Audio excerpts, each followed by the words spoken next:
Anyone who is merciful over vicious people ultimately will become vicious towards merciful people.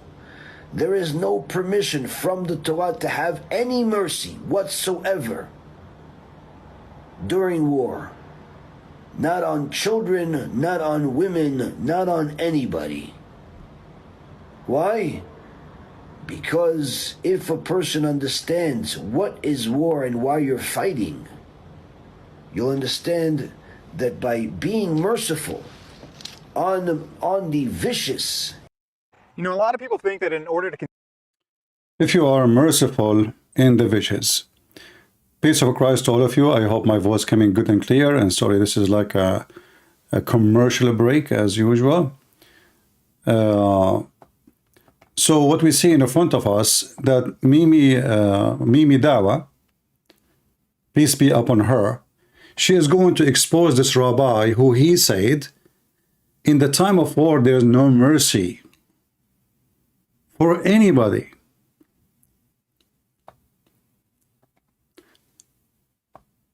And they are going to expose him for sure. I mean, look who is talking.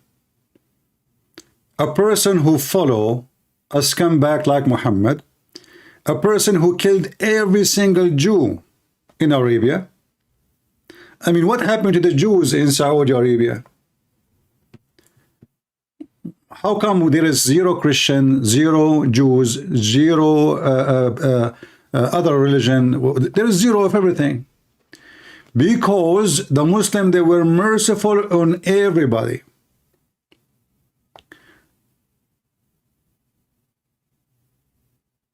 We will go back to this scumbag. By the way, I found a new name for Ali Dawah. His name is Ali Shetwa. I just came with this name because he bring all the shit on his prophet. Sorry, I have to use the word. So a Muhammadan is going to teach us now. He want to teach the Jew how to be merciful. How to be merciful. Go. Goes on to mention.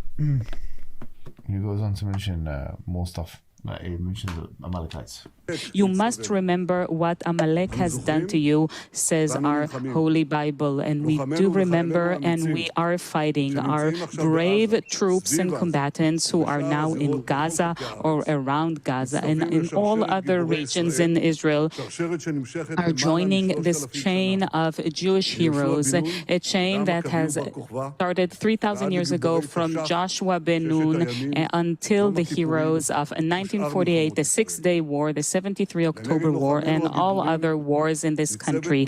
Yeah, so how does, I mean, imagine for a second if a Muslim cleric, for that matter, was to utter anything close to that. He's basically dehumanizing, and they use the scripture, because we have the far right who keep, you know, coming and taking those individuals who have extreme views in Islam, these fringe views, and they... Oh, guys, there's individuals, listen, there's individuals, they have extreme view of Islam. Isn't it, this is the same, some scumbag, he said to apostate the prophet, yes, in a country, if we have an emir, we will kill you.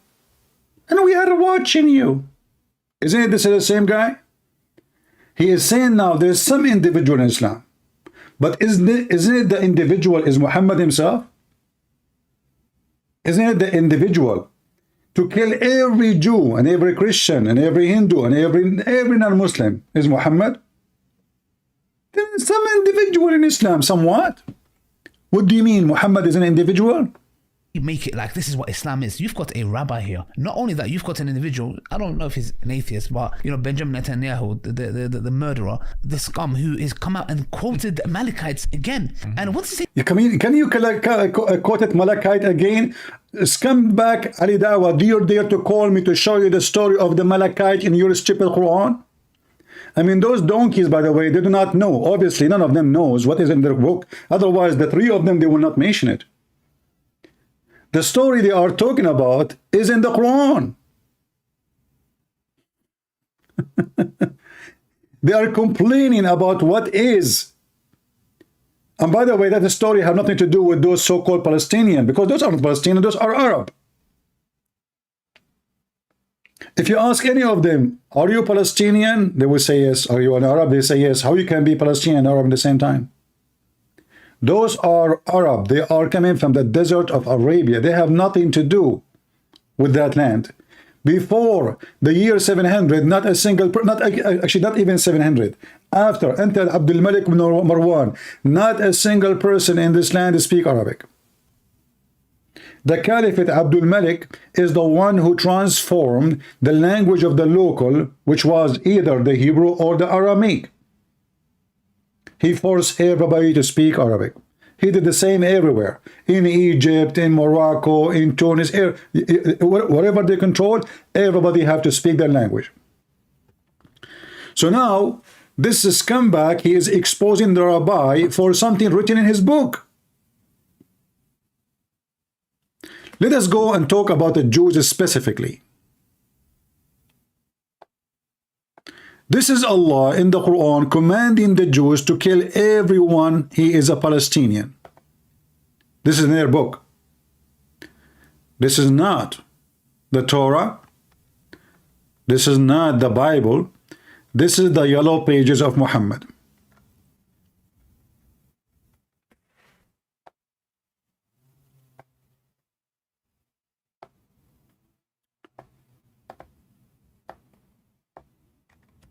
If you remember, last week, what was the name of the video, guys? Somebody can remind me? When this guy from England, he is a Muslim like them. I think he's from their team. He called me and he said literally, the reason at that time they were allowed to kill the Palestinian because the Jews at that time, they were Muslims.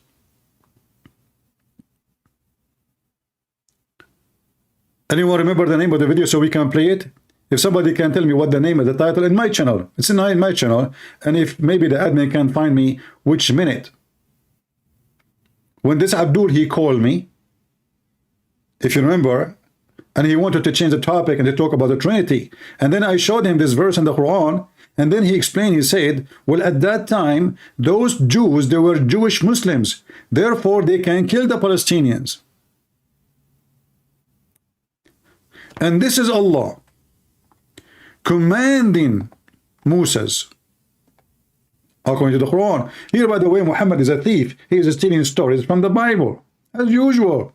Otherwise, Allah have nothing to do with the God of the Christian or the Jews.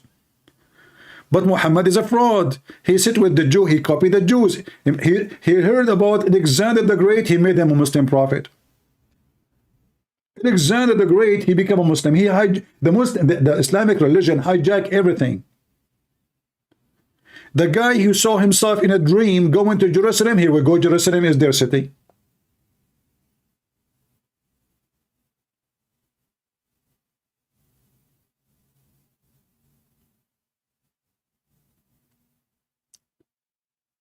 And now this potato, he is complaining about what this rabbi is saying. Let us go and see what Muhammad said.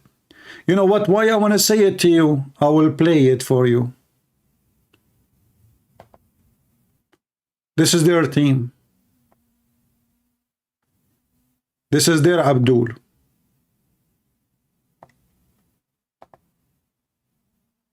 There's an error. Let us try to play it.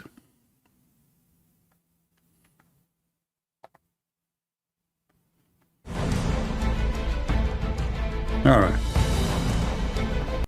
Intro.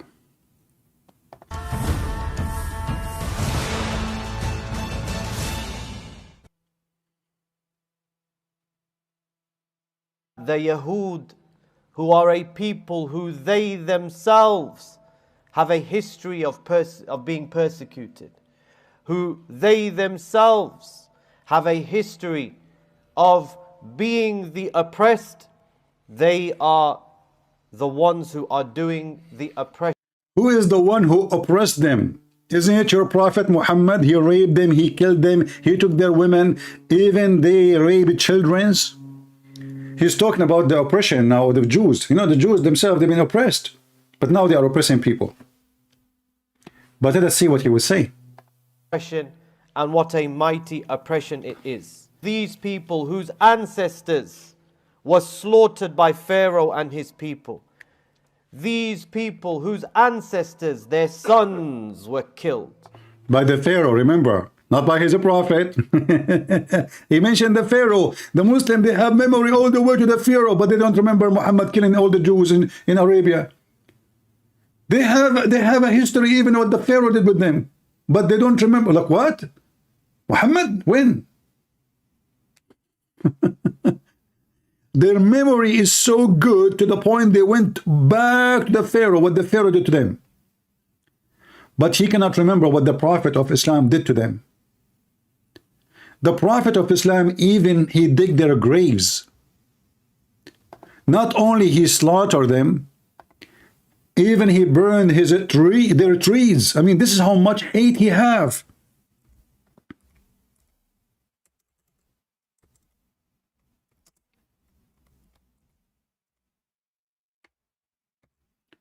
You see, when somebody, let us say now the Israeli,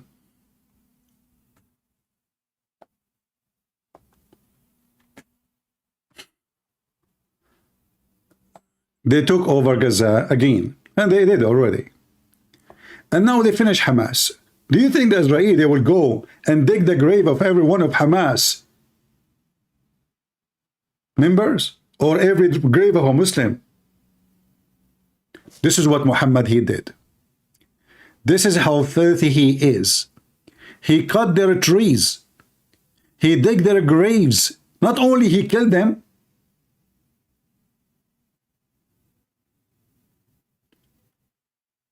he took the crops from the graves.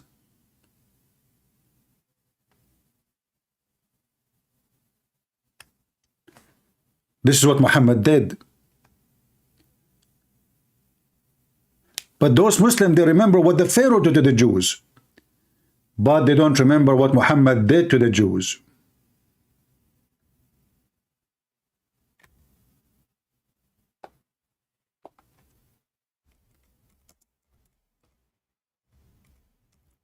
Muslims, they have a very good memory when they want.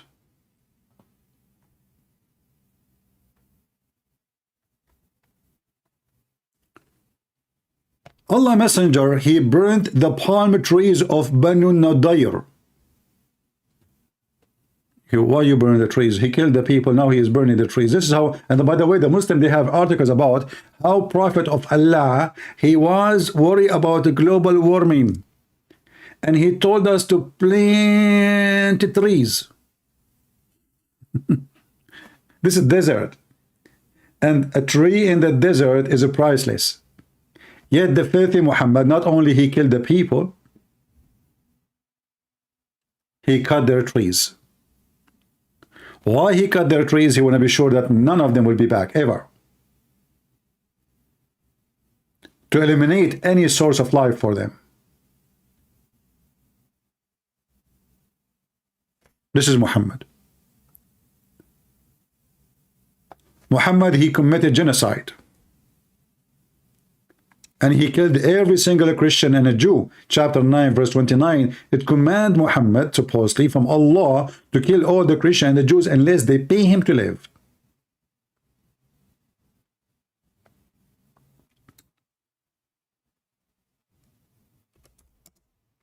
And Muhammad, he made a promise.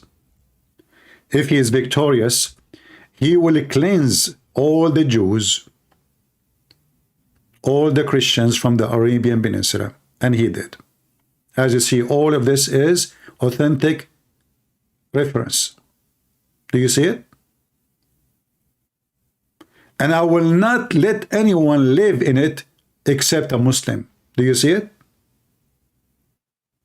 So if the Jews, they kick out Hamas and the supporters of Hamas, they are criminals.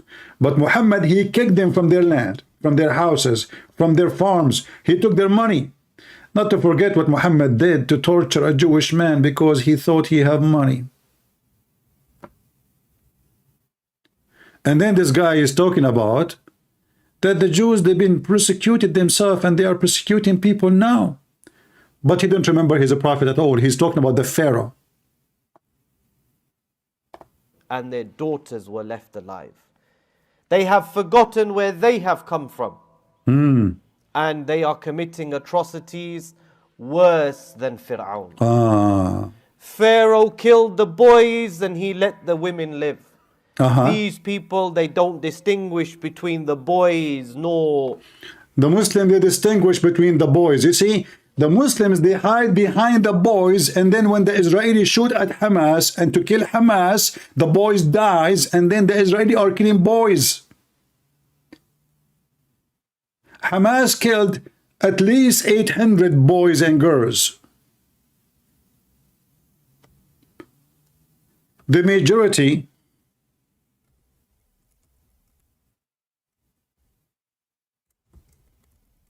of the one was killed just 3 weeks ago.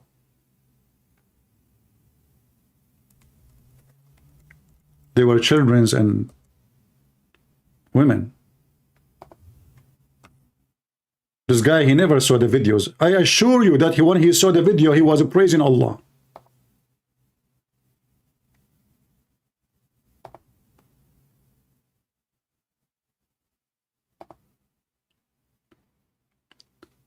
In front of the camera, they say something else.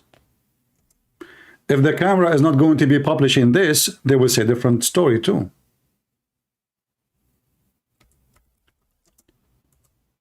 Nine-month-old.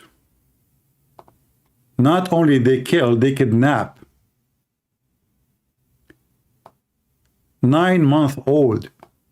Those are the one who they are hostages right now.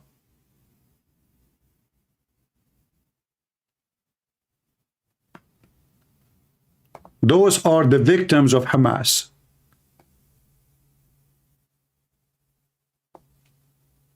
Muslims don't see them, don't remember them. What are you talking about? They slaughtered the whole families.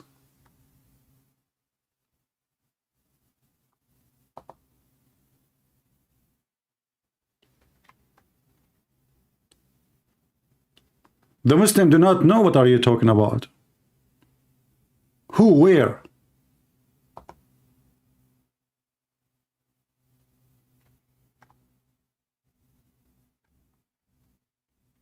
They don't know. Women, children, old women. And this is exactly what Muhammad did. So the Israeli is the one is targeting children. It's not Hamas. Hamas, they build their, actually this is the whole point. The whole point is they want to make Israel like, okay, we can hit them, they can't hit us. We put our rat nest under the hospital, our rat nest under the mosque, our rat nest under school. And then if the Israeli did anything, we'll see what they are doing, and then the whole world go against them. But guess what? This guy will quote for us something important. And these people are a people today who sit by whilst their missiles and their bombs they kill indiscriminately. They are a people who have no shame. No shame, They are a people who have no limits. They are a people who have no morality. Muslim, they speak about morality. If this guy, his wife, she got divorced 3 times by him, she cannot go back to him unless his neighbor F her. Muslim, he have morality. They go and have sex with a 6-year-old girl or even an infant. Muslim, they have morality. They have sex with watermelon. Muslim have sex with, I don't want to go in details. Those people talking about morality. When Muhammad, he tied a woman, her name is Qirfa.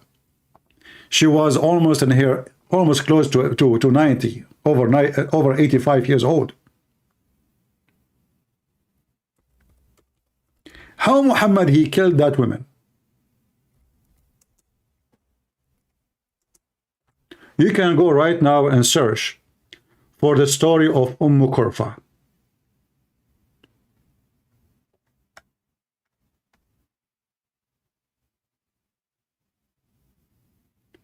He tied her legs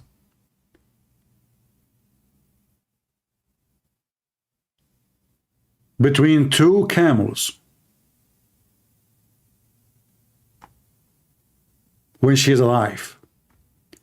and he cut her to pieces. Alive. Very old women.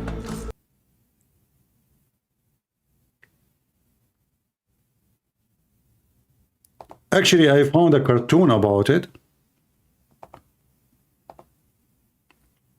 This is a channel, maybe you should guys watch it. It's called Nabi Asli. I never saw this channel before, but look like this guy is doing videos or cartoon about the crimes of Muhammad. You can watch it. So the Muhammadan who follow a prophet, he is willing because of his mercy to cut a woman to pieces when she's alive. They are talking about that the Jews doing, genocide, killing, don't discriminate. I mean, they want to go at war with Hamas, and Hamas between houses, and then when they shoot at Hamas, you should only shoot Hamas. You cannot shoot at children. Hypocrite, coward, sons of mutas. No dignity.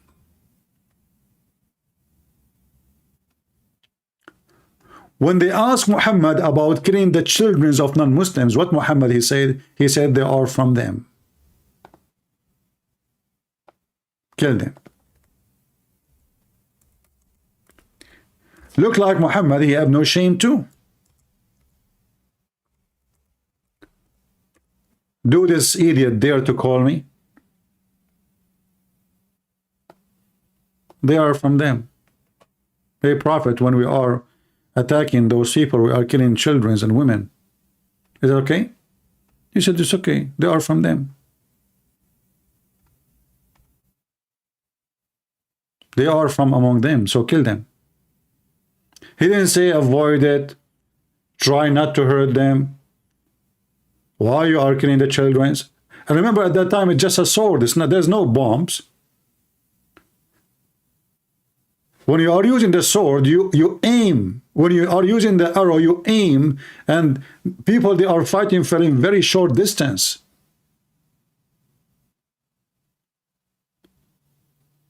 It's not a building, and a terrorist, he hide in it, and he is shooting at us, and then we shoot back, and then the whole building come down, and whoever inside the building die. This is just by sword and knife. So how they are doing this, why they are doing this? Muhammad, he said to them, don't worry about it, they are from among them, so kill them. Do you see it?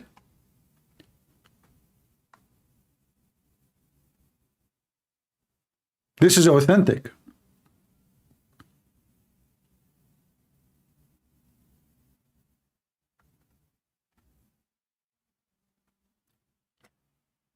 Muhammad, not only he killed children, he raped children. Those are people who they are not even Jews. They are called Bani al-Mustaliq. They never fought Muhammad, they never have war with Muhammad, never did harm Muhammad, they never did anything. Muhammad the thief, he want to take their money and their women. He attacked them when they are aware, the same as what happened in Israel in October 7. As you see, even the Muslims saying they were headless. They are just busy watering their cattle.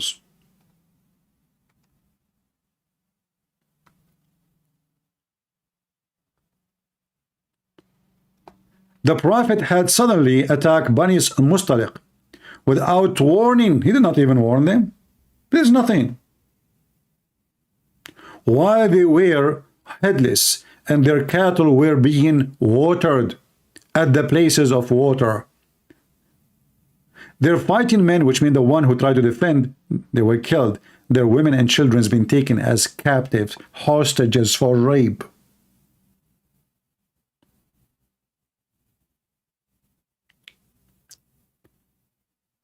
How many Muslim women the Israeli army did rape until now in Gaza?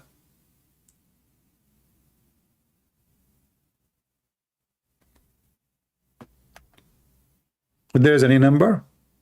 Zero. How many Muslim women been raped when the Israeli attacked Lebanon to kick out the terrorists? Zero. How many women raped when Muslims attack any area? Tens of thousands. Am I lying? What is Bani al-Mustaliq? Bani in Arabic means sons. Mustaliq is the name of the tribe.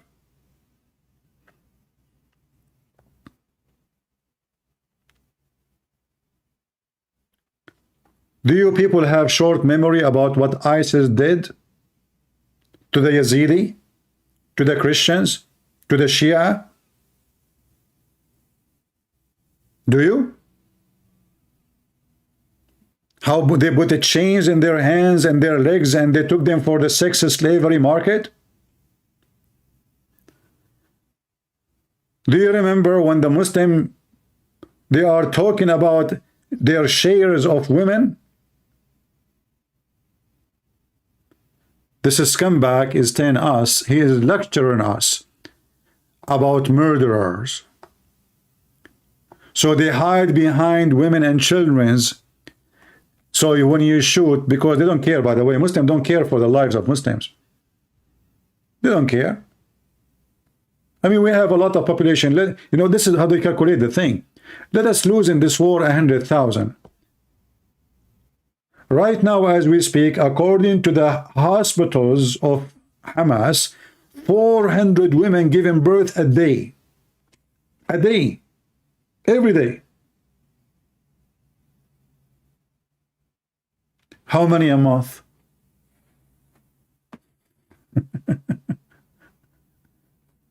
This is just on Gaza. Women there, they have no job except sex and babies. In fact, even men, they have no jobs.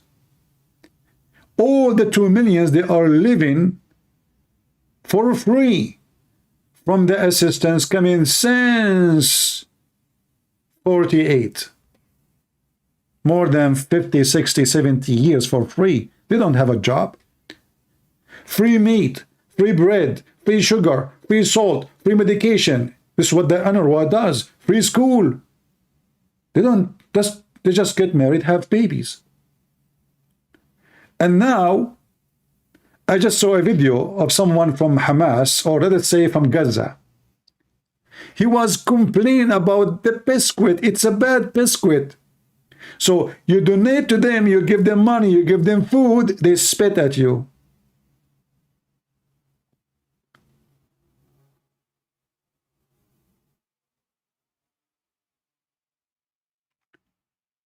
Let us hear what this guy want to say. And no fear of Allah subhanahu wa ta'ala. The Jews don't fear Allah.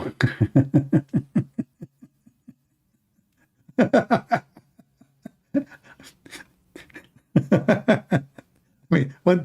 Those people are coming from different galaxy.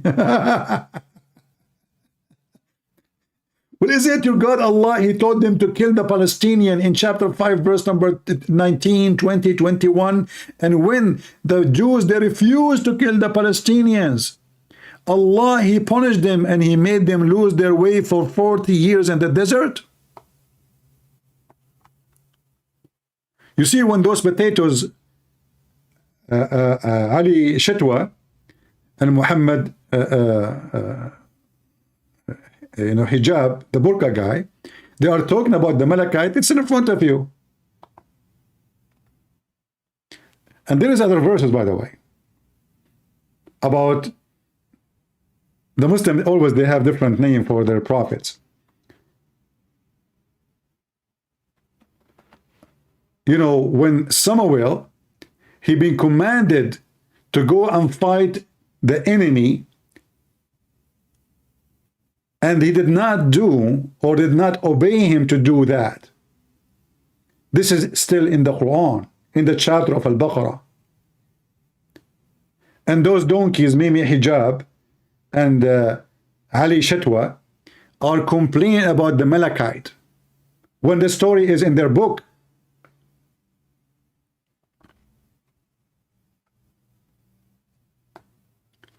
For 40 years, Allah punished the Jews not to enter the land because they did not kill those Palestinians.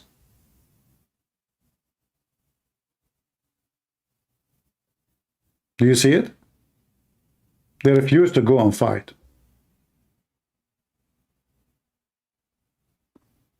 40 years.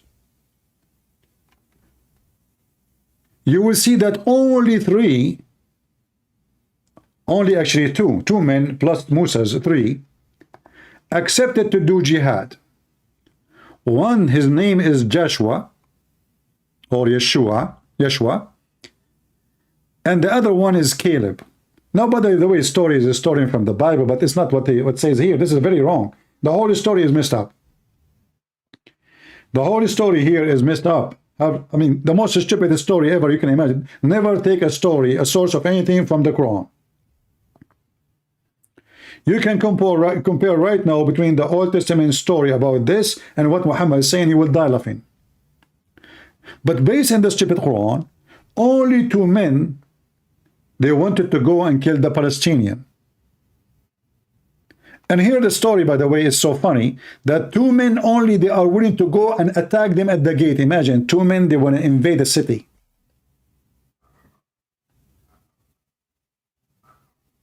I mean, who in the world want to believe in this? There's two Hercules.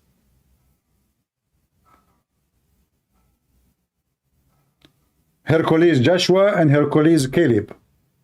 Two men, they want to invade the city. Hey, Musa, don't worry. We go. Two of us. Huh? I mean, who in the world want to believe in this? I mean, who is the stupid here? It's like, imagine I go and say, let us invade China, me and you. They will make us a barbecue before we knock at the door.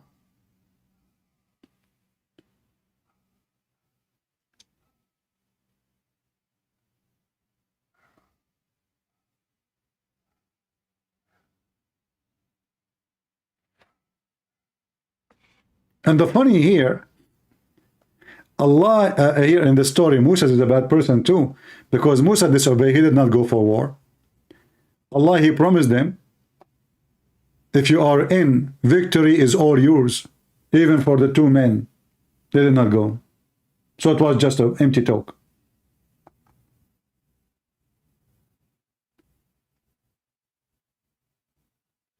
And when they refused to do it, the rest of the Jews, Allah, he punished them not to enter the land for 40 years. Let us go back to this dummy and see what he will say more.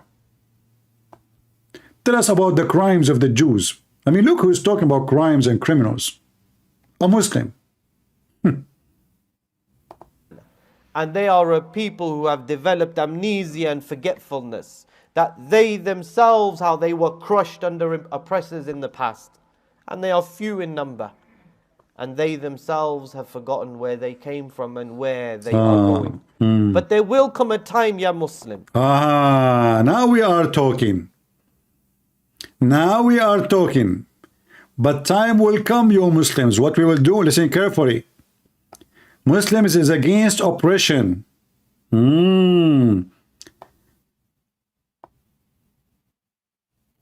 Time will come, you Muslim, to what? Tell us. There will come a time. And we relate the ahadith of the Prophet sallallahu alaihi wasallam that the Muslims and the Jews, they will fight. And there is coming a time where there will be fighting. And he told us, alayhi salatu wassalam, that the inanimate objects will speak on those days. See? The inanimate object will speak. And this is not anti-Semitic, this is a part of our tradition. We simply relay the hadith. This is not anti-Semitic. We want to kill every single Jew. The tree and the rock, they will say, there is a Jew behind me, kill him. This is not anti-Semitic. Don't take me wrong. We want to kill every Jew, but this is not hatred. This is not anti-Semitic. No, no, no, no. This is the tradition. Our tradition is to kill the Jews. It's our tradition to kill every single Jew. This is not anti-Semitic. No, no. This is just a tradition. We kill Jews. Our tradition as Muslims is to kill Jews. How in the world this is anti-Semitic? What's wrong with people? This is a tradition. Like, you know, people, they drink coffee in the morning.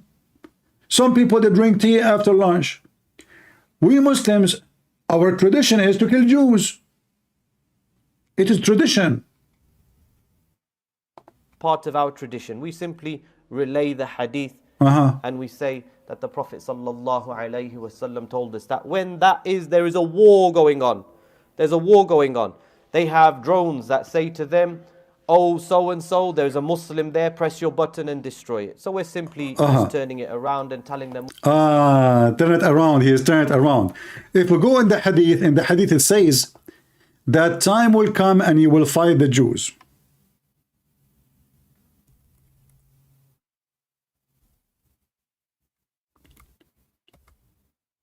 And if a Jew, he tried to hide behind a rock or a tree, the rock and the tree will say, hey, Muslims, come and kill him.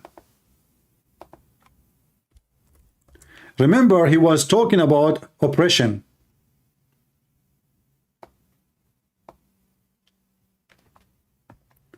When we speak to people about how ugly Islam is, they will say to you, not every Muslim is a terrorist. Well, my friend, for me, a Muslim is somebody he follow Muhammad. If you don't follow Muhammad, why you call him Muslim? Muslim is not someone his name is Muhammad.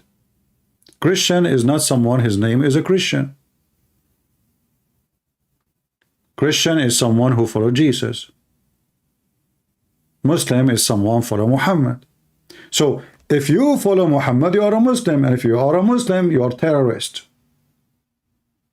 Because that's what Muhammad teaching. If the terrorists are not following Muhammad, then we can say those terrorists are not Muslims. But as long as the terrorists are following the steps of Muhammad,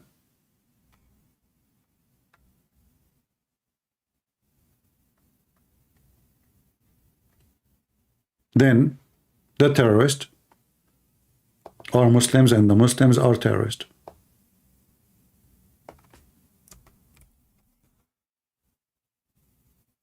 Let me find you the hadith. You see, the coward did not even dare to call it. Did not even dare to quote the hadith clearly. He knew the Muslim, they knew it, so he didn't want to put himself in trouble. And he make the tree is the same as the drone. Like the drone says, there's a Muslim here, kill him. Is that what the drone doing? Because if the drone is just about killing Muslims, well, just 2 days before Hamas attack, there was a march of Hamas by tens of thousands, and the stupid Israeli did nothing. If this is just to kill Muslims, they can kill Muslims every day then. They can finish you all. They have nukes. And remember, in the nukes, a Jewish minister, like in the ministry of, I don't know, like in the government of Netanyahu, he said, you know, maybe we should use nukes with Gaza. The Muslim gets so upset. This is absurd. This is ugly. This is disgusting. But the Muslims, they did the cleansing already. They killed every single Jew, every single Christian in the Arabian Peninsula. At that time, there was no nukes. Muhammad slaughtered them. And Muhammad did not finish with the Jews. This is how much hatred he have for them, not only for the Christians. Time will come, and he will fight with the Jews.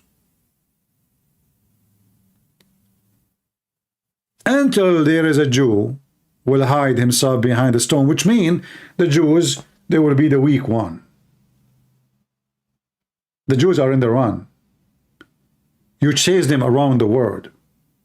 Anywhere, anyhow. Wherever you find them, you kill them. This is what this coward son of Mut'a was quoting for us. And yet they say they are not. This is not anti-Semitism.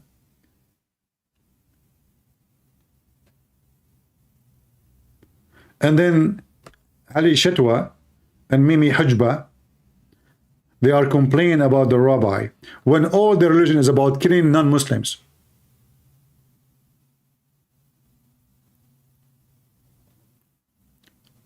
They took even dead women's with them. Dead women's. I do not need to play videos for you. You can go and watch them. You showed them already. They took dead women with them. This is how evil they are. The women who they are good looking, they took them and they are dead, and they raped them when they are dead.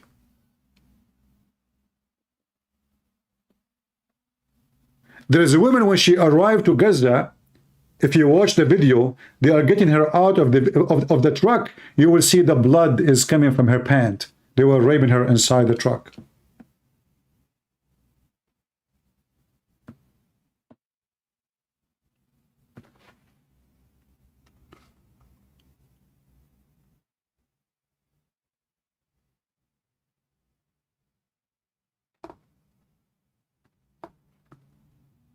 Look at those faces.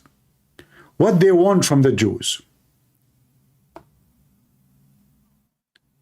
They did not say Israel, by the way. They say the Jews, the Jews, the Jews. Which means if you are a Jew, you see there's a stupid organization. Supposedly the majority of them, they are Jews who live in the state. They call themselves the voice of peace. I say to you, those Jewish organization, you are a voice of shit. You have no idea that they hate you the same as they hate Netanyahu and the Israeli army. Did you see? They will kill every Jew. Every Jew. Doesn't matter. Just because you are a Jew, they will kill you. Listen to him. He will not say a single word about Israel. They keep saying the Jews. You can read the translation. It's in front of you. And those videos are not fake. Those are Hamas leaders. Their names is known, their faces is known. Look, I mean, the guy is holding Palestine flag.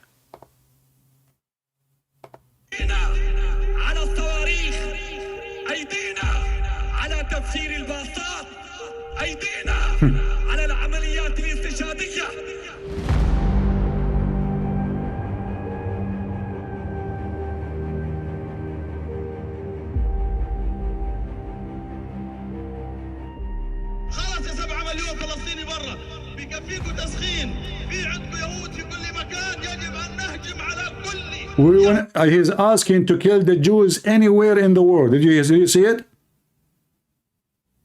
We have the Jews everywhere. The Jews. All of you, 7 million Palestinians abroad. Enough of the warming up. It is time to do what? To kill every single Jew in the world.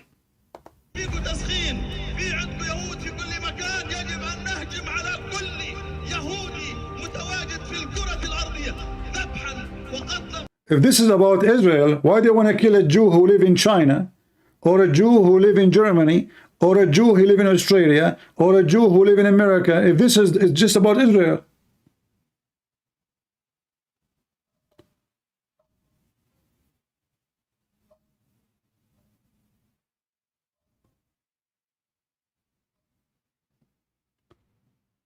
And you know, the funny is, what makes me more upset is how stupid the Israeli government is. Those guys, they stand on the stage in Gaza. They make those speeches, and the stupid Israeli don't do anything about it. I mean, why the donkeys who they are in charge of the Israeli army don't finish this guy? Why they are waiting for 20 years? Why you have to wait for everyday stabbing and those people teaching kids to go and kill you?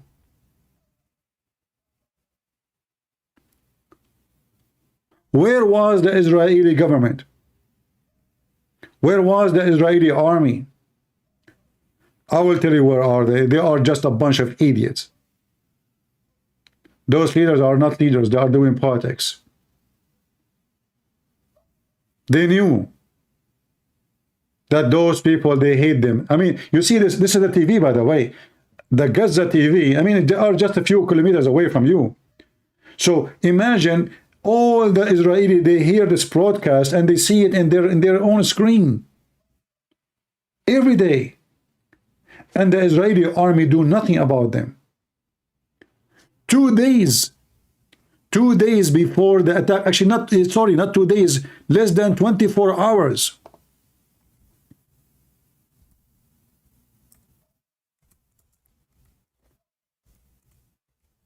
Those people, they keep saying we need to kill the Jews, and Israel have the mighty power, and they do nothing. Why? Because they are worried about the international community. You cannot win a war with such leaders. Let the enemy flourish.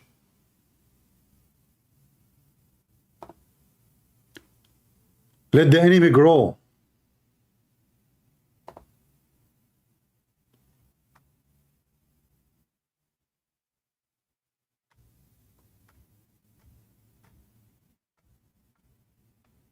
Until the enemy become a beast.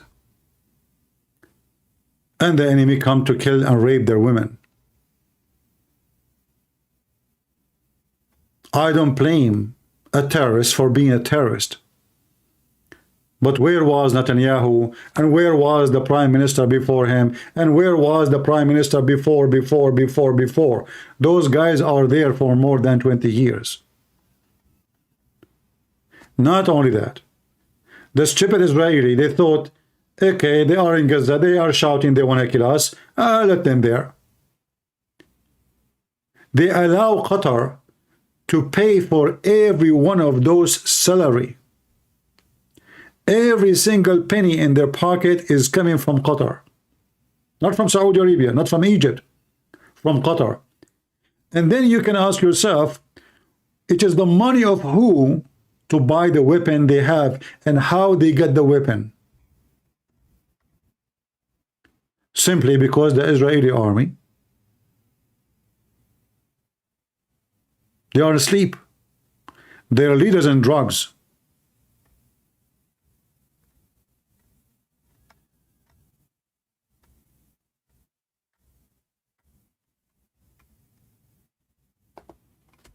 Nobody care. When I heard the news that the Israeli intelligence, they stopped watching the phones of Hamas since 3 years ago.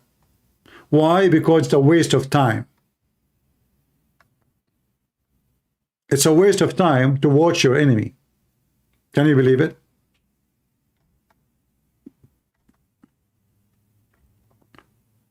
It's a waste of time.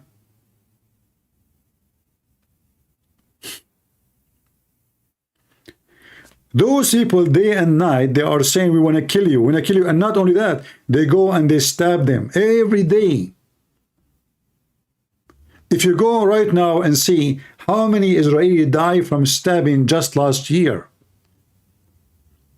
You see, we heard the United Nations, they are speaking about the aggression of the Jewish settlement. By the way, those are not settlement, this is their land. What the Jewish aggression is doing. So those Muslims, they attack them, they stab them. The Jews, they get angry, they attack the neighbors, the neighborhoods.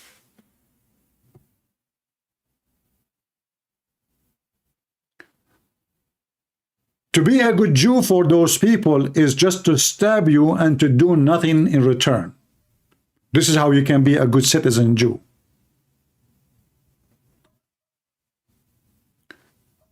They will not count how many stabbing are doing every day. Not only that, I saw the videos where, you know, people driving in their cars, and then suddenly a bunch of kids, they send their kids, teenage, to throw Molotov.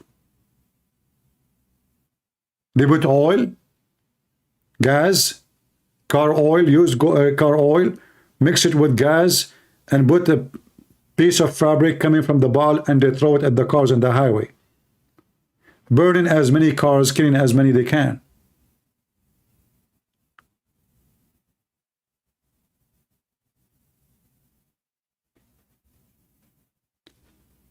And then those Muhammadan, they are talking about genocide when their prophet, he killed every single Jew. He raped the women. He took the children. In fact, you see the Muslim, let me show you what they did. Muslim, they say that Muhammad, according to their books, even we showed you right now, he is saying you can kill them. But slavery is a business. It's a lot of money. So what Muhammad he did, he told his men, if you want to have slaves, the slaves you can have only if they have no hair in their pubic area. If they have a hair in their pubic area, you slaughter them immediately. So we have some stories like this.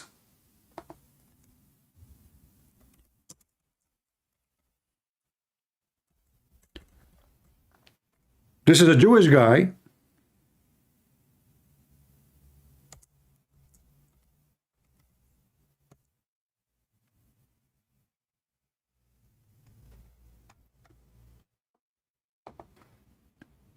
Explain what happened to him after the Muslim, they killed every single one of his tribe. Why he is alive.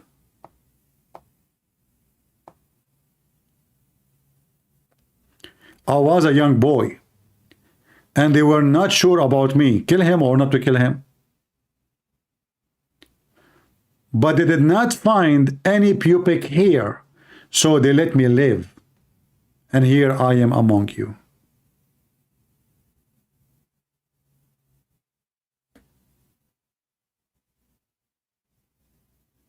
This is what they did to kids.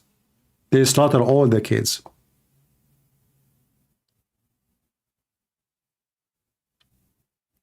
You know, Middle Eastern, they are hairy. So you will have hair in a very young age. Now, for sure, not the same as the comedy movie, like this guy, what's his name? Aladdin, you know? The dictator movie, like the guy is born, he have a pubic hair when he was 1 day old. So, Middle Eastern are very hairy. Even women are very hairy. So, they killed all the children. Those are children. So, if the guy, he have one hair in his pubic area, he will be killed immediately. And the one that don't have hair, they take them as slaves. Those are the boys. The girls, for sure, they are sex slaves.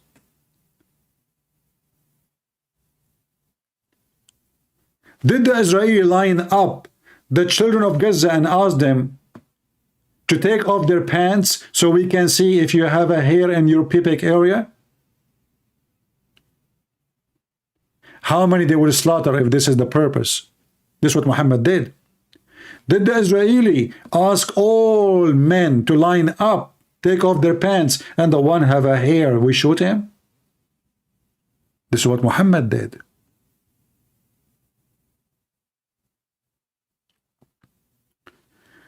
The Jews today didn't know they are fighting whom. They are fighting the devil. Those people, they think, and this is the problem, by the way, they think they can have peace with those people. You hear right now in the news telling you that they want to establish a two-state solution.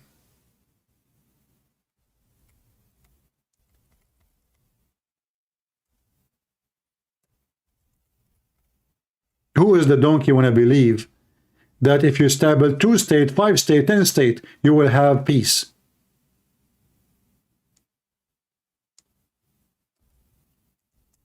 Only mentally ill will believe in that. Because as you see, you will fight the Jews and time will come. And if a Jew hide behind a tree or a rock, the tree and the rock, they will say, there's a Jew behind me, come and kill him. So what peace you want to have? Those people are commanded to slaughter you. Your problem is not a paper of peace. Like, you know, the Israeli, they signed a peace agreement with Egypt. Every single Muslim Egyptian, he wished to burn every Jew alive.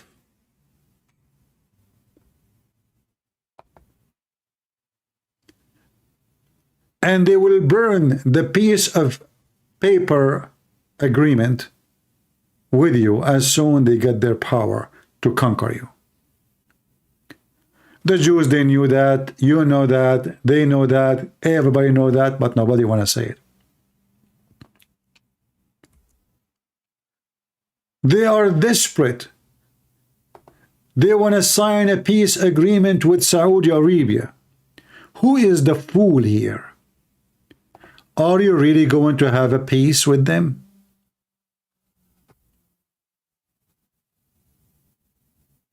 Are you going to sign a peace agreement with the snake? Those people are religious. The motivation of Kenu is not a problem we solve, like, okay, this is yours, this is mine, bye-bye, thank you, nice to meet you, okay, you know, let us be friends. No, this is not the story.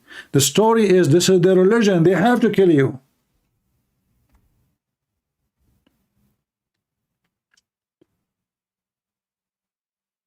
And their faithful prophet, he told them already, he gave them the command, and the man is dead.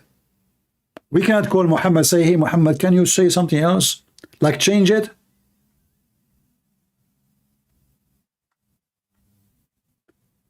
Those people, they worship Muhammad.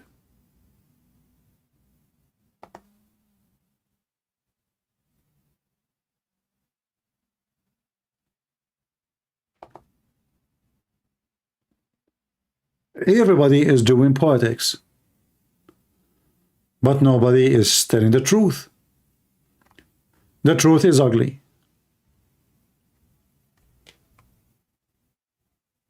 This is not a war about land. Have nothing to do with the land. This is a war about religion. The only way for the Jews not to be killed is to become Muslims. If Netanyahu and all the Jews in Israel become Muslim today, trust me, if you kill everybody in Gaza, nobody will complain. When Saddam Hussein, he used chemical weapon against the Kurdish in Halabja, how many Muslims did complain? Zero. Have you ever heard any Muslim making a video about what Saddam Hussein did? No. Erdogan, he bombed Kurdish people every day. He had tens of thousands of women and children captured in his jail now as we speak.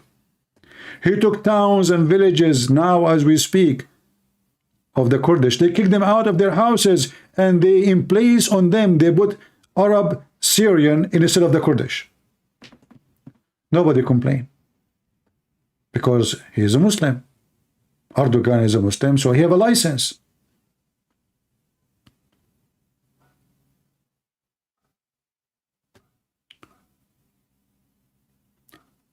And then those who they are doing politics, they try to convince you that if you give them this, okay, hold on, he gave them the West Bank. Are we done? No. Okay, what do you want more? We gave you Gaza. Okay, we gave you Sinai. All the desert of Sinai, we gave it. Are we done? No. Half of Jordan? No. It doesn't matter what you give them. You are being stupid. In fact, the more you are giving them, the more greedy they will get, and the more they will ask for more. Don't you hear them? They are saying from the river to the sea, which means you have no place here. Even the Muslims who live in New York, they were shouting from the river to the sea.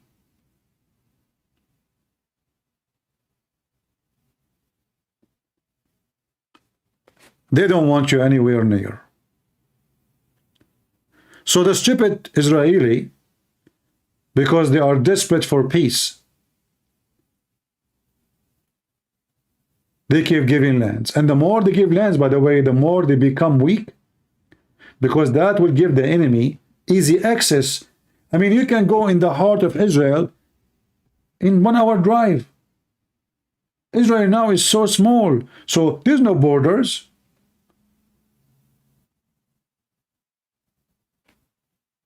There's no borders. You see, if somebody will attack you, as say, I mean, we have a massive land. So in order to reach to Washington, D.C., you have to go through the hell of fight. But in Israel, this is a small, tiny land. All of it, the farm of George Bush is bigger than Israel.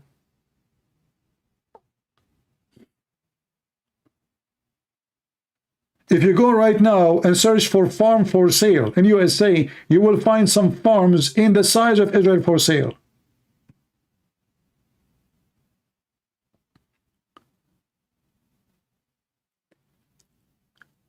And you know, when you are worried about the international community, well, the international community, they don't give, I don't want to say I don't want to be rude. You're just being stupid. The Muhammadan, they keep shouting, death to America, death to Israel. They put it even in their TV. The Iranian president,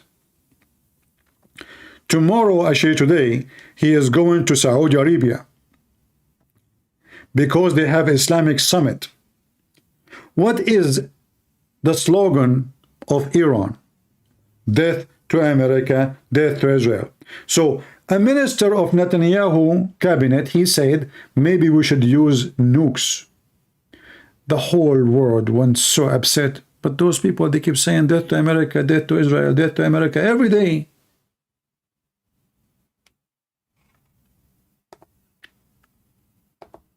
Why, if it's a Muslim, he says, you know, America is a country, is not a person.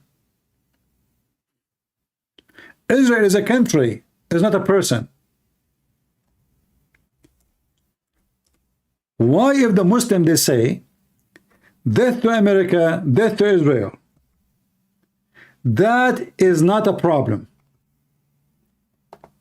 And all of them, they have relationship with those people, including the stupid Biden. In fact, the stupid Biden, by the way, less than 5 days after he became a president, he announced that Al-Houthi group are not terrorists, and he left the ban over them from the list of terrorism. Do you see the sign next to him? This is Al-Houthi,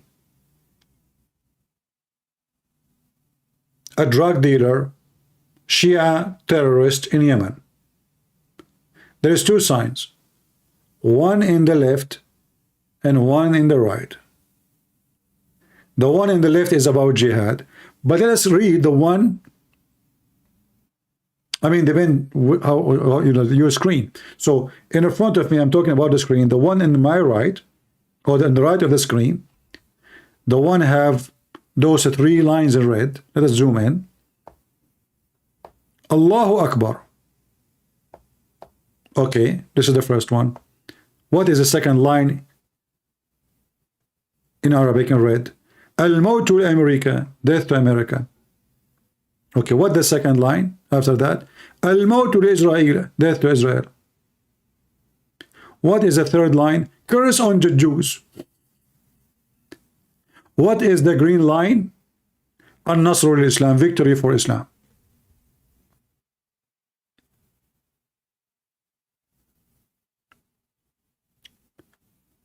And then you need to ask yourself, why even we have those, I mean, America, Israel, what about the rest? Oh, well, you know, America is the biggest country, is the most, let us say, powerful country. So if we finish America, we finish the rest. We do not need this to say death to Germany and death to Australia. Those later, you know, let us finish with the big ones. The big 13 and the small 13. And then this stupid Biden, he took them from the terrorist list. I mean, imagine they are saying death to America. It's in his back in his office, and each time he go on TV, this is the screen behind him. It says death to America, and the stupid scumbag Joe Biden, he take them from the list of terrorism. Why? Because Obama is a Shia. As soon, it's not even a week.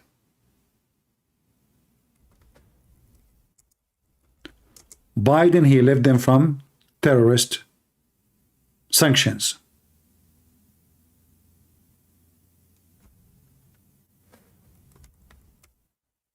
If you don't believe me, you can search it right now. And you know, you don't even understand why. I mean, those people did they stop saying death to America, death to Israel?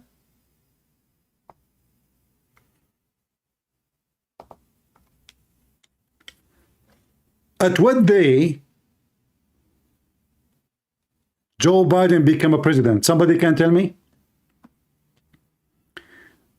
Shall we search Google? When he took the office.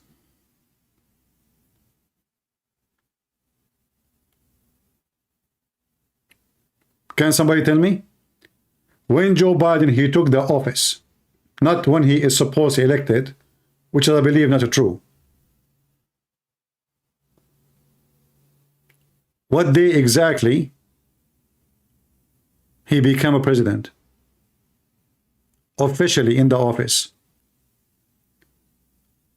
The article you see in front of you is February 16.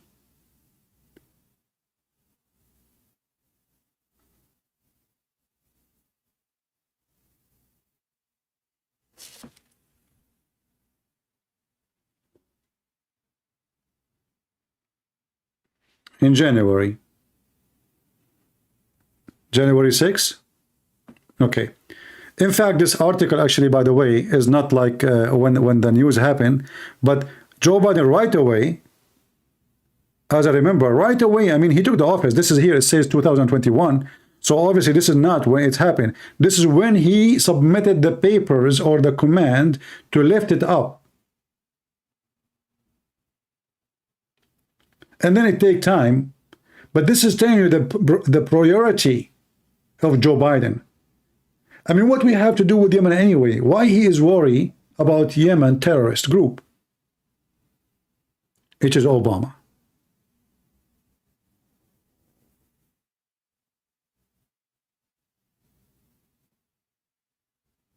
So in February 16, according to the article here, the Biden administration on Tuesday officially lifted the designation of Iranian-backed Houthi. Why?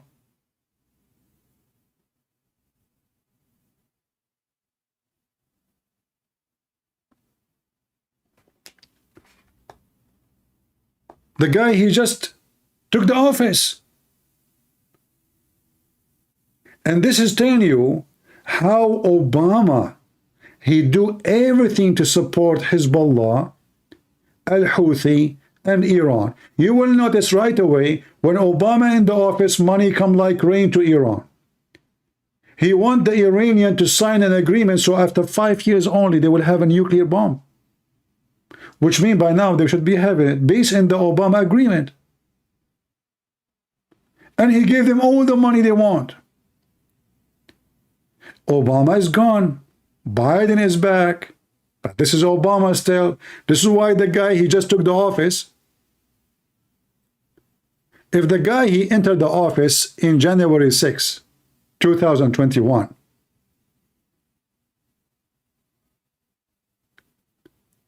how in the world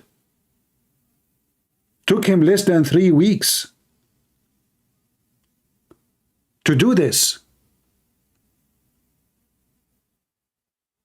I mean, you have a billion things to be busy with. Why this one right away? He did sign it. And why until now Al-Houthi is not in the terrorist list? Until now.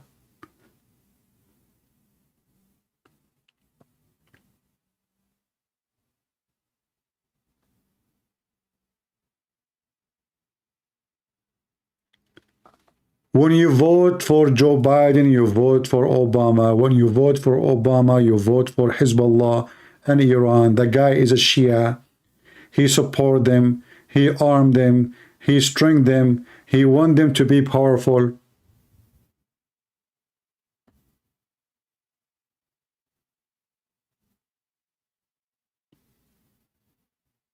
This is the truth.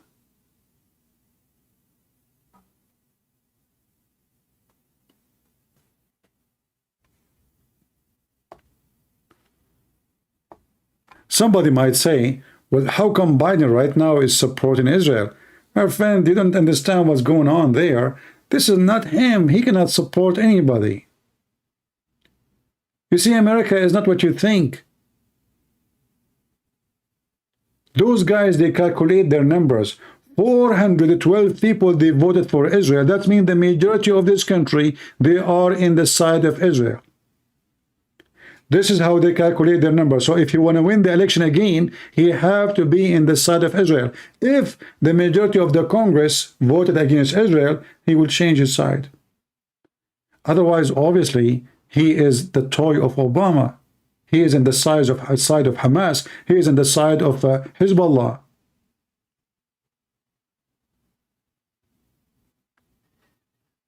He's not taking side with Israel. In fact, as we speak, he's trying his best to force the Israeli to stop the attack.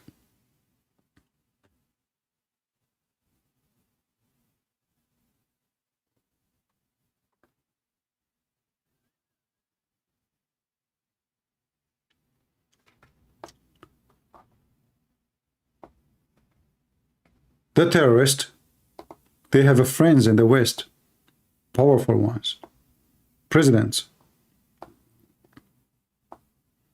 They penetrated your system. The Muslim Brotherhood is in many departments in the USA government. Do you know the organization who defend Muslim rights in USA? It's called CARE. The founder of that organization, he is a Hamas founder, or from Hamas founders. Your banking system, many banks in USA funded and owned by Iran, Hezbollah, and Hamas.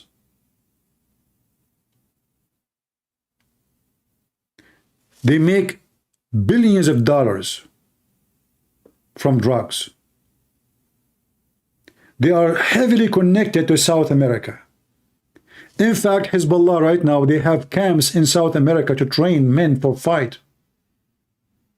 They are not in Lebanon, they are in South America.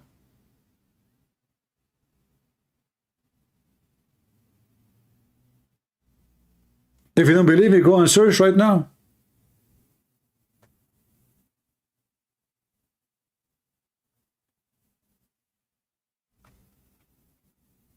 Hezbollah, they have camps in Africa.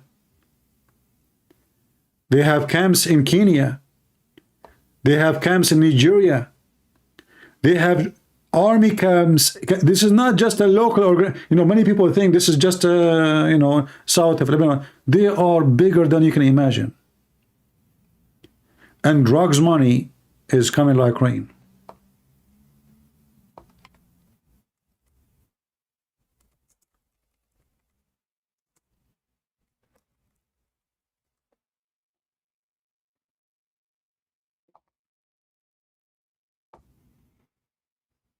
This is Nigeria.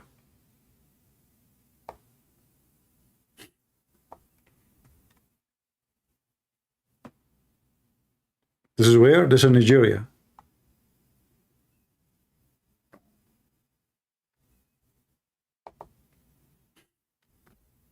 Do you see the armed forces of Hezbollah? This is not Lebanon. Those are African people.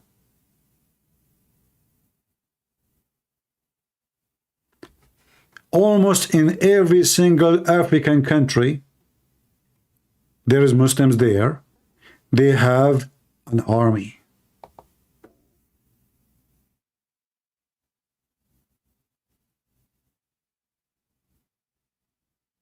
This is not a joke.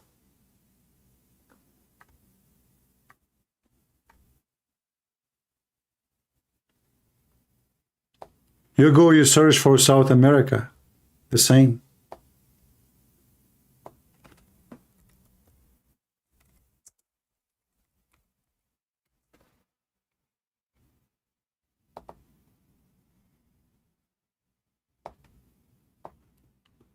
There is a reason many attacks happen in South America against Jews.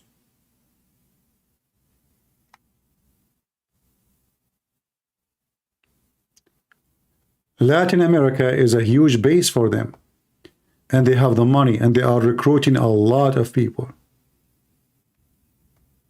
and they are in total agreement with the cartel of drugs. Cocaine, heroin. Things is way bigger than what you think.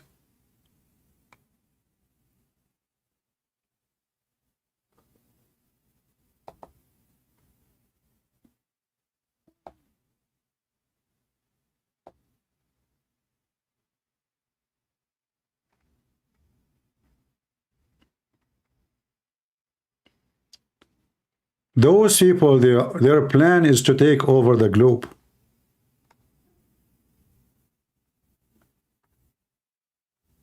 This is not about Israel and Lebanon and Gaza. It's way bigger than what you think. And because we have people in the state and in the West, they are a bunch of dummies. They don't care. All what they want is just business is good, money is good, party, let us drink beer. Each time I want to watch a video about a country, I wish I can find a video telling me about that country without talking about how good the wine there, how good the beer there. They have a brain of a mosquito. They are not living in this earth.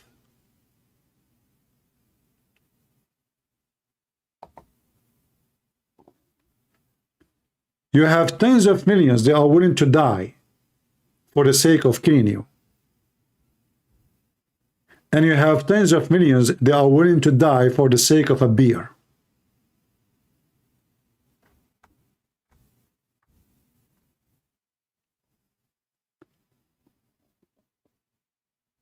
They have full controls of many offices in South America.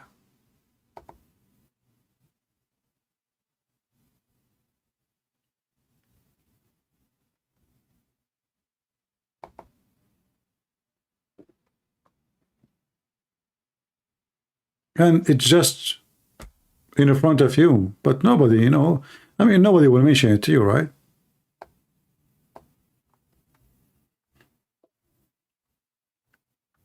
There's towns and villages in Venezuela, in even Argentina, even in, I mean, you go everywhere, Honduras, you name it.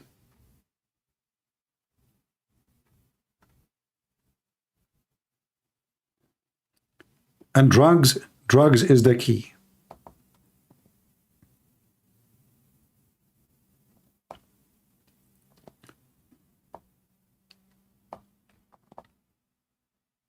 Drugs.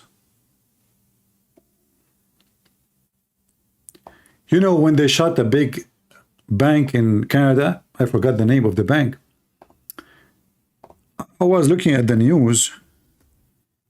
I mean, why a bank? They are saying, what? Hezbollah owned the bank in Canada?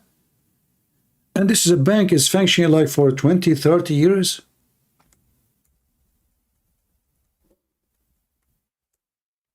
How come nobody noticed?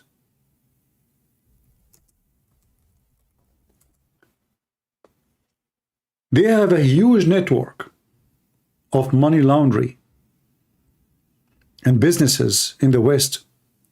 You will find a Shia guy. He opened a business like everybody. I mean, I open business. I am Middle Eastern. Okay, what we open? I will open a grocery store. How Hezbollah function? They will bring one of them. They will say, listen, we support you. We will buy you a grocery store. However, every month you send to us, etc. percentage of the store. We will make you a businessman. We will buy you a gas station. So money comes from everywhere. This is why Hezbollah is so powerful and so rich.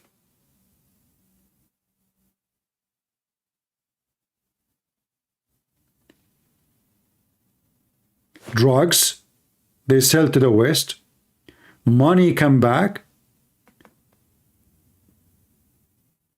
They invest the money in the West, grocery stores, gas stations, etc., banks, the money come back to them again, bigger and nicer and cleaner. And the same as Taliban, the same as Al-Qaeda, all of them, they do the same.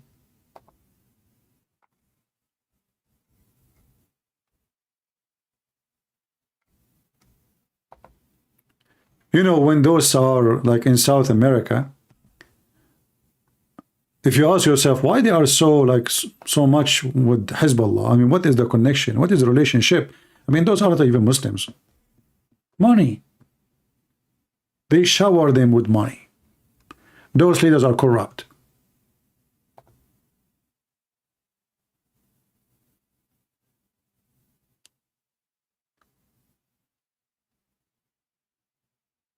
So when you see somebody, like I received an email from somebody in Patreon, I blocked him actually.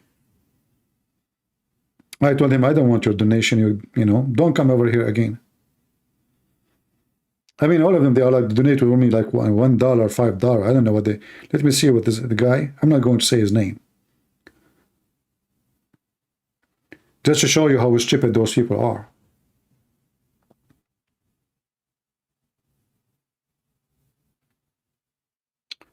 The Jews is nothing better than the Muslims.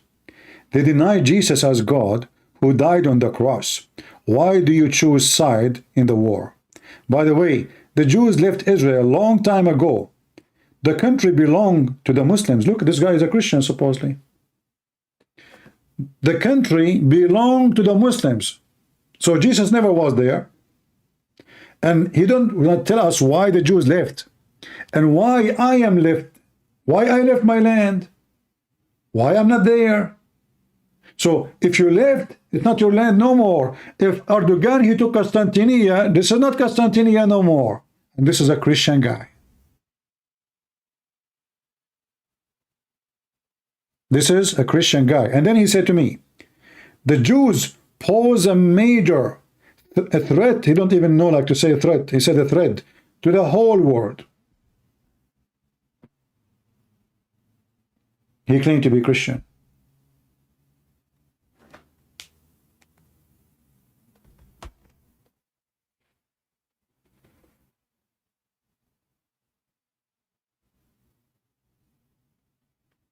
They don't know. He don't know that the plan is not about the Jews only. The plan is you're included, you donkey. This is not about the Jews. Those people will take over the world. When you see ISIS, they have a map, and the map is for all the world black, even Rome.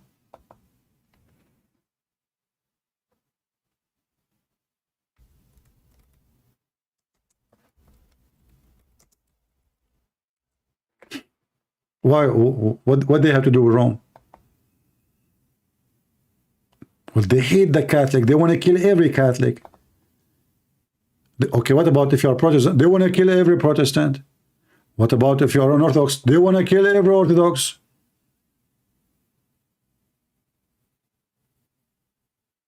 It's not about the Jews only.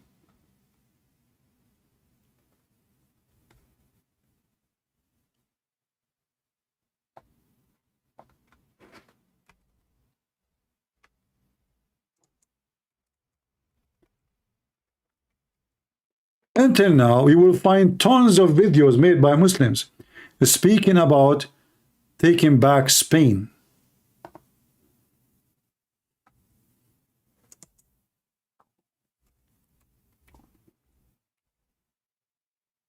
Thank God the Spanish, they took it. But the Spanish today, they are stupid. Even the Spanish, they are supporting Hamas. Those liberals, the communists.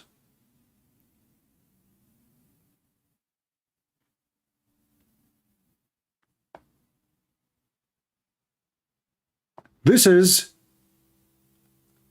the plan in the coming 5 years for ISIS. This was their plan in 5 years. You will see part of Europe. This is because this is step by step. They will take all of Ethiopia, half of Africa, Morocco. The map there is for Spain. It's called Andalusia. Europe. And the rest you see in the map. And all the way to Russia and to China. This is just 5 years. This was the plan.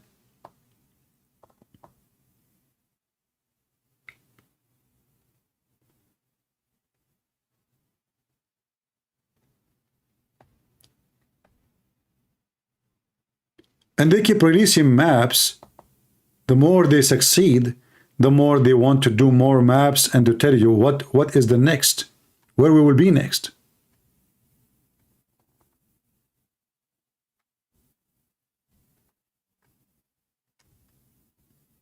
So the Shia, they want to take over, the Sunni, they want to take over, and the European are hippies. They are busy in the bar, drinking coffee and tea. They don't know what's coming to them. Their women is naked. Their men are drunk. And the Christians, who they are truly Christians, they have no lips no more. They don't. They don't even talk. And if there's a Christian, he talk, the Christian, they will speak against him. They say, this is not what Jesus taught you. Jesus taught me to be coward, hypocrite, liar, accept what's wrong. The Muslim preparing an army, training their kids, teaching hatred, and the Christians. Jesus loves everybody. Don't insult the religion of other people.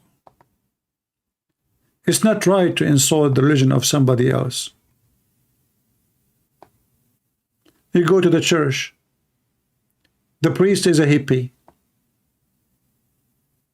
We respect everybody's religion. It is not right to insult somebody else's religion.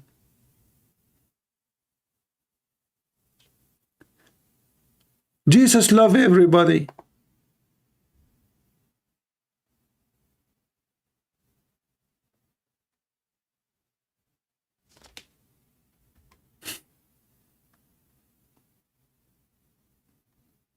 Is that true?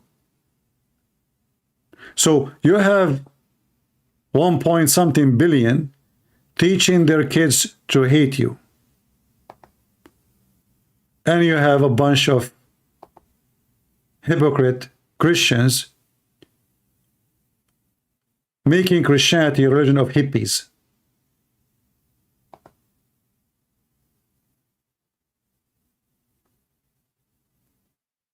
And nobody wants to tell you the truth.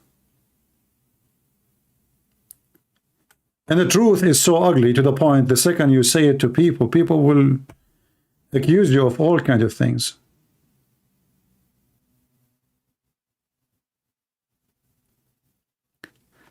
And if there is a priest, he speaks the truth, people will not like him.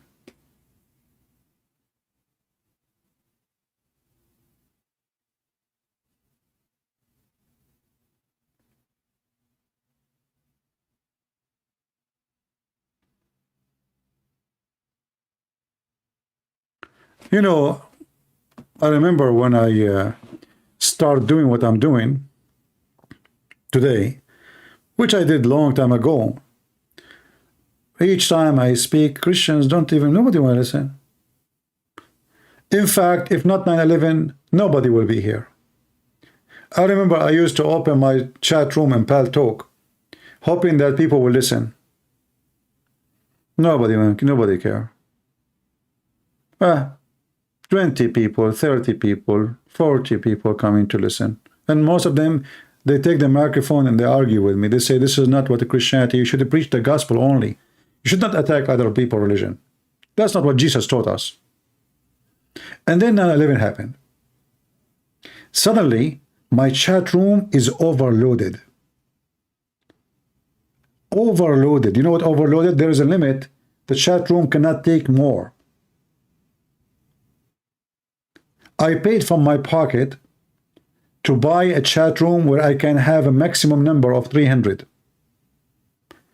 And in order to get in, you have to wait until one person leave so you can get, so you have to keep clicking at the chat room, click, click, click, until you get lucky and get in. From nobody. Wanna listen? To everybody wanna listen. So it's not because the Christians, they've been smart, they listen to me. It's not because the Western, they got smarter, they listen to me. It was because of 9/11. Otherwise, nobody want to listen. Every single Christian I spoke about Islam to, he go against me. And the speech they give you,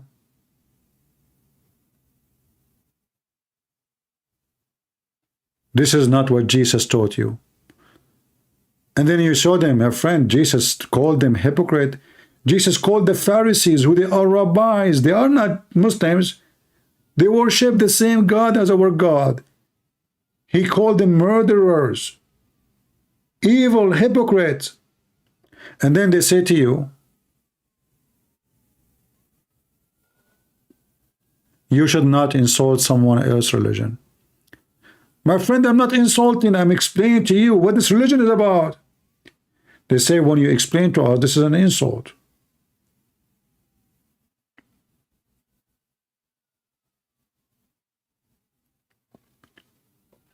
I struggle a lot to make people listen.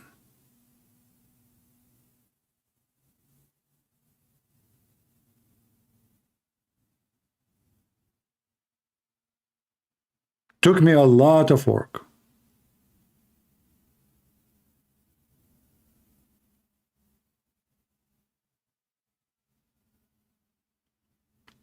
I have actually here Sahih Muslim. I never met this gentleman, but he knew me. I don't know how many years he knew me already. He was there in Paltalk. I used to stay 8 hours, 9 hours, 10 hours, 12 hours every single day of my life. In other words, I have no life. Just to serve and to teach. I come from work, I eat just anything. Sometimes I eat when I'm opening the computer, and I go live and I stay until I cannot talk no more. Just to warn the people about what is coming, and nobody might listen.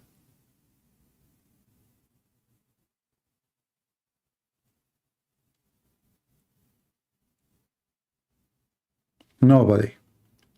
I tried to open a TV station. Nobody helped us.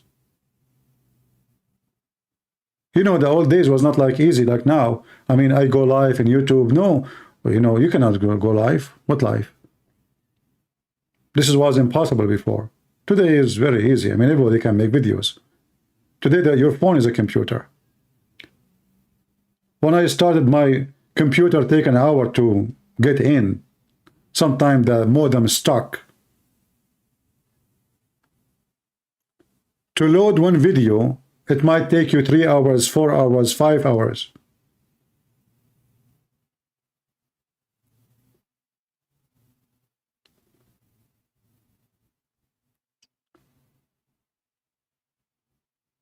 And today, nothing much changed, really. We might see like we have a big numbers of viewers, but trust me, the number is so small. If I make a video right now about falafel, I will have more view than what I am saying now. If a woman, she is cutting wood and she is wearing a panty, she will have 2, 3, 4 million views. It is reality. The whole world is asleep. Nobody is, they don't care. Until those criminals, they slaughter you one by one. And they are coming after you. They are everywhere.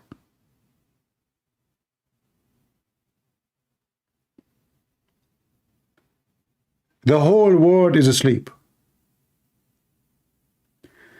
They do not know how big the problem is. Israel is no different. Most of Israeli are stupid, ignorant, dummy. They have no idea what's going on until now. Until now, most of the Israeli think that they can have peace with their neighbors. They have no idea what they are talking about. Until now, the stupid Western, they think this is about Gaza and Palestine. They don't know what's going on. This is about religion. This is a war of religion. When Erdogan, he said to you, we are going to take over Europe. All what we need to do, we ask every single Muslim to have 6 kids only. The speech is there. Still, they don't know. No, what? So what? They heard nothing. I mean, they even seeing the plan for you. Erdogan is not ashamed of it. Still, the European, their borders is open. Everybody come to their borders. Muslim, non-Muslims, they have no idea who's getting to the country. In fact, so, soon those European, they will become refugee. They themselves, they will become the minority. I went to Germany. I did not meet one German. I did not meet single German when I went to Germany. Not a single one. None of the people I spoke to in Germany is a German person. I met with people from Albania. I met with people from Iran. I met from people from Albania. I met with people from, from you name it. From Lebanon, from Jordan, ex-Muslim from Jordan, ex-Muslim from Lebanon. They invite me to their houses. I did not meet one German person.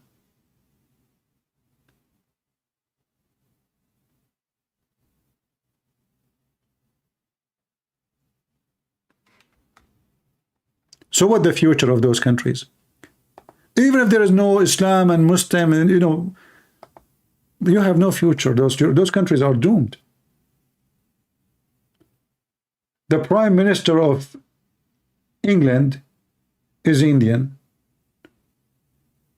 The Prime Minister of Scotland is Pakistani. Who is the king will be?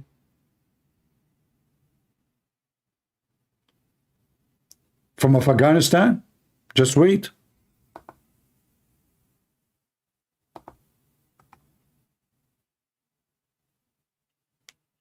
There's no rich in England. There's no rich people in England. Where are the rich people? Did you see them? Go to London. It's Pakistan.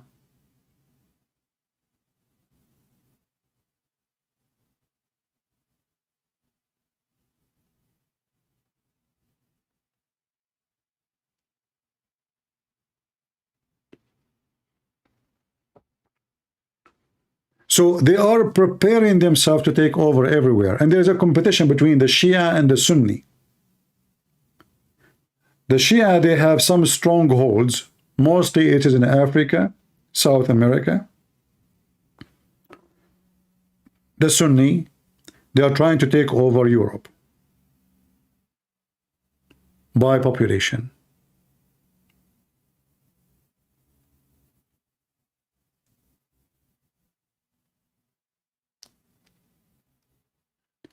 He is a Hindu, not bad. Who cares about if he is bad or not? That's not what you're talking about. We are talking about, what happened to the country? The country is messed up. You see, England is not USA. USA, the whole country is migrants. Every single person in USA is a migrant. So it's normal to have migrants taking over the country.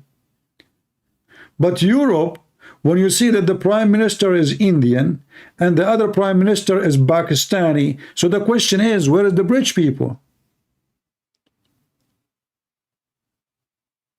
Who is the minority? And who is the majority?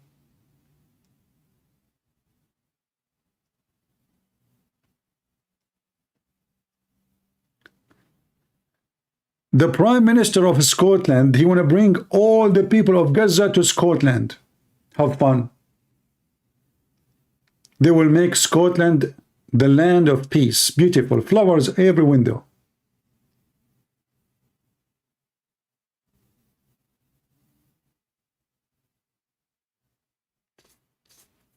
So what I'm trying to say to you, that while those Muslims preparing for something really big and bigger than what you think, those Western are stupid and they are dummy and they are doing nothing about it. And sooner or later you will have a civil war in England. You know, I hope I'm wrong, but I say to you, in less than 20 years, the Muslims, they will announce an Islamic state in England. I don't know which territory they will take, but they will do it. And then you will have a civil war in the country. It's going to happen. It's just a matter of time.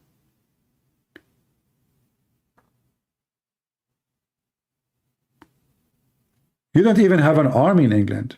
Do you know that Hezbollah in Lebanon have 100,000 fighters? UK have 86,000 soldiers only.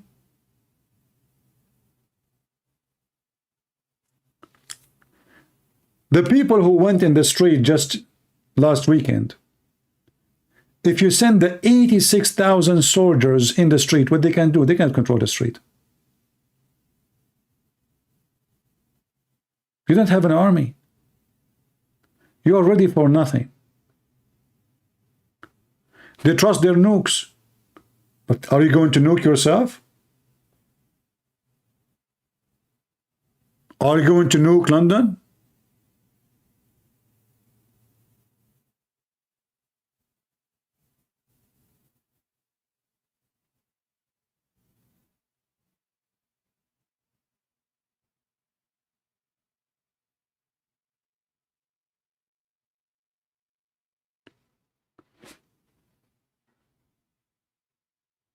So this is not about Israel, and those who they think they claim to be Christians and they are siding with Hamas and the Muslim, they are stupid. Those are the Christians. Those are dummy donkeys. A Christian, first of all, he should know that the word, the holy word in the Bible is our book. And the Bible confirmed that this is the land of the Jews.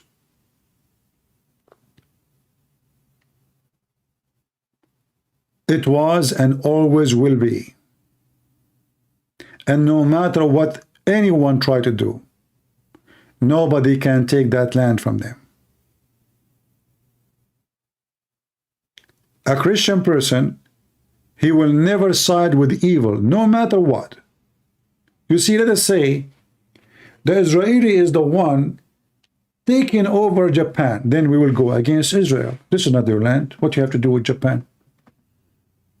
What you have to do with Japan? Nothing. Every one of us will go against Israeli if they do that. But how in the world you say Israel is not for the Israeli? Are you stupid?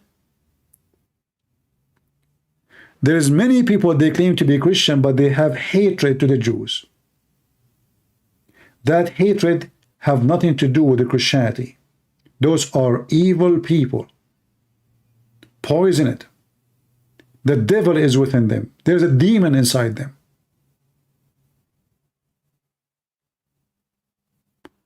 You cannot be Christian and you hate the Jews. We don't even hate the Muslims. You see, we are speaking about all what the Muslim prepare for us, but this is the reality, not because we hate them. I have to fight to defend myself, not because I want to kill. I know their plan. They are saying it to you. Islam will dominate the world. how Islam will dominate the world. We will conquer it. Behead the one who insulted the Prophet. They are not even hiding what they want to do.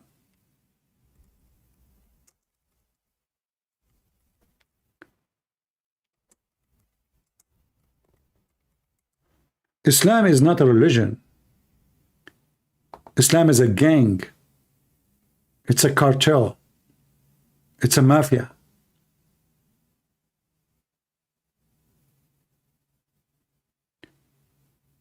You give them a piece of paper as refugee. Second day, they want to change the country religion.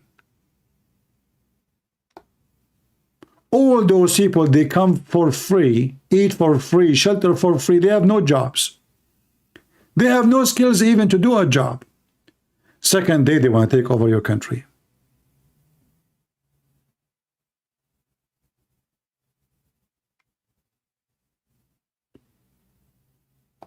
They are not even hiding it for you. They are saying it to you in front of your eyes.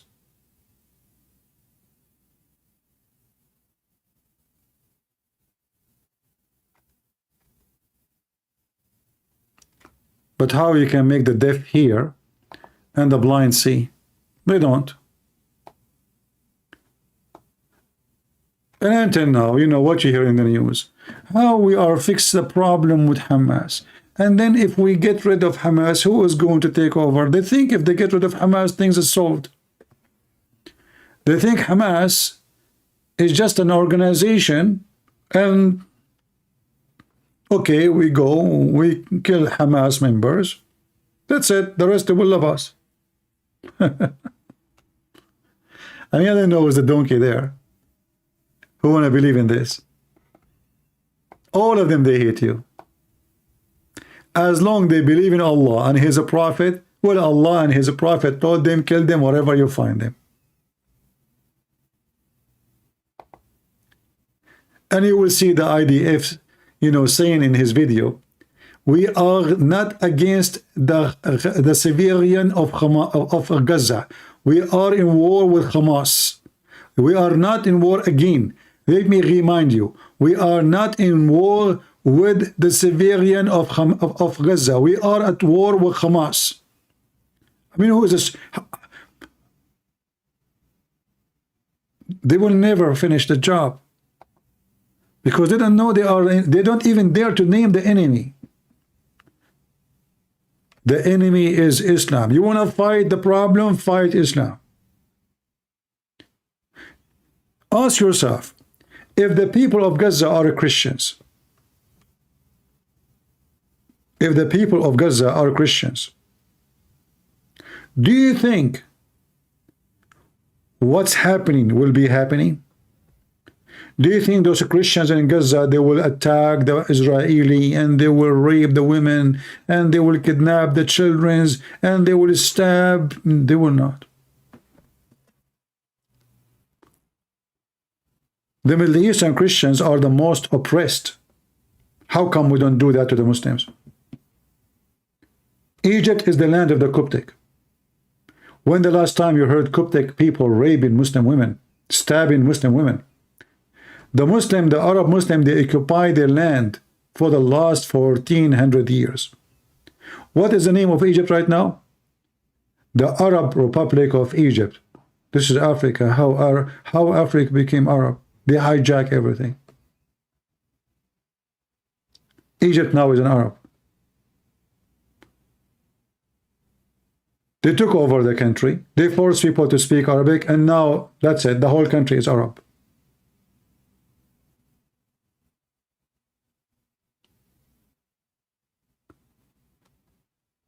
Nobody want to say what is the real problem. So let us make it short. The real problem is that we have people of politics doing politics. Nobody is saying the truth, and nobody is fighting for the truth, and nobody cares for the truth. You know, in the West, in the East, anywhere, when somebody go for election, he's fighting for a job. He is not fighting for the country. They don't care for the country. They care only how to become president.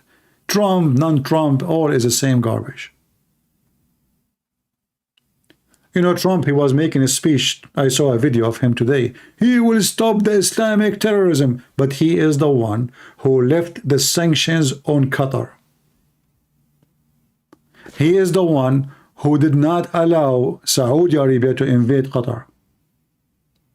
He is the one who forced Saudi Arabia and Emirates and Bahrain to shake hands with the Prince of Qatar. Even in the last week before he left the White House. Go check it out. He is behind the strength of Qatar. Qatar, in a certain point, they were strangled by Emirates and Bahrain and Saudi Arabia. They will not talk to them. They will not buy from them. They will not open the border for them. To the point the supermarket of Qatar was empty. The food was coming from Iran. It was the stupid Trump. So you change from Joe Biden, you go to Trump. Trump is the puppy of Qatar. Already he got paid.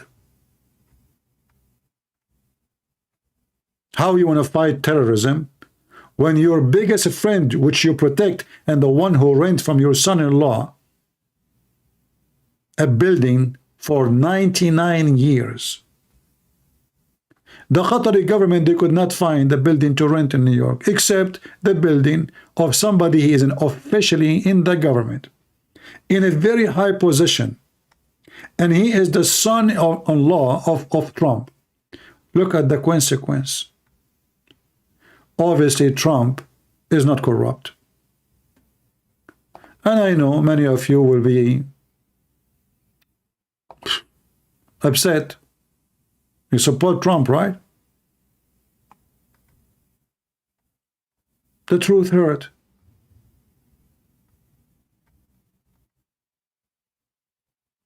All the crimes happening in the Middle East, sponsored by certain countries, Iran, Qatar, and the rest is just their babies, and for sure Erdogan. The three musketeers.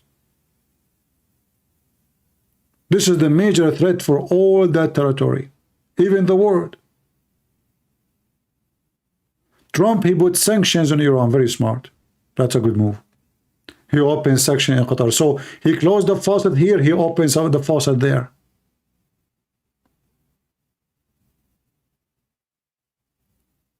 They put sanctions in Iran, but the Turkish, they can sell and buy whatever they want. And nobody put any penalty on Erdogan. Not in the time of Trump, not in the time of Biden, not in the time of anyone. They go blind. Whatever Turkey does, they go blind. They don't see it. Because they are corrupt. They are fraud.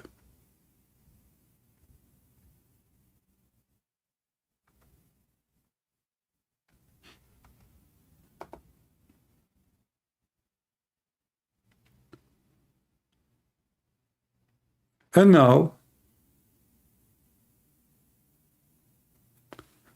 next election, we will have election.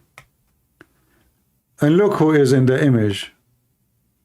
We have a bunch of dummies. There is maybe one person, I think he is better than the rest.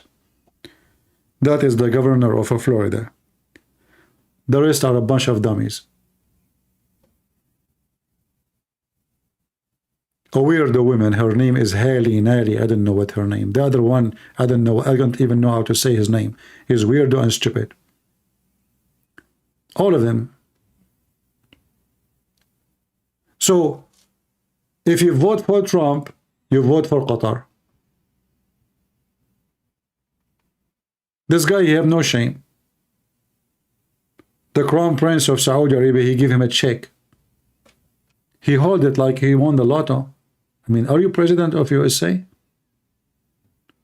They print a big check. I mean, this is like just something for kids. This is for commercial.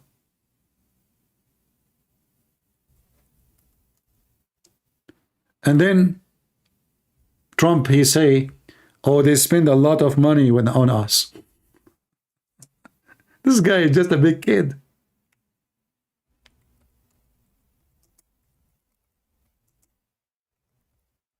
What money? I mean, this is America, you idiot.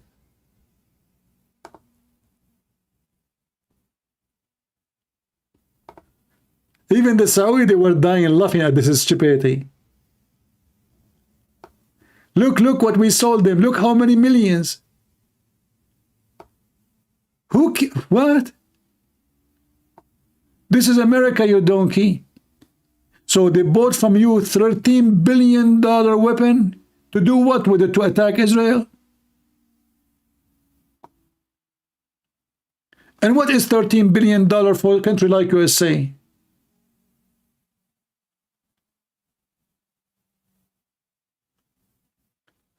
Money worshippers. No dignity. No ethic. Like, did he ask him, okay, you know what, we will sell you weapon. What about the human rights? What about the Christian? They can have a church there. What about Hindus? They can have their freedom. What about you treat those poor Indian, Indonesian who come to work in Saudi Arabia like a human?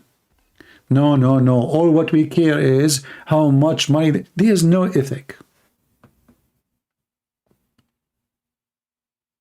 Zero ethic. Money worshippers.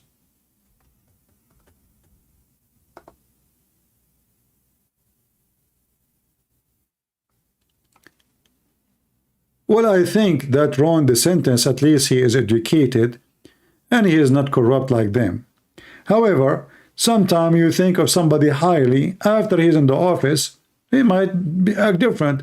But for now, the guy, he was able to accomplish a lot of things as a governor in Florida. I believe he is way better than the rest. He made the liberals go in the limbo. I mean, this guy, he go after Disney for all the garbage they are teaching kids. He changed the boards of schools. I mean, he did a revolution. Trump, he was in the office 4 years. He did not even change one officer in the army. Look how stupid he is. When Obama took the office, he kicked out all the Christians who they are high ranks in the army. And he replaced them with the pure atheist. Atheist only. For sure, there's no Muslim, he to put them there. So all the Christians, all the conservatives in the army, he got rid of them. In the intelligence, in the FBI, in this, you know, it's everything. Trump, he became a president. He was busy making Ivanka Trump a consultant. I mean, you tell me, how in the world Ivanka become a private consultant to the president? What is her expertise? Making shoes? Fashion? His son-in-law, he can't even talk. The guy, I never heard his voice. Did you guys hear his voice? Do he even talk?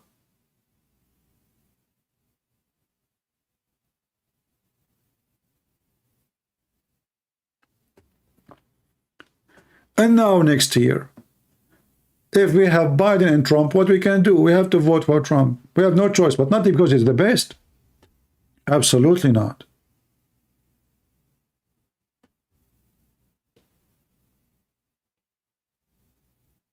They worship money.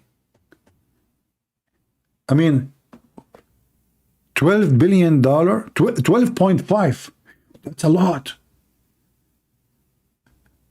I mean, American, they spend in the Halloween more than that in one day.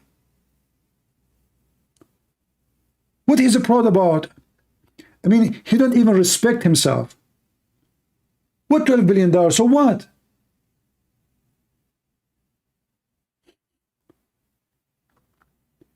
A guy, his name is Elon Musk. He bought a Twitter for $40 million. It's just a website. 40 billion. One guy. So you are proud that the Saudi, they bought from you weapon for $12 billion. Are they doing you a favor? Like, is it like money for free or what is that?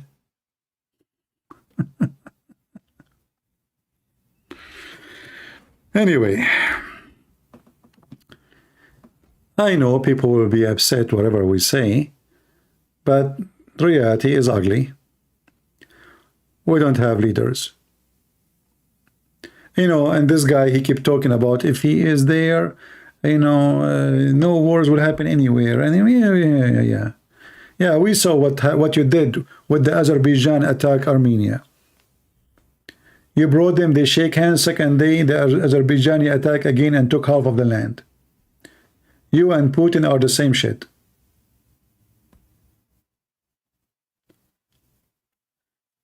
Trump is better for American economy. I will tell you why.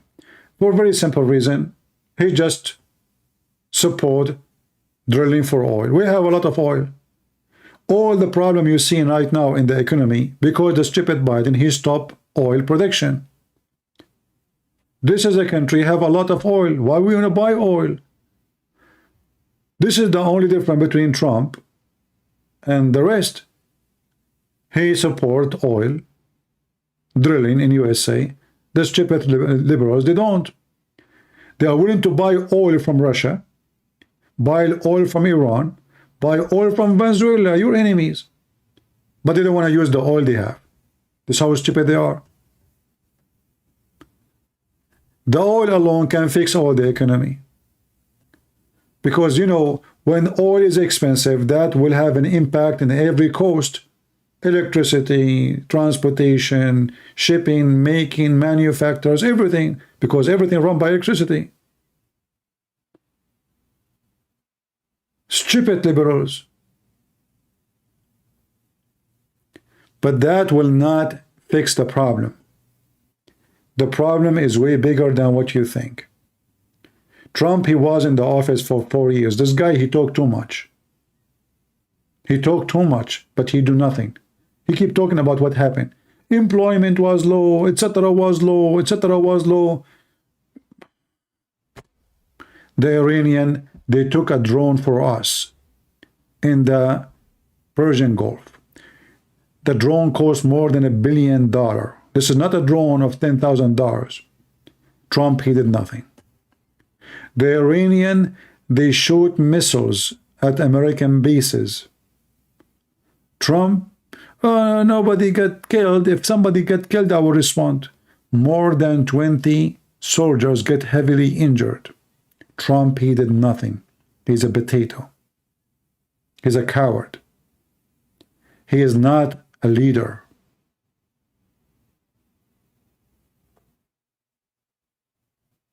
And that's what made them don't respect America no more. Those dictators, they fear you, but they don't respect you. Which means, if they don't fear you no more, then they will not show the respect which is based on fear. So the second they see that America is run by a bunch of potatoes, then they fear nobody. They are all over the place. This is why you see Iran, Hezbollah. Look, Hezbollah in Iraq right now is throwing a rocket at the USA Army. What the USA Army doing? Nothing. Same in the time of Trump. Nothing.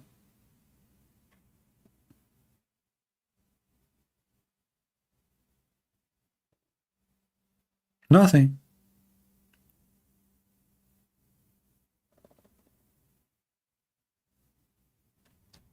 How do those people respect you if they don't fear you? They are criminals.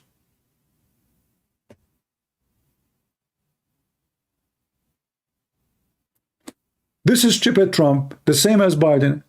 Go and see the Trump, the President Trump, speaking about how brave Taliban. He said, who can win against Taliban? Look, you stupid idiot, how you say that? 2,000 Marines, they were controlling the whole country of Afghanistan, only 2,000. And then you praise your enemy and says, who can win against, you know, they are warriors. That's what Trump said. Go see it. Stupid. Praising the enemy. Which means he installing terror in the heart of his own nation, saying we cannot win against Taliban. He said that. when the reality is 2,000 Marine only were in Afghanistan controlling the whole country. 2,000, not 20,000, not 200,000. Stupid, donkey, idiot. He called them even smart. He called Hezbollah smart. And he's right. They are smarter than him.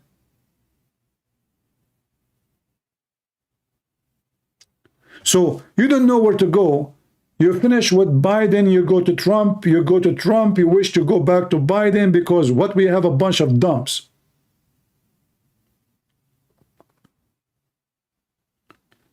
And people think that Trump is a real leader. He's not. See, now Trump is making videos every few days. I will do this. I will do. Okay, just wait. He will become president again. Nothing of what he say he will do. Nothing. All his speeches is balloons, like him.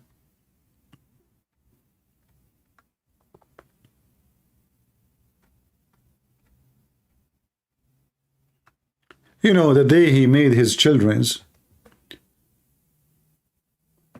consultant for the president, I know that this guy is messed up. I never heard of somebody he do such a thing.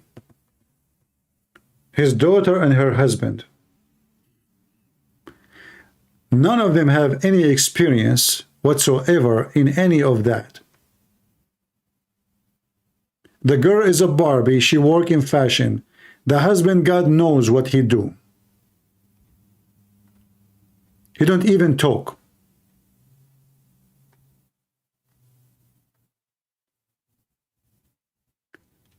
And then they talk about Joe Biden and his son. Well, you are the same.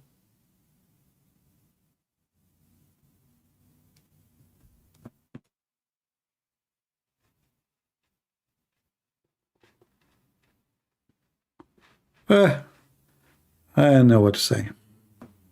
And I know many people, they like, you know, me myself, I voted for Trump. I was excited when when he decided to go. I mean, he appeared to me more honest, more natural. He said things nobody say. But then it turned to be that this guy, he says something. He go in the front of the White House. Qatar have to stop terrorism. 2 weeks after he said, Qatar, I don't know how many airplanes. And Qatar never stopped supporting terrorism. Not in his time, not in the time of Biden, not in time of Obama, not in time of George Bush. Never stopped supporting terrorism.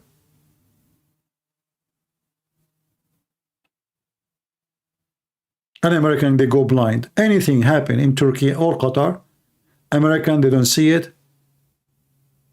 Congress don't see it. Senators don't see it. They go blind. The second you say Qatar or you say Turkey, they don't see it. Obviously, money is involved.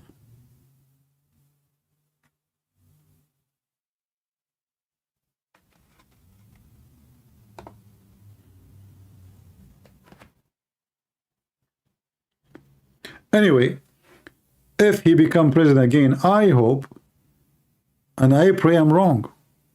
He will change. But you know, in the Middle East we say that if you put a tail of a dog in a frame for 1,000 years and you take the frame off, the dog tail will bend again. You can't make the dog tail straight. It doesn't matter how long you put it in a frame. People who worship money, they will never worship anything beside money. You can't change them. Money is their God. All of them. You know, did you ask yourself why this Nancy Pelosi, she is the Speaker of the House for all her life? What is the benefit? Why they are so desperate to be there? Because they knew the stocks markets. Companies, they have to submit to them. the next move of the stocks. So you will see that Nancy Pelosi and her gangs, they never bought stocks and lose a penny. Their stocks is the most successful buy ever. Never one mistake. How they will make a mistake? I mean, they knew what will happen tomorrow. This is why they are so desperate for those positions. They are not there to serve you. They knew when the stocks of Apple will go up, when it's going to go down, when Tesla, what anything. They have the information which nobody have. It's a must. Those companies have to submit to them.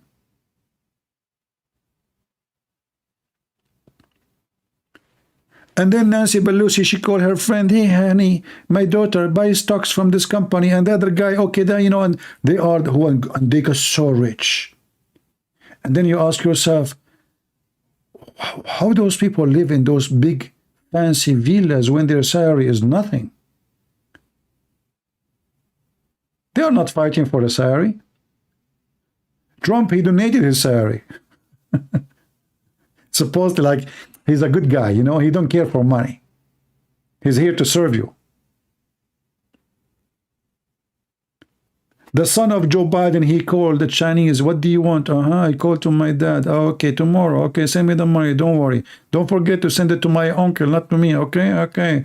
The big guy, the big guy. Ukraine, China. Suddenly the guy, he's nobody. They put him in the board of a big companies of oil in Ukraine. Why? It's not a bribe. No, he's skilled. He drew pictures.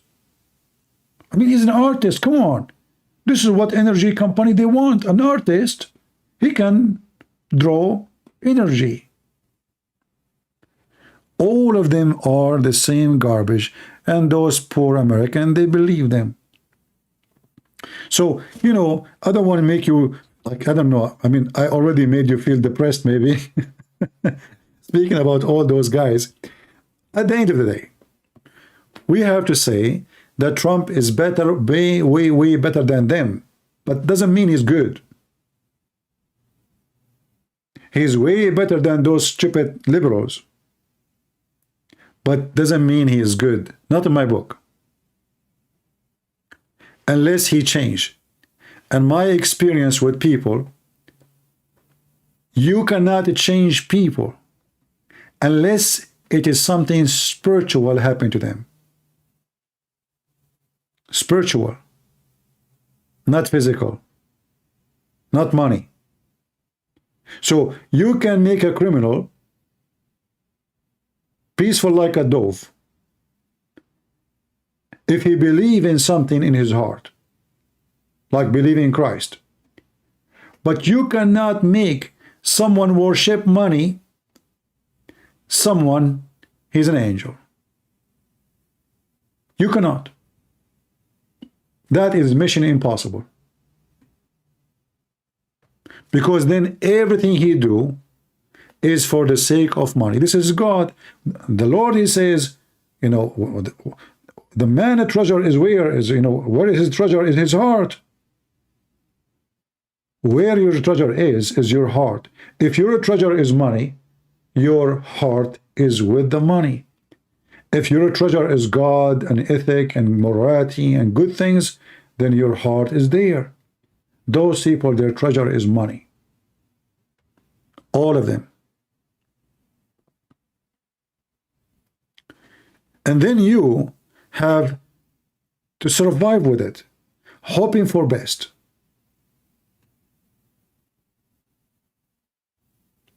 But best never happen. But at least this guy, he will make fuel cheap. He will fix the economy, and we will stop buying oil from the enemies. At least. I mean, for sure he will do that. So he have a, you know, he have the skills of a businessman. But when it's come to ethic, he's far from it. But at least he is better than those donkeys in the Democratic parties. And the funny is their flag is a donkey. I don't know. we are insulting donkeys. Donkeys are wise, by the way. You know, I want to tell you a story. Once I was a teenage, we went in a mountain area and we want to do hiking, you know, kids.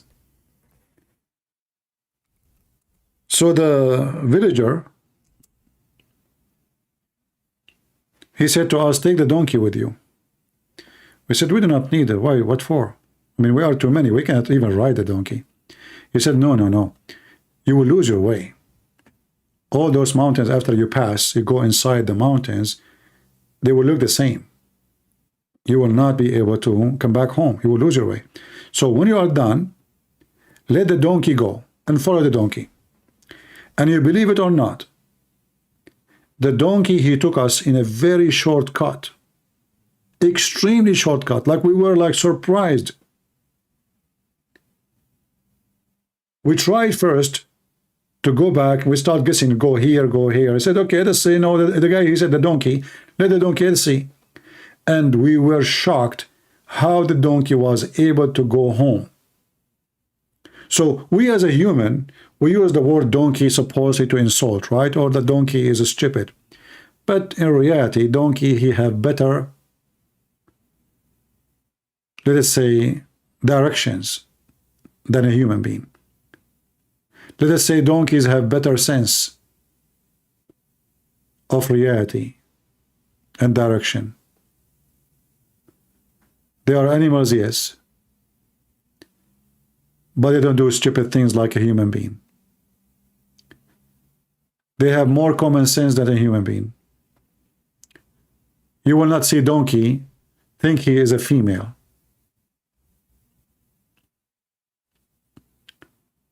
You will not see a donkey, he want to put tattoo all over his body, to the point you cannot even see the skin. You will not see a donkey, he want to put a ring in his nose, in his toes, in his eyes. I mean, you walk in the street, you see those teenagers, you don't know what they don't look like. I don't know what they have in their face. Ring in the nose like the cow in India. They put the ring so they can control the cow. Ring in the nose, ring in the cheek, ring in the etc. Ring in the belly bump, ring in the cheek. I mean, ring in their lips, ring in their tongue, ring in their vagina.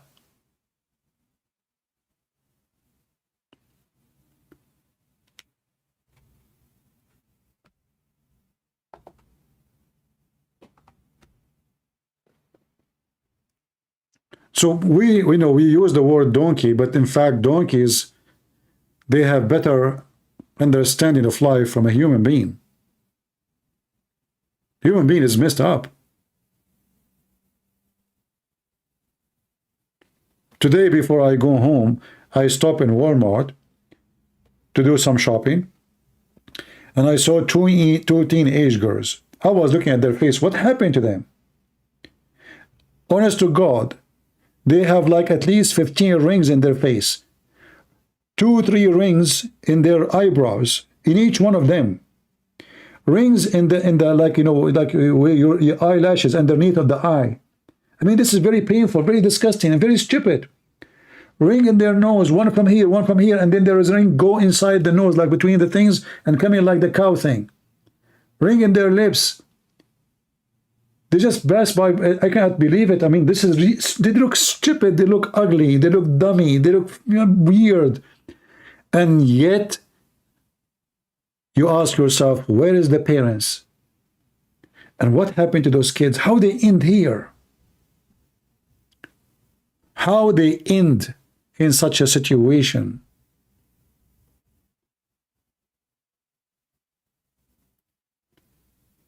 Imagine those people, they will become our coming president. So the coming president will be somebody, have ton of rings in his face, in his nose, in his toes, in his vagina, in his penis, because today you don't even know who's the one who have a vagina, who's the one who have a penis.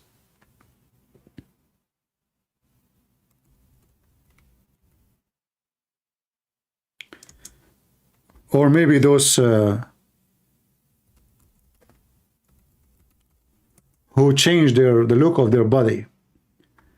One guy want to be a frog, the other guy want to look like a lizard, the other guy want to be a Korean, I mean, can you believe it?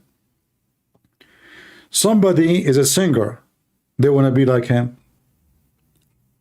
Okay, tomorrow we have a new singer. I want to be. So today I want to be Korean. What if the guy is an African tomorrow? He will be African. But how you can be an African? But okay, what if you, okay, the actor you like today is African. So now they do body modification to you to become African. What if the guy you like him tomorrow, he's a redhead? What you would do? I mean, it's really messed up. So you have a religion, they want to conquer you. Their dream is to take over you. And you have generation which is messed up.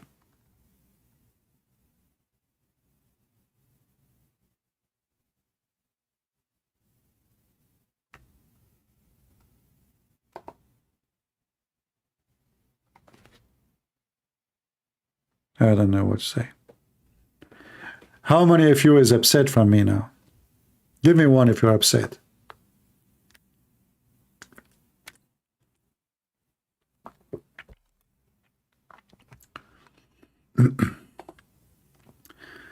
What we can say, I guess we say it all. Anyway, you know, still, I believe that there is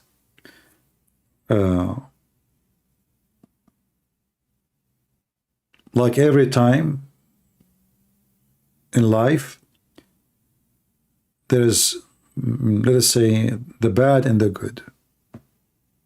And sometimes bad things must happen in order for good things to happen. You know, if you look at countries like Philippines or Indonesia or Hawaii,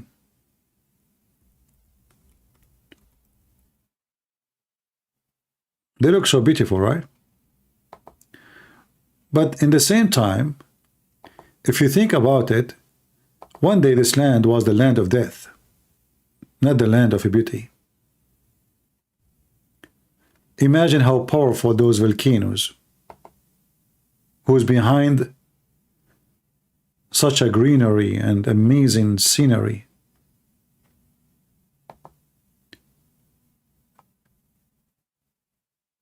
Sometimes the land have to be burned in order to be green again. The same as a volcano does. This is why I believe that for us as believers, we are not left alone with the evil of this world. There's a wisdom. And sometimes a human being, he have to learn from his mistakes and even from his evil. So even evil and whatever evil bring can have some benefit. To learn from it, to fix, to correct, to educate, to teach about it. Same as Islam. Islam is an evil belief, very evil. But maybe if there is no Islam, me and you will be in the bar right now. Maybe if there is no danger and risk, we will be doing something more stupid, and we will not care for something serious. You will learn that a human being, the more he is comfortable, the more a loser he will become. This is why you see countries who have very good wealth, they are messed up.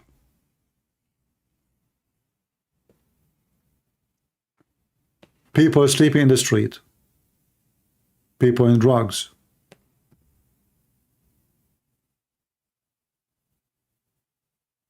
people don't care.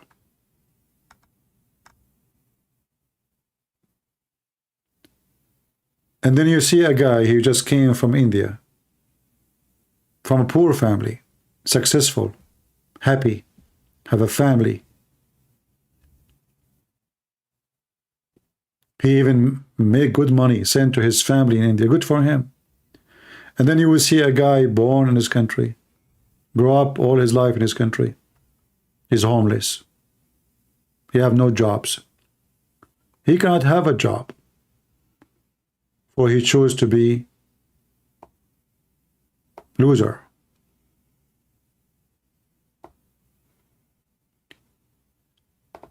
So difficult time. You don't hear me, guys? Did we lose our voice? So sometime difficult time, or most of the time actually, difficult time can make better of us. And that's why I advise you not to spoil your kids, otherwise they will become like those guys. Make them feel the value and appreciate the food, the clothes, the warmth, the roof, the ceiling. Let you and your family always appreciate what the Lord He provide you. And discuss serious issues with your kids. Don't be a dummy who give your phone to your son who is 7 years old and let him play games all day long. Because then he will play games all day long, the rest of his life. Establish a generation which is people who think, people who have action and reaction, people who they are smart, people who know history. Because the one who do not know history, he have no future. You know, when they say to you he's expert, what expert mean?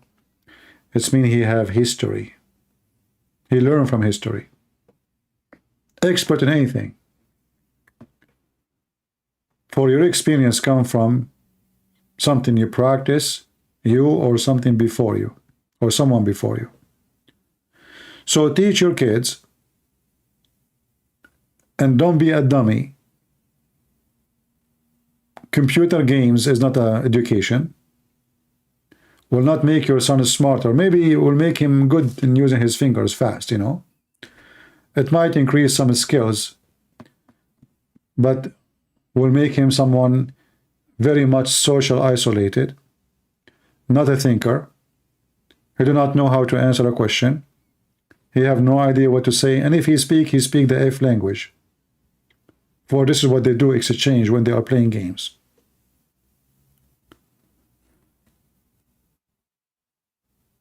The future, the future generation, if we don't fix our education system, is going to be horrible. Because most of the kids today, they are just stupid. They don't know. They have no idea. And those liberals in the West, they keep making education worse and worse and worse. To the point nobody can calculate two numbers together. They have zero skills in mathematics, zero skill in geography. They have zero skills in everything. In the top of that, they are confusing them about their gender. So how in the world you are going to be a nation in the future? There's a lot of risk involved. And the most aggressive attack on you is the attack on your children. So if you are really a Christian person who cares for his family and the future of his kids, you cannot depend on the education of schools. Because the schools these days, especially if you live in big cities controlled by liberals, they are teaching your kids horrible things. Have nothing to do with education. You know, I remember first time I have a TV. First time I have a TV in the state. I came to the state. I have a small, tiny apartment. I went and I bought a TV. I don't have cable. You have, the antenna. The first TV station opened for me. I turned the TV on. I sat to eat. There was a woman, she was talking. I don't know even what they are talking about yet. It was a government TV station. The woman, she was speaking about putting two fingers how to insert the two fingers to make the pain easier. Two fingers, pain. Interesting. I don't know what she is talking about yet. After listening for 15 minutes, she was talking about how you can have sex with a male by inserting two fingers in his anus. And this is a government TV. And this was long, long way ago. It was not 11 midnight, before midnight. It was around 3 p.m. The first ever program I see in America. And then right away I learned that government in this country is not the one who teach good things.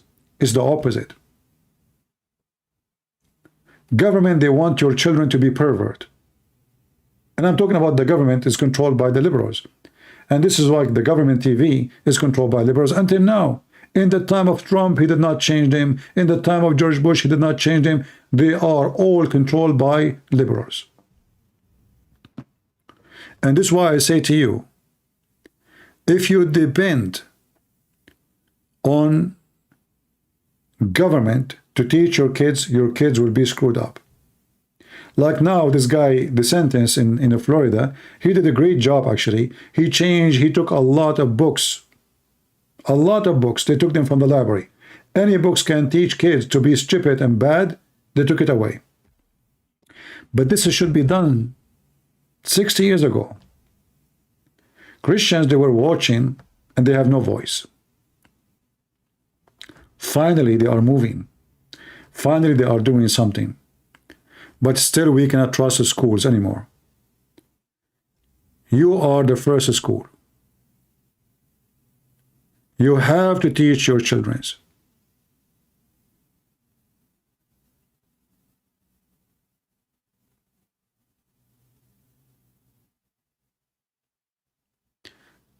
All right, Nafta, all right. Maybe I got you wrong, no problem. So you have every day to take care of your children, teach them about God, about ethic, about morality, about right, about wrong, and what wrong can do to them. It's not enough to say to them drugs is bad. Show them what drugs can do.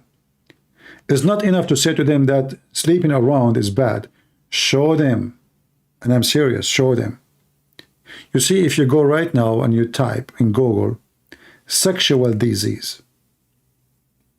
If you type sexual disease, you will see how bad, how disgusting, what can happen to you. So when the Bible says to us what to do, what not to do, the Bible is not commanding us to be slaves. The Bible is commanding us to be free. Sin never make you happy. Sin make you sick. And this is not a speech. It's true. Sin make you sick. Sin make you die. Sin make you unhappy. Sin make you depressed. Sin make you being tortured. Because all those diseases will do all those things for you. The second you have them, you will be depressed, tortured, in pain, not confident. You hate yourself. You don't know what to do. You don't know how to get rid of it. Many of them are so nasty to the point you wish you never had sex before. So why we don't listen to what the book is saying? The book is a benefit for us, not a benefit for God. God do not need you. God, in fact, He created you in certain ways so you can enjoy your life, and sexual Joy is one of them, but not to live like an animal. The second you decide to live like an animal, you lose your morality, you lose your health, you lose even your wealth. And even if you have wealth, what the point of wealth if you cannot live healthy? So show your kids, don't tell them sex is bad. Show them the skins, show them the buzz, show them all the crazy stuff will happen to them if they sleep around. Not just sex is bad if you sleep around.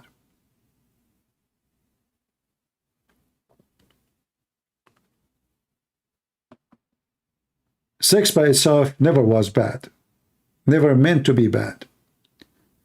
But because we decide to live like an animals, then what you expect? You will die like one. So, you know, I remember I have a cousin, and his son is very spoiled. Very spoiled. He don't want to eat. They have to beg him to eat. You know, they have one son. So one day, my cousin, he said, I'm going with my wife. Can we leave our son with you? Are you going somewhere? I said, no, I'm going home. So he left his son with me. And he told me about his son, the problem. You know, he told me, I don't know if you can make him eat because he gave us really hard time to eat, you know, like, you know. I said, okay. I know that he is going to come and visit me in that day. So at that time, you know, we don't have like DVD, etc. We have those old, you know, video machines. You remember them, the tape? So I went to the library and I found a video about hunger, children and hunger in Africa. So I bought that. I got that tape, actually. I borrowed it, sorry. And I get it ready. They brought the son. He sat with me. I said, I want to watch with you a video. But the video, by the way, have a lot of things is not nice. He said, like what? He said, you know, children who they are not happy, hungry. I said, okay. So I played the video for him, and he saw the bones of those kids, how their belly, how they look, how their head is just a bone. So he was saying, why they are like this? I said, because there's no food. He said, why they have no food? I said, there's no, but not everybody have food. Not everybody can eat every day. This kid, he could not believe what he is seeing. So we watched the whole video, and then his parents, they came and they took him home. When they put food in front of him, he did lick the dish, and he told his mom, Mom, don't leave food in the dish. There's kids, they are dying. They cannot have food. My cousin, he called me. He said, what you did? I said, what? He said, look what he did. He's just even teaching us that we should lick the dishes. I said, well, this is what I told him. Because we ate together. And after we finished, I said, remember what we saw in the video? Let us clean the dish. So me and him, we start licking the dish. Seriously. I was licking the dish in front of him, and he started licking it like a puppy. And then he said, yeah, we should not leave food because, yeah, I mean, those kids are, you know, like he was almost going to cry. So you need to teach your sons the value of what they have. Otherwise, they will never appreciate you. They will never appreciate the food you give them, the clothes you give them, luxury, anything you give them. Because simply, they think this is what they should have. They don't appreciate. Appreciation is the key of happiness for everything in life.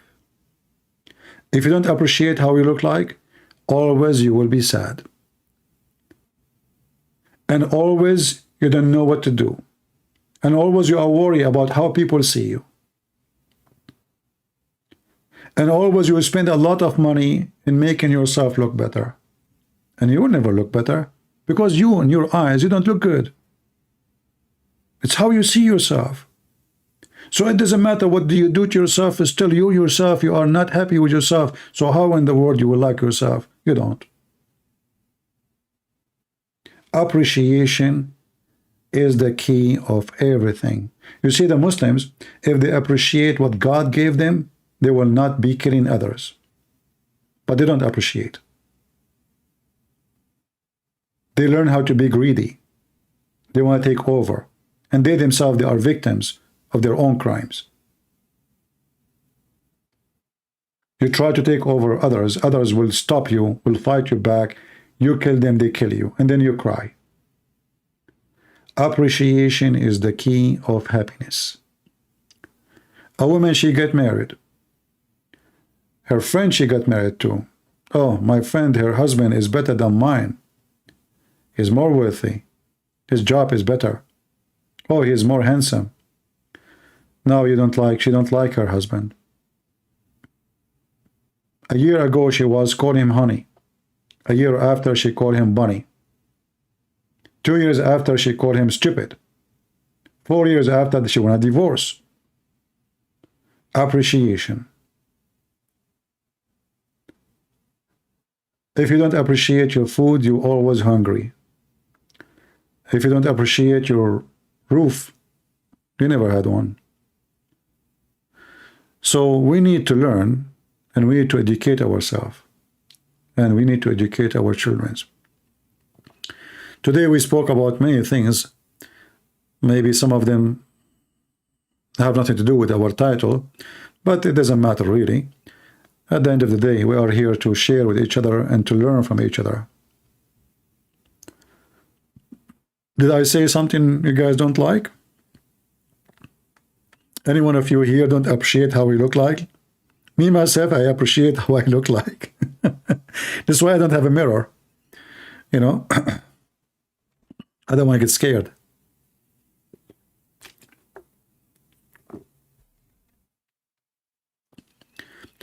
Don't scream at your child. Don't force her to eat. Well, he will eat anyway. Just why you want to beg him to eat? Okay, he will get hungry. Don't worry. You know? Yeah, I mean, it's just about little intelligence is good, right? Yeah. You know, like these days you walk in the street, you find women, they have things in their eyes. I mean, they have wings. They think they can fly. They have wings, really. I mean, what is this in your eyes, you know? And then you are like, why in the world women would do that? I mean, okay, do you really think that now you look better? You look funny. If you ask me, they look funny, really. They look weird. First, we know that it's not true. It's not your eyelashes. And it does not give me a good idea about you, you know? I don't know what to say. I mean, I don't want to be rude, but why anyone want to do that? I mean, what those for? You can use them for barbecue. Like, you know, you do barbecue, you blink your eyes, and then that will give some wind to the fire. So when you are not appreciating yourself, or you start worshiping looking or how you want to look like, then you will find yourself, you are bleeding your income, your money, your future, because you need to spend more money on the way you look like. You are so worried about how people see you. So worried. And then at the end of the day, always there is somebody look better than you. Always there is someone taller than the tall. There is always someone smarter than the smart. There is always someone shorter than the short. There is always someone thinner than the thin. So always there is, I mean, so you will be always in your life in a challenge because you don't appreciate.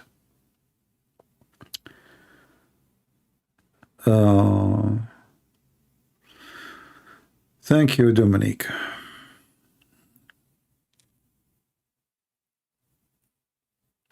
I'm not making fun of how they look, but I'm just, you know, questioning the reasoning. You know, the reasoning is very simple.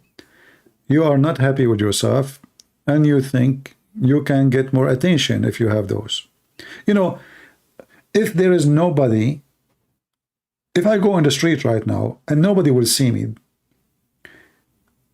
I'm going to dress the same if a lot of people will see me? In my case, I don't care really. In my case, you don't know me. I'm a person who like to wear sandals, not shoes. I like to wear short, not suit. In fact, I did not wear suit for a long time. I hate it. So I don't care really for how people see me. But always the question is, do you dress because you like to dress this way, or you dress because people want to see you this way? If there is nobody in the street, are you going to dress the same way? Do you think a woman, she will spend 3 hours putting makeup in her face if she knew that in the street there's nobody?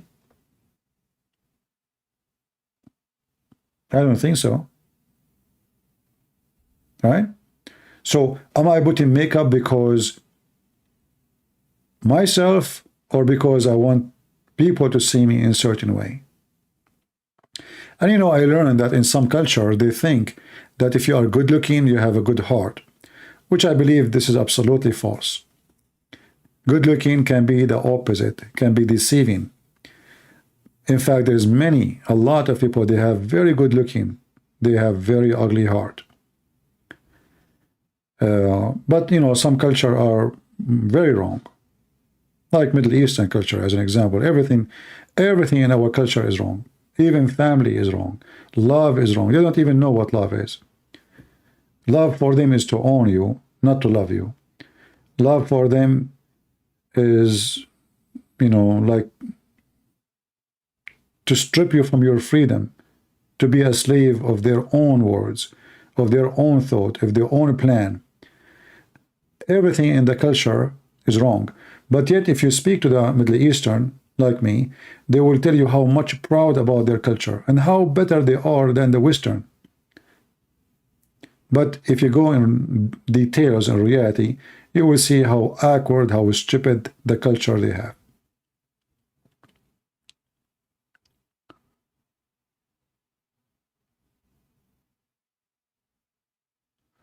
Women, makeup and dresses, etc., you know, feminine.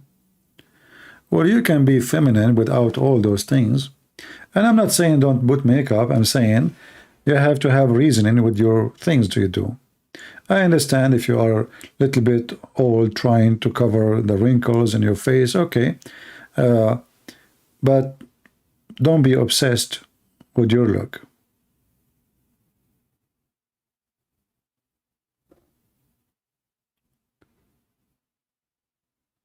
Anyone have a question?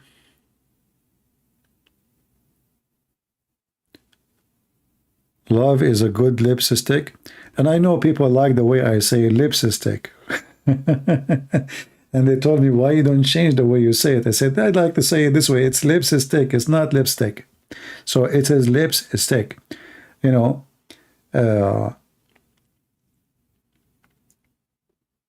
I know. Sometimes I look at women, I find that their lips is so red. They look like a bear. They don't look like female anymore. Especially those like very red, you know, I mean, I don't know what is that.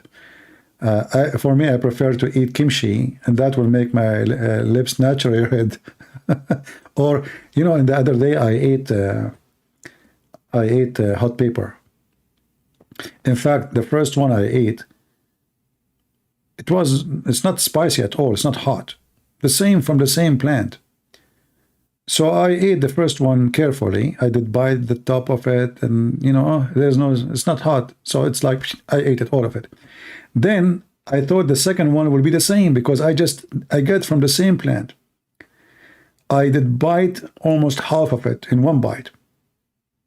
And I got not only lipstick, I start speaking German, Gypsy, Chinese, you name it, all languages in the world. I don't know what happened to me. How in the world it's from the same plant? One of them is not as spicy at all, and the other one is hot like crazy. Anyway, it's good to speak languages. All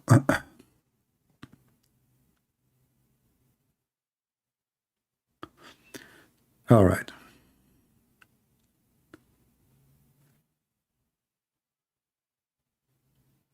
And actually, you know what? That taught me something else too. I mean, you have the same plant, right? The same plant. And I took them from the plant by myself. And then one of them is so spicy, crazy spicy, and the other one is not at all. So that was like a way to teach me a lesson. Is to be careful. Don't assume. And this can happen to us. We can be both is born from the same mother, but we can be totally the opposite. One is cold, dead cold, and one is hot, crazy hot. Don't assume. I assume that if the first one from the same plant is not hot, the second one will be the same. And I was wrong.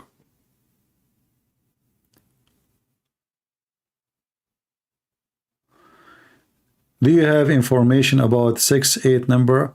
Well, there's nothing there. I mean, those Muslims are really, you know, the alphabet, the Arabic alphabet, they have equal numbers. And those, it's just summary of numbers, summary of letters. They mean nothing.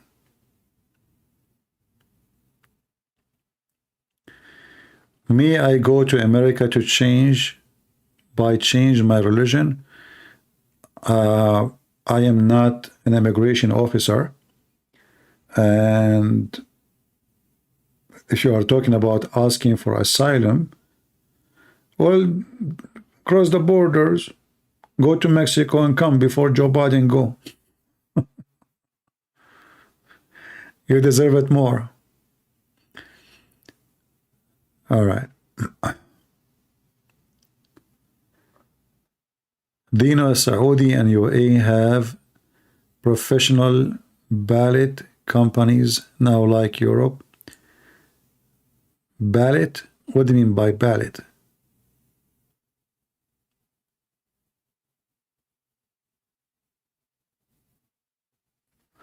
I don't know what that word means. Sorry, my friend. BNA. What ballot company guys mean? Shall I search for it? Ballot company? What bad company mean? Dancing? You mean like ballet? Is it a ballet or ballet? Oh, okay. Oh, okay. Well, you know, my friend, you are disconnected maybe. The first people in the world who dance naked is in the Middle East. You never heard of belly dancing? You never saw it?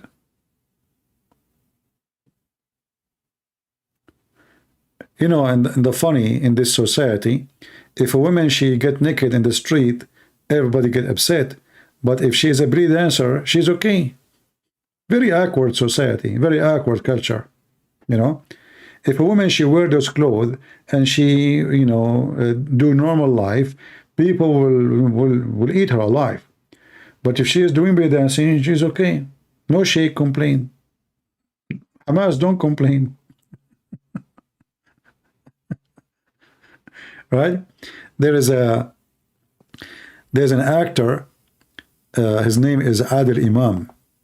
Those who they are from Egypt, they knew what I'm talking about. So the judge, it's a comedy, you know, this guy, he make a comedy, he's a comedian. So the judge asked him, how come you know that there is a belly dancer, your neighbor, and you did not move from the building? So he said to him, well, if he's speaking reality, if everyone will move from his apartment because he have a neighbor, she's a belly dancer, the whole country will move out. So, in one hand, you will see them, how much they are religious, women wearing hijab, you know, and like Mimi hijab, even his last name is hijab, imagine. In the same time, you look at their lifestyle, you will not believe it. And it's not even belly dancing, it's like sexual dancing. And it's usually disgusting. I mean, not all of it is like women, even they look good. They bring you women, they scare the hell of you.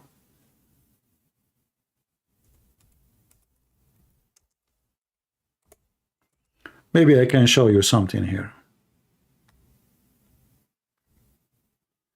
But I will try to find something. Oof, what is that? Sidi Al-Aryan? That's too bad. Okay. I'm trying to find you something. Okay, I don't know. Most of it is not, it's not good even to be put in the screen, but I'm not going to play the video. Look at this. They make a stage in the street. This is not even usually, is not even done like in the nightclub or no, this is in the street. And then they bring women, they scare the hell of you. And they are almost wearing nothing, and that's what make it more scary. And nobody complain. You see, those are religious Egyptian sheikhs. Not a single person open his mouth. Nobody complain. But if you take the Bible to preach the gospel in the street, they will eat you alive.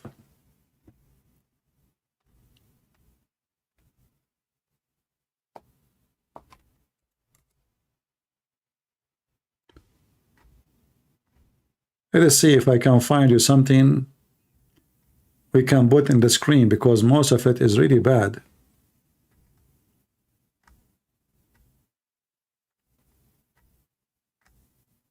Bad and dirty.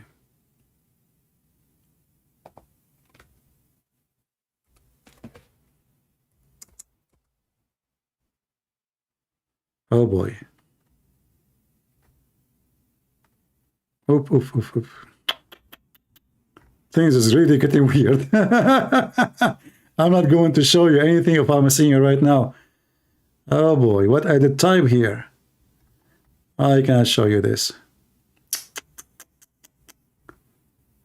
No. Oh boy.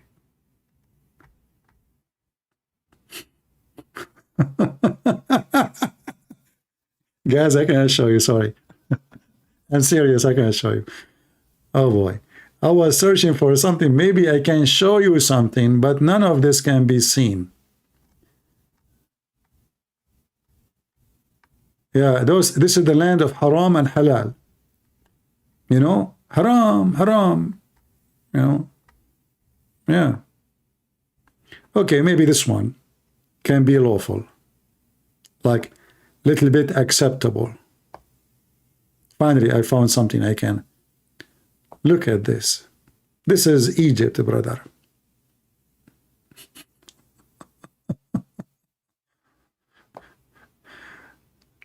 Yeah, you know, I mean, if I flip up,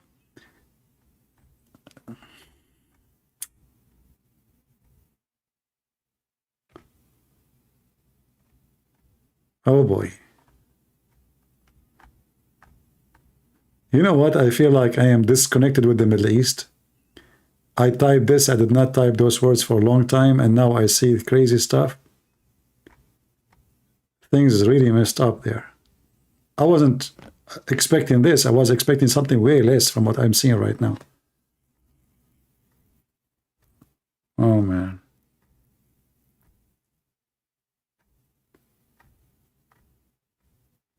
I could not find one decent video to show you. When I say decent, I mean it's like you can put it on the screen. I know that most of you are like very young, 60, 70, 80. Forget.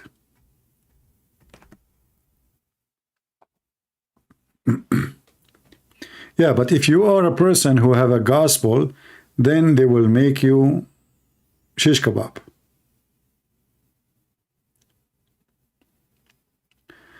Gaza is losing, so the end is near. What Gaza have to do with the end? I mean, is Gaza is the center of the world? If Gaza is losing, that is the end?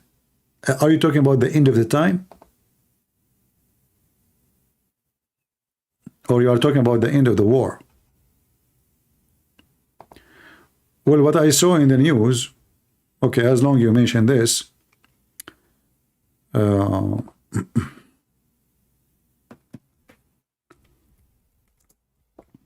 this is from like maybe 6 hours ago I saw, or maybe more.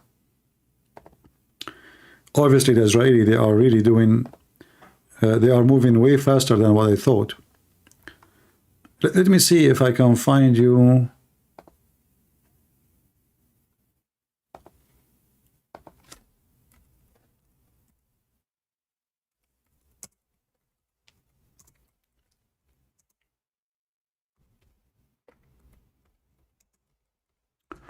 If I can find you the map.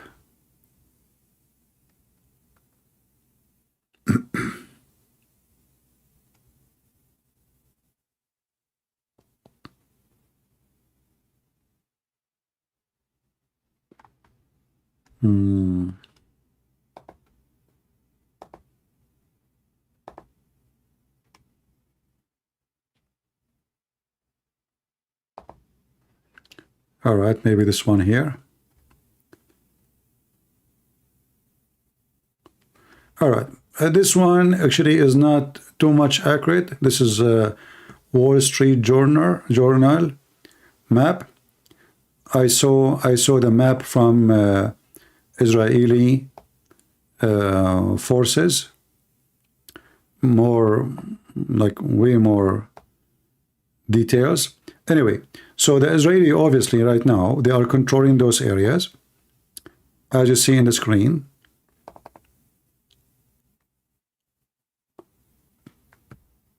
And like the area they are highlighting, like there is a totally red, as you see here.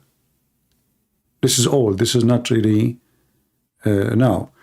Already they have all this area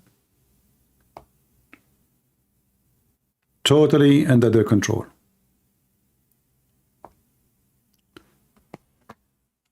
This area here, let us use different color. The street which is in the beach area here is not under their control as a ground, but it's under their control as a fire, which means nobody can use it because they have their ships in the front. This area is very busy area, which means buildings are like just right away next to the beach. So this is why until now they did not enter this area. In order to enter this area, this means you have to take all Gaza right away. And then they took all this area here. And I believe now, I don't know, for some reason here, this area, it's not totally under their control, this area here. I don't know why. Even in the map I saw, it shows the same. But this area here, let us use red.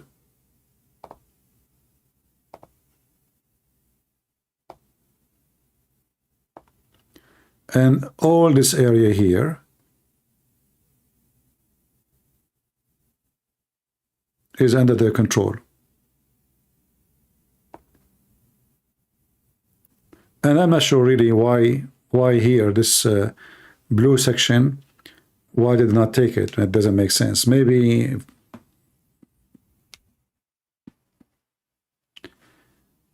I don't know, but it looked weird. You know, I'm not from that area, so I have no idea how the geography is in that area and what is the reason they let it. I mean, because all what they need to do is just take it. I mean, it's empty. There's nothing there actually. You know, they should close it, but they did not. I don't know why. So all this area is under their control, and you can tell they are shrinking the distance. This is the heart of Gaza actually, which means now they are already in the heart of Gaza. Here is the heart of Gaza. So already the Israeli army is in the heart of Gaza. Yesterday I made a video about they capture the or like, you know, they surrender around the top leader of Hamas. This is what Sky News, they said, but then there's nothing in the news about it. So maybe this guy, the journalist who said that the news, he got it wrong. Maybe they meant they are surrounding all the area and he is hiding there. They don't mean literally that they are like, you know, they got him. Maybe that's what he thought. And then here you have this street here, by the way. This street is totally under the control of the Israeli. You know, nobody can use it. So obviously, Hamas, as they announced today, Hamas lost control of the west of Gaza. They have no control no more. And not to forget to mention that they have full control of the space, the sky. They have those drones. They are scanning every single street. So if a member he want to move from building to building, the drone will see it. And if they were able to do this in a very short period, I assume that things will collapse faster. Because remember, it doesn't matter really how much Hamas they prepare themselves. They are not getting a new supply for ammunition, for weapon. This is war. You know, if you go to shoot with your gun for 15 minutes, you know, you need a lot of bullets. But we are talking about now more than almost 2 weeks now of like ground war. So the more, this is why now we heard in the news that Hamas is asking for 3 days ceasefire. In return, they will release 10 or 20 prisoners. So this is how much they are desperate to have ceasefire. And I think they are asking for ceasefire. Maybe they are trying to dig a tunnel somewhere. You know, otherwise asking for those days does not make sense, except they are trying to buy time for something. You know, maybe there's a tunnel the Israeli they were able to destroy. Maybe they are working to fix it. Like let's say a tunnel maybe here in this area, let's say, and the Israeli they destroy it, and they are trying to seek outside or to smuggle weapon. Otherwise, exchanging hostages for few days of ceasefire does not make any sense, because what that will do? Why they want to give hostages if you stop ceasefire just for a few days? You know what I mean? Mostly they are trying to buy time because they want to smuggle something. Maybe they want to get out. Maybe they want to smuggle weapon. Maybe. Otherwise, I don't find any reason for it. But the American, Joe Biden, is forcing it, claiming that they will release 20 hostages. 10 of them are American. If I am Netanyahu, I will refuse ceasefire. Doesn't matter what, if it's 1 day or not. Either if you release all hostages or release none. I mean, isn't even the American ashamed to say release the American? Why the Israeli, they are not worth it? You want to just free your own citizen? So Israeli should not accept, actually. Either all our citizens go out, everybody is kidnapped, go home, or war will never stop. But obviously, Hamas is collapsing. This is why they are offering voluntarily release of hostages. Because obviously, their situation is not good at all. And I think they are not really, they never thought it's going to end this way. Any idea why the US launched airstrike on Iran? Linked weapon warehouse in Syria? This is not USA, this is the Israeli army. The Israeli army is the one.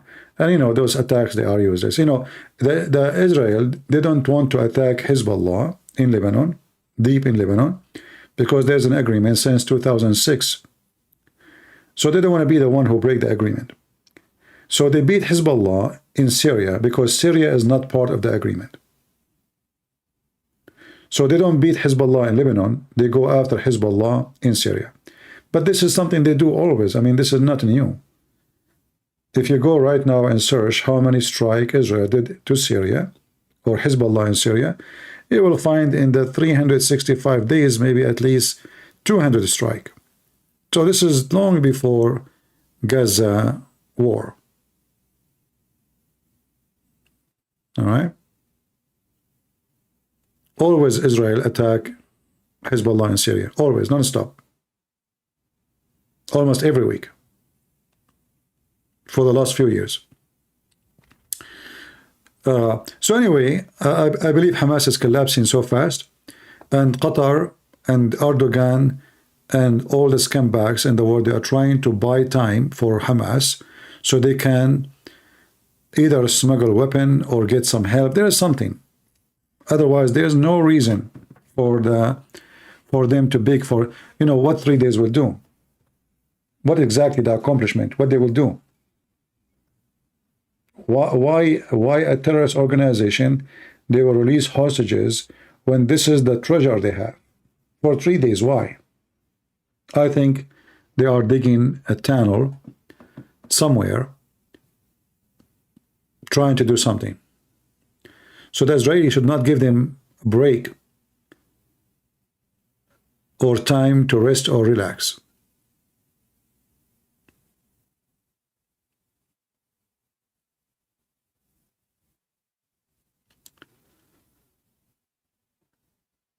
And I hope Netanyahu, he will not listen to Joe Biden. He should not. But you never know. I mean, this is politics. You see, the Israeli army is very powerful, but a powerful army can lose war because of politicians. Politicians are dirty people. Very dirty. All what they care about is how to win the coming election. They don't care really for victory for their own country.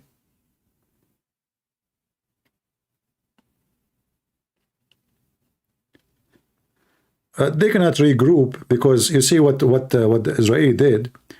They cut Gaza.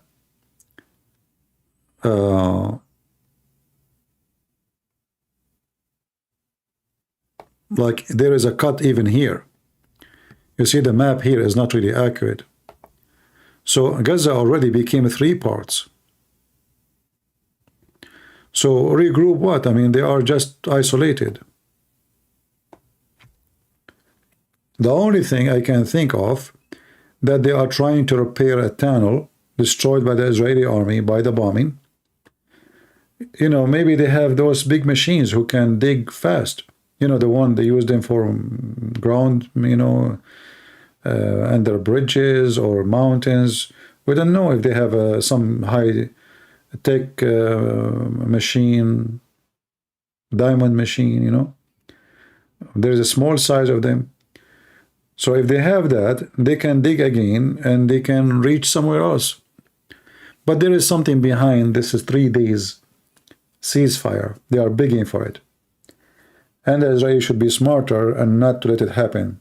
It doesn't matter how much Joe Biden, the donkey, he asked for it. Same time, it's an insult for the Jews to let other citizenship be free before your citizen. That is a shame. So look what Joe Biden is asking for. You attack, you sacrifice your soldiers. Already the Jews, the Israeli, they lost 34 soldiers since the war started, you know, the ground attack. And now the fruits is to give it to Biden. What about their own citizen? So it's very disgusting. You know, American are not, their life is not worthy more than the Israeli. Either you release everybody or nobody get out. If I am Prime Minister, I will not accept. In fact, I will say, my people before anyone else. Take it or leave it.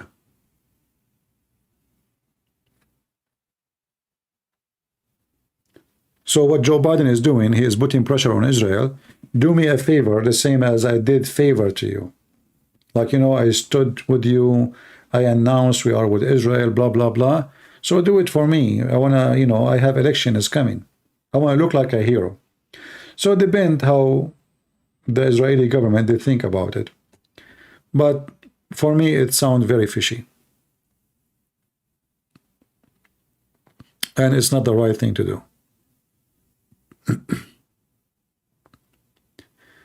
You know, Hamas, they released those two women, if you remember before, because they are Russian.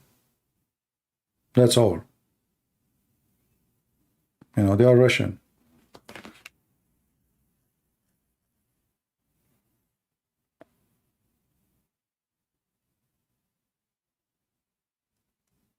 You know, when the whole world talk about discrimination, and the same countries who speak that they are against discrimination, they discriminate everything.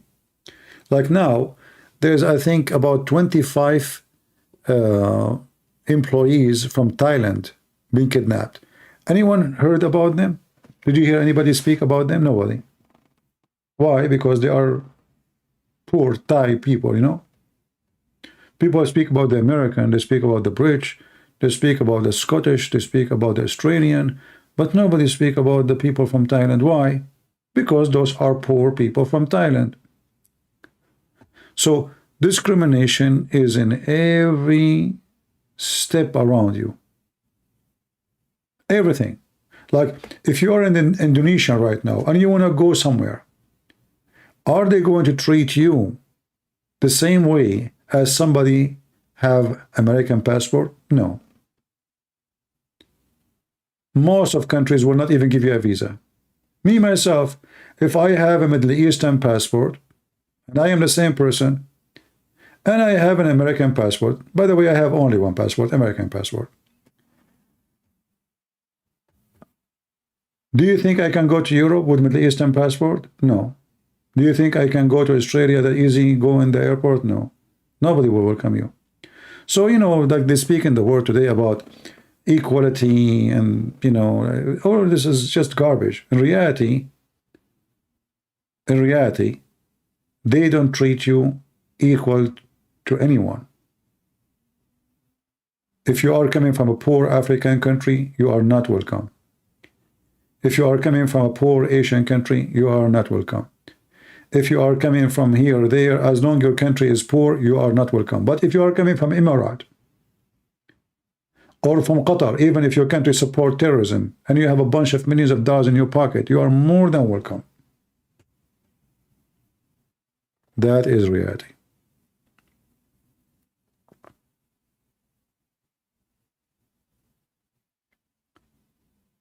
$54? So 54, our friend is correcting me. 54 Thai citizen, they are kidnapped. Nobody talking about them. Poor. We don't know if there is any Filipinos or Indonesian. We don't know. Because they count only the American, they count only the Australian, the Canadian. But who's going to count those poor people?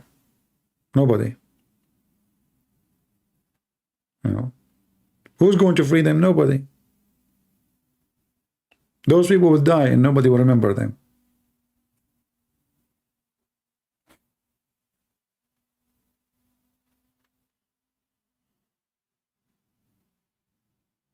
Yeah. And then you ask yourself, why in the world even they took those Thai people? Very evil. They will rape them, especially the women. I am very sure they are raping the women there. Even men, they will rape them. 4 Filipinos, here we go. Yeah.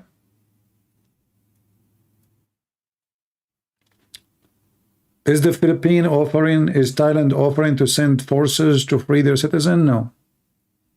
You see, this is the other problem. Poor countries, government don't care for the citizen. If an American is kidnapped in the Philippines, the president will offer to send his air force to find them, the kidnapped American. But their own citizen, they don't care for them. They will take care about them in TV, maybe. Right? Yeah. But this is what they say to you, that everybody is equal and, you know, United Nation and etc. And we believe in, you know, human rights and, you know, but reality, every country in the world discriminate. In fact, even Asian, they discriminate Asian. I remember once I wanted to rent an apartment in the Philippines. The guy, he refused to rent the apartment to me because he thought I'm a Filipino. He thought I'm a Filipino. After he rejected my, you know, my request, he sent me an email back saying he accept. So I said, why you reject, you know, yesterday and now you are, what happened? He said, I thought you're a Filipino. Can you believe it? Filipino don't want to rent his apartment to a Filipino. So even Filipino discriminate Filipinos.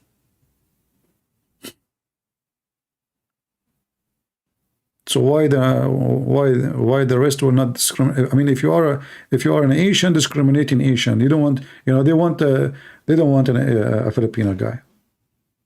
Why? I don't know why. You know. Yeah, they don't rent Filipinos. There's many countries actually. They say to you like, we don't rent Korean, we don't rent Filipino, and the one who owns it is a Korean too. So he's a Korean, he don't rent Korean. Filipino don't rent for a Filipino. A Thai, they don't rent Thai. I mean, so you know, they want to rent the Western people. They want to rent white people too, and they can even discriminate you if you are black. They don't rent the black.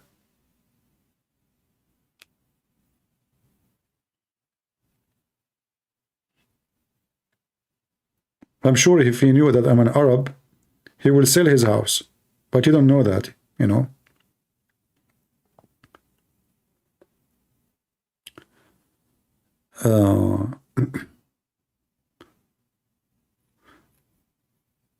No, the whole world is like this, is, you know, but people, like in public, they say things and they do it the opposite. Like, you know, you see those Muslims, they speak about Islam, and, you know, you will not find one of them marrying a black woman. Go to London and find me which is Pakistani is marrying an African black woman. Never. All of them, they are desperate to find a white woman, and she have to be blonde. Do you remember the guy who was an ex-Muslim? I forgot his name. They keep talking about his wife, the white woman.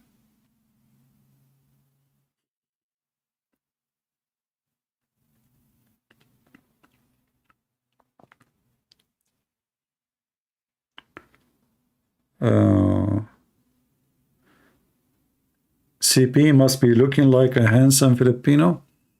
Yeah, you know, last time they asked me, where are you from? I said, from China. They were looking like, what? You know, China? So, yeah. No. Yeah, Abdullah Samir, you are right, Abdullah Samir.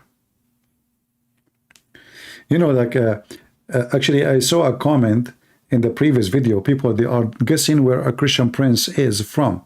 So the smart one of you is correcting them. No, one say he's from Egypt. The other one says, no, he's not from Egypt. The other one, he said from Syria. No, he's from Saudi Arabia. The other one says he's from Iraq. I know him. The other one, he said, no, he's from Lebanon. I mean, I'm dying laughing reading all those comments. And then one of you, he said, well, Christian prince always, he say where he's from. He always say, I'm black, blonde, African American from Japan. Yeah. True story. Yeah, I mean, to finish this, you know, always I say I'm black, blonde, African American from Japan.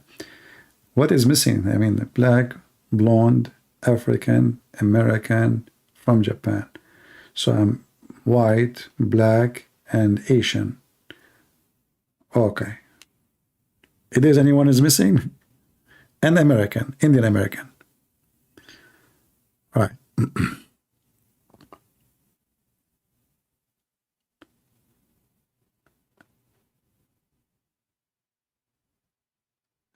CP is an American now. Yeah. Definitely Lebanese like me. What about maybe you are definitely like me, not me like you?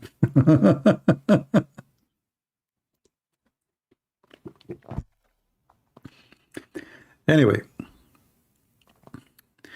actually, my my Arabic accent is a mix of accent because I speak all kind of accents,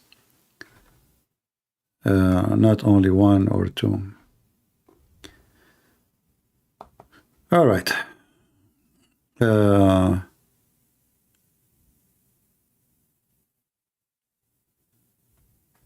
But I find people are funny and sometimes dummy.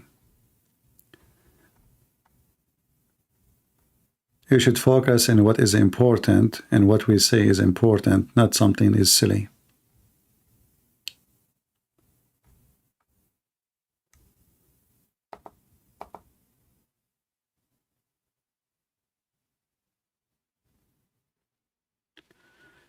All right.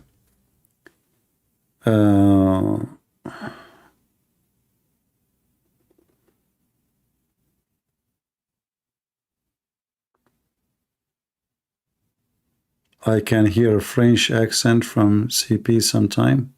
I speak French fluently. I can teach you French in 2 seconds. You know, before you say any word, just say "lu." You know, like you go to a restaurant, you say like "le garçon." Yeah, he come to you, you know, and say to him like "lu falafel," "lu," you know, hamburger. Just add "lu," and that's it. Trust me, it will work. Yeah. So I was able to speak in a French in 2 seconds. Very easy language.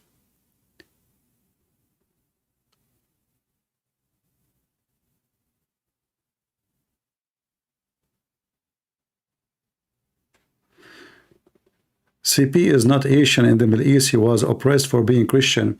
In reality, I never been oppressed, and nobody dared to oppress me. Never in my life was oppressed by anybody. Ever. Who dare? I'm the last one anyone can oppress. When we speak about oppression in the Middle East, that is in general, but never happened to me, and nobody dared to do it. But not because they are friendly. Oppression happened to you when you allow oppression to happen to you. Are you Gazan? No, I'm not.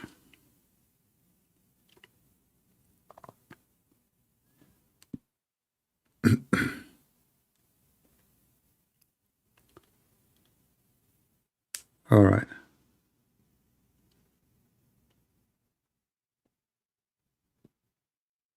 No, I never been oppressed by it. Actually, it was the opposite.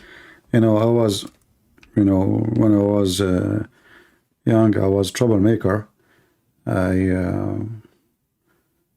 don't want to talk about myself much, but I never been oppressed by anybody.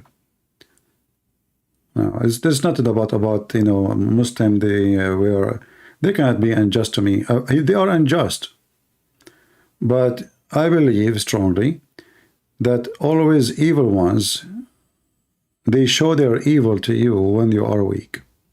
You see, if the Israeli, if they are showing their strength, everybody will go down in his knee and respect the Israeli. They will not dare. The evil one will behave. So when you show weakness, the evil one will take a ride on you. When the Israeli, they show weakness and they became so civil, and they become so much politically correct, and they become so much liberals, and they become so much everything except being real, the evil took advantage of them, and what happened a few weeks ago happened. That is the truth.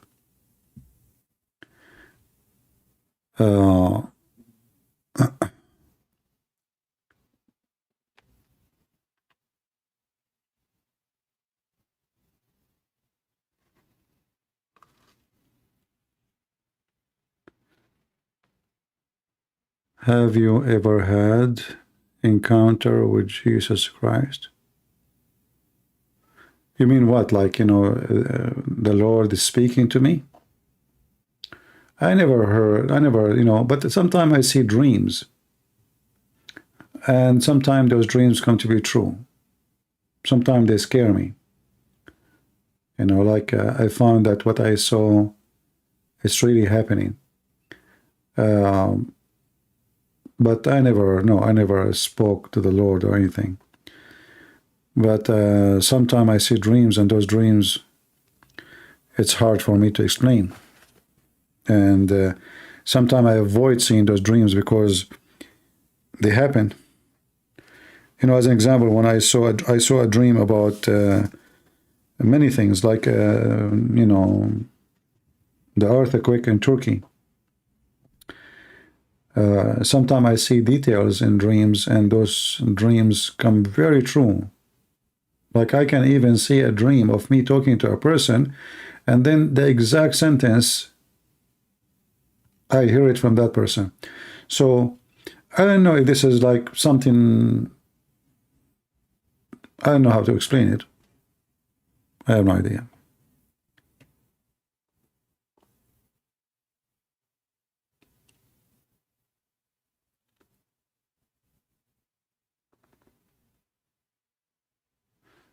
CP, are you ever going to get married? Butterfly, are you ever going to get divorced?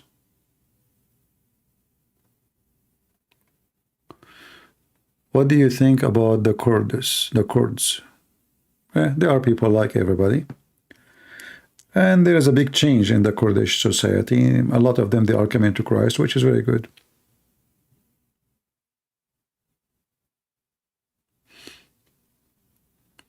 I mean, people, they ask really weird questions. Why do you want to know if I want to get married or not? If I want to get married, at first I have to find a woman to marry her. Like, what, you just get married? And women these days are scary. Long nails, long eyelashes. How you can even kiss her? I might go blind. You marry a woman these days, you go, okay, she is your wife now, you want to kiss her, right? Okay. Aren't you afraid of those eyelashes go right away straight in your eyes and make you blind? Just think about it. You know? What if she decide to play cat with you, with her nails, those long nails? Bye-bye, you know? What if she got, let us say, okay, she like you very much and she put her nails in your neck? Fighting Hamas is easier. Why you want to do that to yourself? Right? And then, you know, like you go to the bedroom, you take off your jacket, she take off her clothes, she take off her hair, the hair is fake, the lips is fake, the eyelashes is fake, the nails are fake, and then the breast is fake, and you know, Allah knows best what is fake, you know? Let us stop here.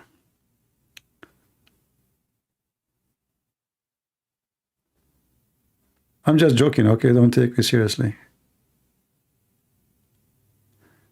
Do you have a girlfriend? Well, I have 4.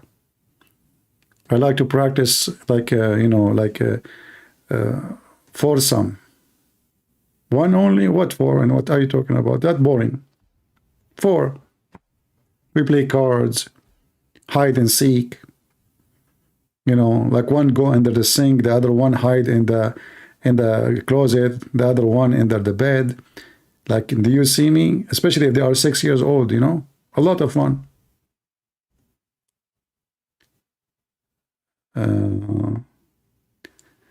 I think now you are standing at America now because he is being super silly if he put another flag than his own country with half Israel.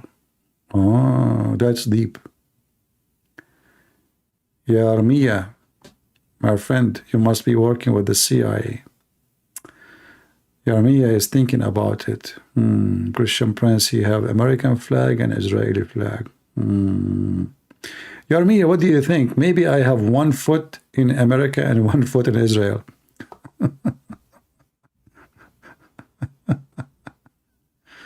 Oh boy.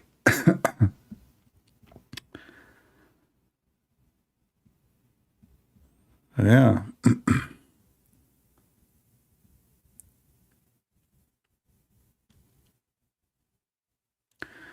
What if Muhammad Hijab become a Christian one day? I hope that day will never come.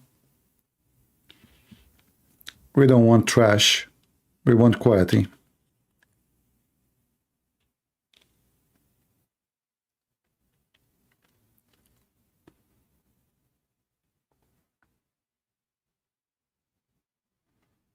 Women is the scariest for you, women with high, long nails or high heels. Are you asking me how you like to die? By this or that? Or I don't know what your question is about. Women are scary anyway, you know, because first of all, you know, men, they think totally different from women. So what women are thinking about, the man is thinking totally in the opposite direction, in different galaxy. So the worry is not about the nails and about the high heels. The worry about where is the brain, you know. So if you are a person who is, your brain is functioning in totally different direction, different speed, you know, then that will be a big problem. Otherwise, the rest is easy. I mean, you can get rid of the nails in a very easy way. Just to change the shampoo, put acid. And the eyelashes, that is very easy too. You know, get a puppy. You know, those puppy, they chew anything. She sleep, he will chew her eyelashes.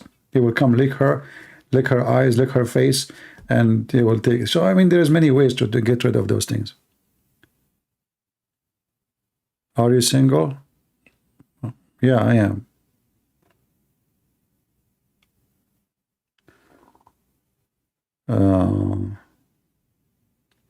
Anyway,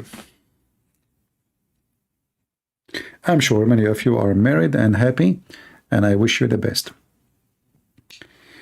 I think today we have enough for today. The topic is out of...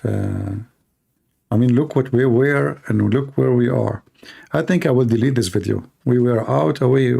We spoke about everything except the topic. CP is savage. That's deep.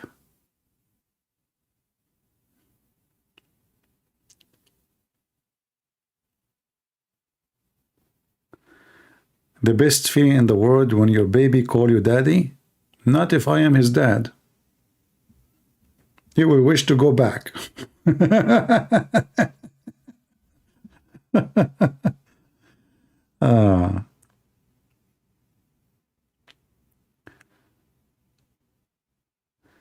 Are you familiar with Amr Abdul Aziz? Which one? You are talking about the ruler? Or someone else? There's millions, they have the same name.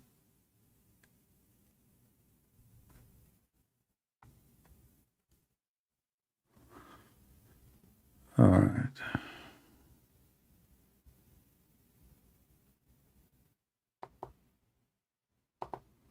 I'm trying my best to read the comments.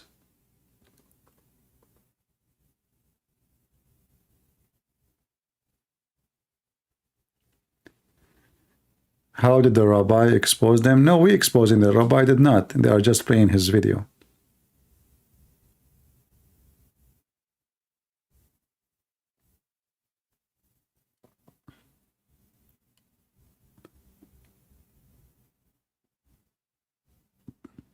All right, we will leave it for some time so you guys can watch it.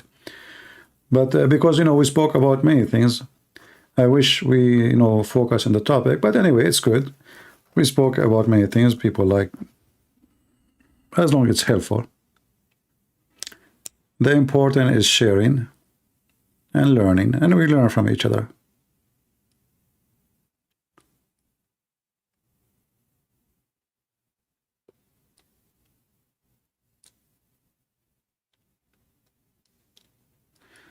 All right.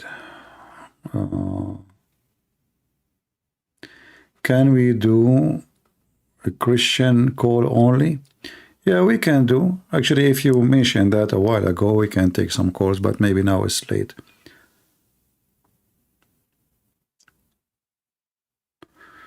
What is Muhammad prophecy? Muhammad, he have tons of prophecies. As an example, Muhammad, he prophesied that the sun, because this is something nobody knows at that time, and now after 1400 years, scientists discover it, that the sun set in a bloody, muddy, boiling water. How he knew that? It's a prophecy. Muhammad, he prophesied that women, they have a sperm coming from their ribs, the top of their ribs, the necklace location. Scientists never heard of this before. Muhammad, he prophesied that. So Muhammad have tons of prophecies. Muhammad, he prophesied that he is a prophet. How he knew that? That's not easy, once there's only one prophecy I made, it become true, which I don't know really how I was able to come with it. I remember like once I received like inspiration, and I told them that next month a lot of women, they will have their period. And man, I mean, I was getting email from everybody, like wow, a lot of women, they got their period. The guy, like my wife, she got her period. How you know? I said, because you're sleeping with her. Hello? I mean, if you are doing your job, she would have a baby, she won't have a period. Anyway. So, being a prophet is a business. And even these days, there's a lot of people claim to be prophet just to fool the naive ones. You claim to be a prophet, a bunch of fools will believe you.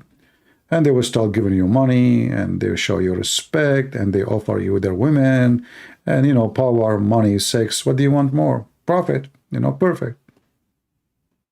Yeah.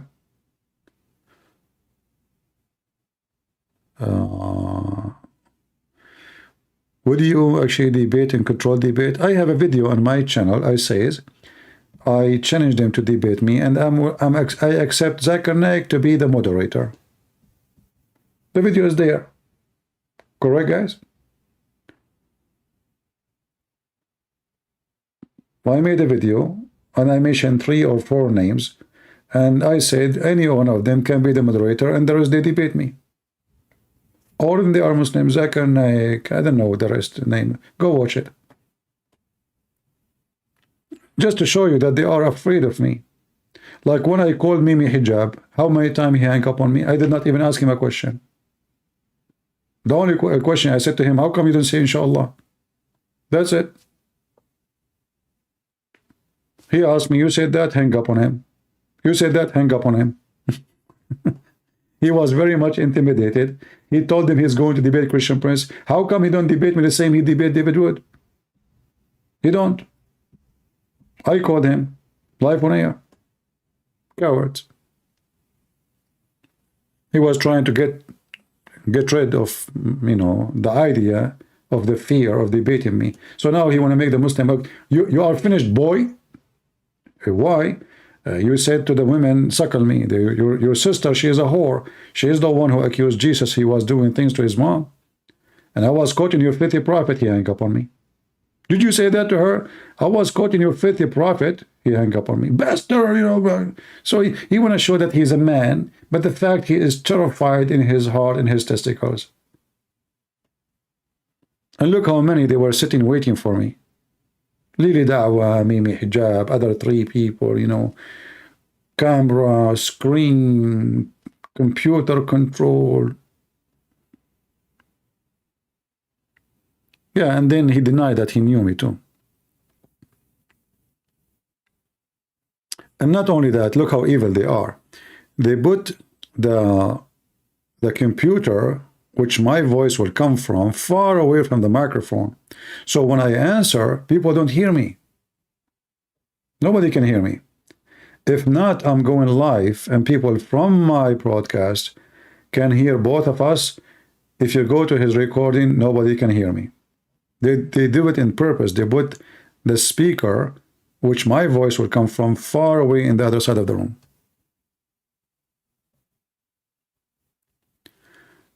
Should Jews dismantle Al-Aqsa or keep it? Well, I cannot say what they should or should not, but if I am in charge, I will take it immediately. If I am in charge, I will take the temple of, which belonged to the Jews immediately. But there is no leadership to do so. Israel, they have the power of massive army, and they are just, they don't know what to do. They don't have a real leaders. But if I am in charge of Israel, I will take Gaza, I will take Jordan, I will take Sinai, I will take all the land which belong to Israel. I will not negotiate. Not even for a second. The more you give them land, the more you are being stupid and the more you are getting weak. You see now, if you look at this map here in front of us, Israel is getting smaller and smaller and smaller. Very small. This is Israel. Look how small it is. So, and the more small land you have, the easiest for the enemy to smash you. Because you don't have a strategic distance. Like, if you have a massive land, let us say Hezbollah want to shoot at you a missile. Well, if the borders is just, 40 minutes from your capital, you are doomed. How you can stop the missile? You have very short period, seconds. But if your land, to the borders is 500 kilometers, you have good time to stop any attack. Attack by air, attack by land, all kind of attack. So the smaller it is, the easier to destroy the country. And because in Israel they don't have real leaders, they keep giving land, which is their land, thinking that by doing that they will have peace. But you will notice they will never have peace. Like now, they will come in agreement with Gaza. Just wait. They will come with agreement, blah, blah, blah, blah, meeting, summit, etc., blah, blah, blah, blah, blah. And then, okay, Hamas is not there. We have a new group now. Few years after, not even 2 months after, just count my words, you will see another attack happen and stabbing and killing, and nothing will change. Stupidity is amazing. Nothing will change. They are just, you have to get rid of them. People are hypocrite. People, they will say to you, this is not right. I mean, you cannot live together. It's obvious. Either you or them. You have to send them out. Take them to Egypt. Egypt as a country is a massive land. Send them to Arabia. I mean, Qatar, he loved them. All those Muslim countries around, they have massive land. Why nobody want to take them? Jordan is empty. Egypt is empty. Saudi Arabia is in the size of Europe. It's totally empty. You cannot live with them. And you will never have peace. And the Israelis are just wasting their time, and their leaders are being a bunch of idiots and stupid.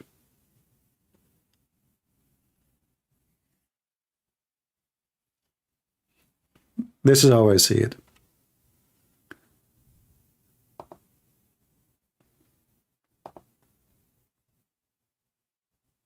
This is how I see it. And this is why actually the attack of Hamas was very easy. I mean, because the country is so small, very small. And actually they were lucky, the Israeli now, they were lucky that the attack was not done in the right way.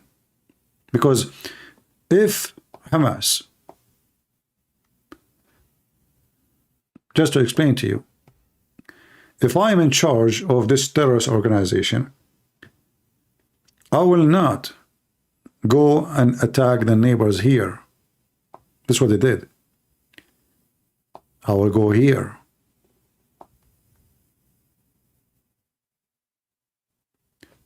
I will go even farther. Tel Aviv. Imagine the impact will happen to the enemy if you go and you are in the capital. Trust me, they can't go there, because at that moment the whole country is asleep. As you see, it was so easy.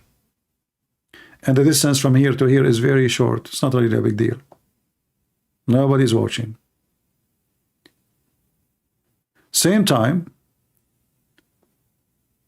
Hamas, when they attack, obviously, they did not organize their attack with Hezbollah. So imagine if Hezbollah start launching attack from the north.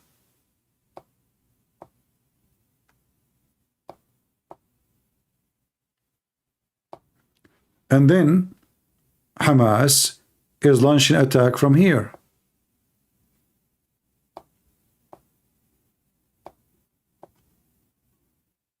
That will be a big disaster. The attack of Hezbollah will become very effective. Why? Because, as you know, the whole country is asleep, literally. The army is asleep. The intelligence is asleep. The prime minister is snoring. Surprise, my friend. It was the big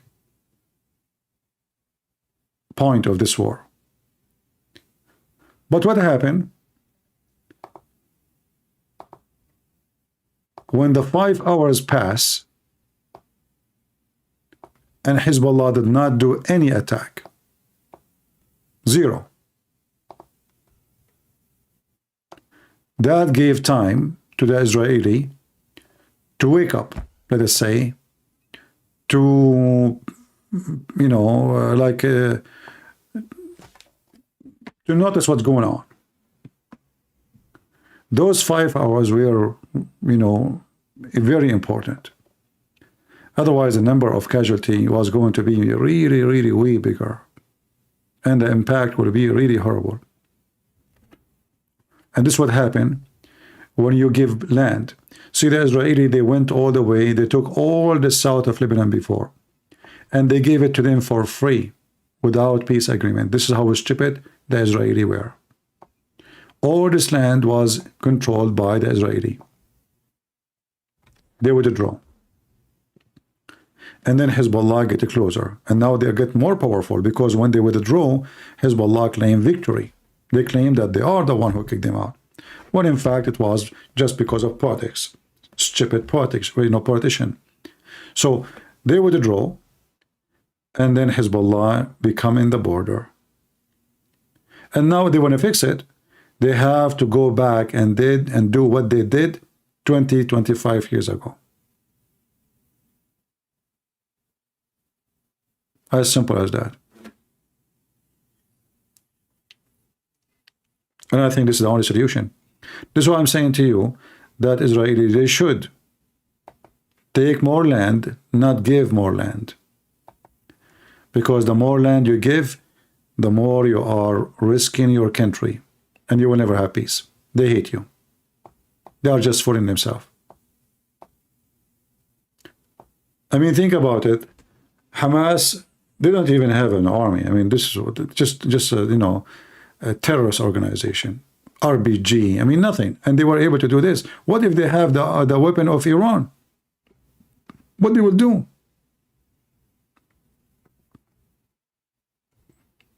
Right? If they have just coordinate missiles, RBG, Katyusha, all kind of, and those are not really, they cannot consider them these days as something serious. And they were able to do this. What if they have the ability of a real army? What if they have airplanes? What if they have high-tech drones? What if they have, you know, I mean, there is a crazy missiles these days. What will happen then?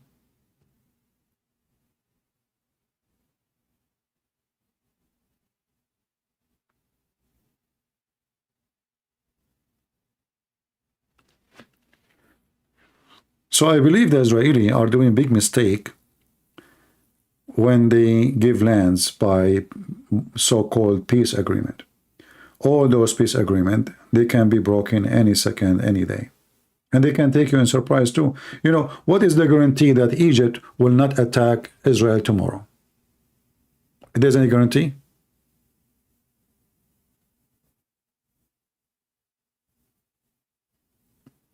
Do you understand what I'm saying? What is the guarantee? Peace agreement?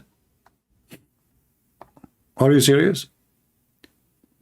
You have a neighbor who they have a population of 100 million.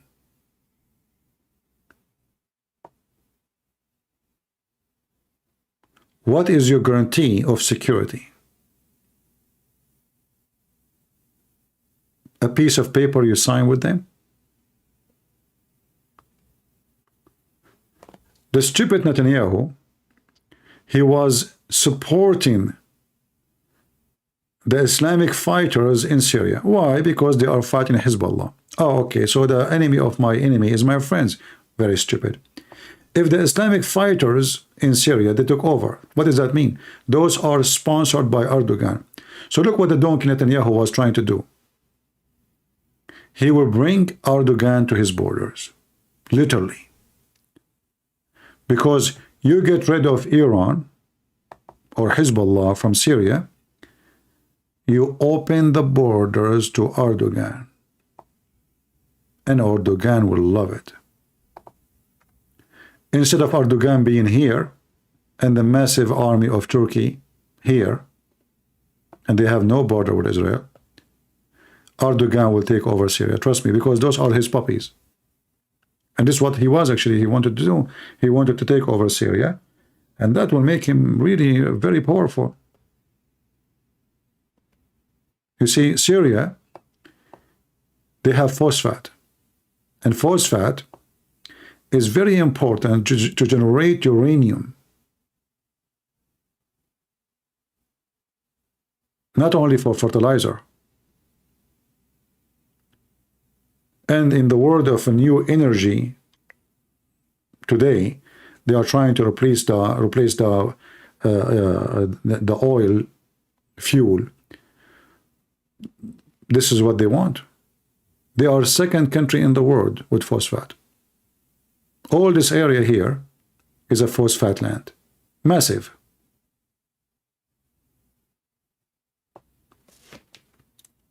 Not to mention the oil, which is controlled now by the Kurdish and the American for sure. So if Erdogan was able to go through, but Putin did not let him make it, he was going to be in the borders of Haifa. This is how stupid Netanyahu. He thought he is going to, you know, by helping those terrorists in Syria, he will be able to, you know, make Hezbollah collapse maybe. But it was a stupid plan, because if Russia is involved, they will never lose. Because you have those terrorists, they have to beat Russia, and that is impossible. So, very stupid plan. But anyway, the Israelis are lucky that the one is there now is Hezbollah, is not Turkey. There is a huge difference between fighting Turkey and fighting the silly Hezbollah, even though they are very, trained and they have a lot of weapons, but still we cannot compare between Turkey and Hezbollah.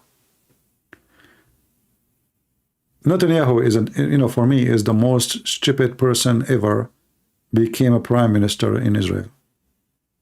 He's a curse. He's a curse for Israel. And the Israelis have, they should never let him to be a prime minister again. This guy is literally a big idiot. Yeah, he's lucky actually. The Israelis are lucky, because if the plan of Erdogan work, Israel is really in trouble. Because now imagine if you are now at war with the Gaza, and Erdogan is your neighbor. I mean, he's making big noise and he is way far. What he will do if he is next door? Because the plan was that if Syria become controlled by the Muslim Brotherhood, Erdogan and those puppy, the Syrian terrorist, they will re-sign a union with Turkey. So Turkey and Syria will become one under the Muslim Brotherhood Caliphate, and Erdogan will be the ruler. He will be simply the first caliphate again. This is a dream. So then, instead of fighting Hezbollah, he will be fighting a country, have 100 million population, massive in size, way more prepared for war, not for peace. This is how stupid Netanyahu is. He was bringing them to the borders. Leadership is not about winning a battlefield now. It's about winning victory. And victory means the end of the war, not winning today. So the stupid Netanyahu, he was thinking about winning today against Hezbollah, but he was seeking a death sentence to Israel. Very stupid. He's short in vision. He cannot see farther than his finger. And this is what makes him very dangerous. What do you think about debate or conversation between Piers Morgan and Israeli President Isaac? I mean, the Israeli president, he don't even know how to talk. You know, I mean, and who? I mean, why even this guy he accept to be there? Yeah, you know, who is this guy Morgan? This guy is inviting everybody. He just, you know, is just a businessman doing show, and people. I mean, why even people watch it? I don't know. I find him silly. I find his program is silly, and I found that people, they are just seeking entertainment. Did you learn anything from those interview he do? Yeah. People are dummies. You know, if you understand the human being interest, you will find that how those people, they control your mind and they fool you. And because they have massive number of a view, you join the view not because it's important, but because the number is big. The human being is stupid. His brain is so slow. If you go right now in the street and take with you 5 people, and then make a circle in the middle of the road and look down at the ground, you will find people in the street, they come to join to see what are you looking at. Everybody want to put his head over your shoulder to see you are looking at what, even if you are looking at shit. So those people who do those show, they understand how the crowd function. It's the goat crowd. The first goat walk, the rest of the goats walk behind the first goat. Why? Nobody knows. All what they know, that there's many goats going in that direction, so we follow. This is what they call a trend. So follow the trend, not what is smart, not what is right. So the guy, he have a massive view. We go, I mean, otherwise, why you have a massive view must be interesting. So the one who have one person listening to him, he must be stupid then. Yeah, this is what people think. But remember, this guy himself, Morgan, one day nobody know him. He don't even have one person to listen to him. So he was stupid then, and now he's smart? No. But he understands how to play the game and how to play with the mind of those stupid people who they are desperate to join the trend.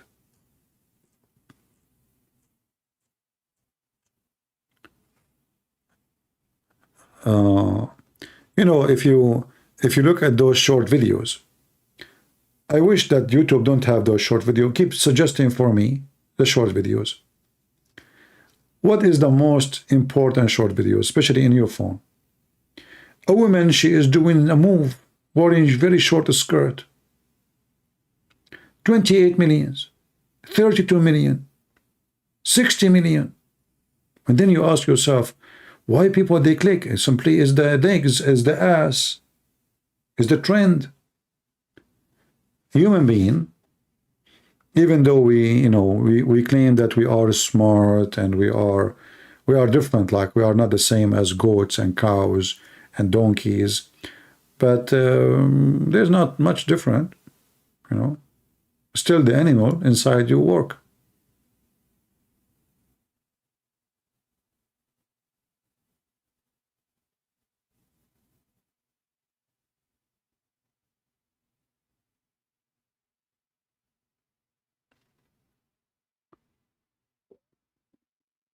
Always the animal inside you will work. Either you control the animal inside you, or the animal inside you will control you. So, which means at the end of the day, either you become an animal, or you're a human controlling your animal. But mostly animal win. In the most of the cases. Like even when a human being he eat. How restaurant they make you go to their restaurants? Usually it's pictures, advertising, but then you go to the restaurant, you try it, the food don't even taste good. But you go because simply they were able to capture the animal inside you, your stomach. Your saliva is running. They put, a picture looked very delicious. The dog. The dog, when you show him food, even before he eats, his saliva is running. He did not eat yet. There's no food in his mouth. And a human being is not different too much. So they control your pocket, they control your spending, they control your vote, they control your dress, your clothing, your phone, simply by controlling the animal inside you. Like the animal inside you told you that you need to be better than the animal next to you. And the animal inside you told you that if you are a female animal, you need to dress better than the other female animals so you can get better attention, so you can look more pretty than the other animal. Because the male animal, he will like the one who is more pretty. So it's an animal competition. The brain is not functioning. So now the female, she try to get the attention of the male by physical attraction because he's an animal and she's an animal. The brain attraction is not there because there's no brain there. It's just animals.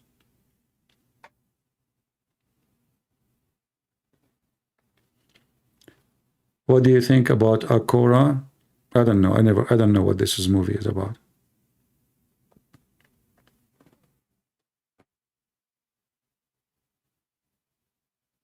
Am I giving you a headache, guys? Shall I go? I hope I'm not giving you a headache. I hope I'm not making your life complicated. I'm just trying to be simple with you.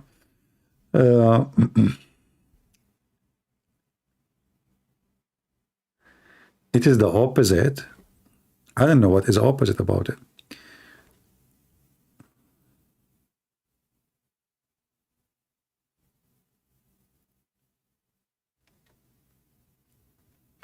You got your stalker arrested? I don't know who is the stalker. It remind me of a joke. There's a girl, she came back home so late, and her mom, she asked her, "Hey, why you are so late? The school closed at, like you left the school at 1 o'clock. The girl, she said, "Mom, what I will do? If the guy who was stalking me was walking so slow behind me."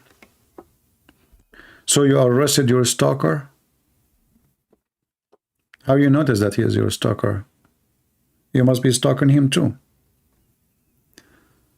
All right.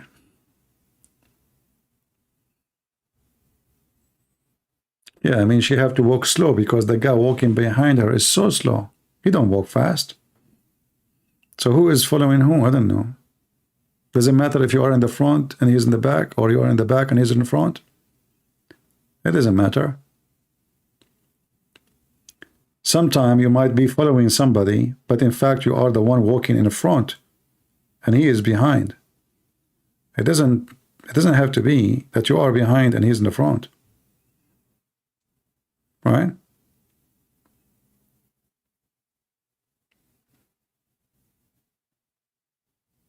Anyone have headache from my conversation?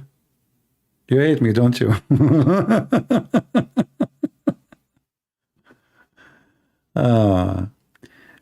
When you will be in TikTok, I open account in TikTok, they block me.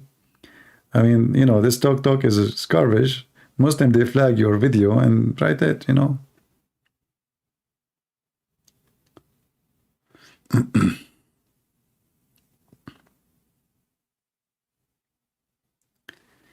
Having a stalker is scary. Yeah, well, I experience such people, you know, but I understand, you know,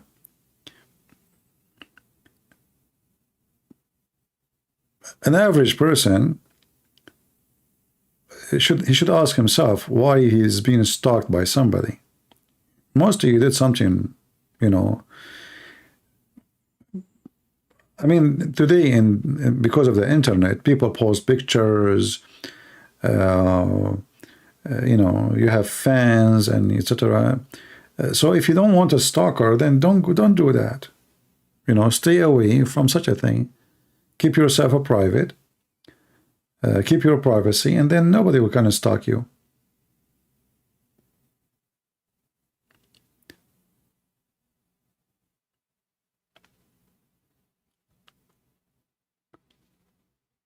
A Korah movie about Coptic Christian Egypt?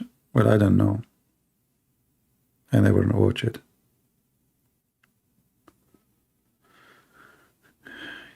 You love my intelligence? You know, the intelligence is a form of stupidity.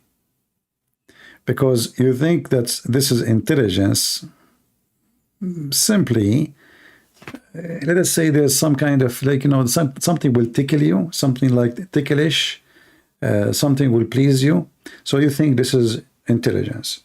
But in reality, human being, at the end of the day, is very limited, and he is very foolish. Extremely foolish. Even when he, you know, like he is thinking supposedly you know, let us say serious. But at the end of the day, human being is very foolish.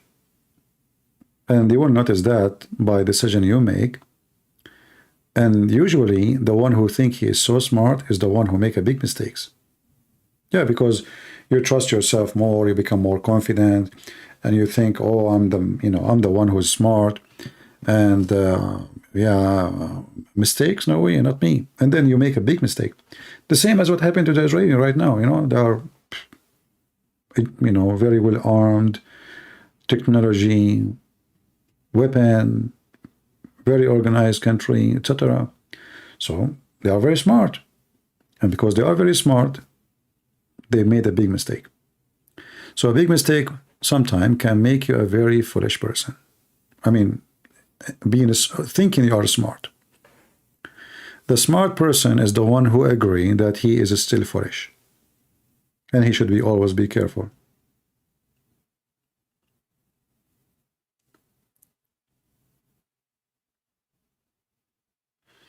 Well, feel free to copy my videos, post it anywhere you want, TikTok or anything else. That's good.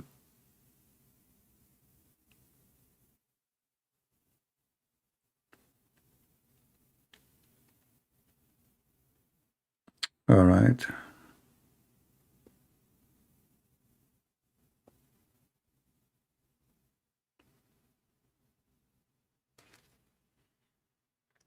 CP is a philosopher. This is not a philosophy. Philosophy is something totally different.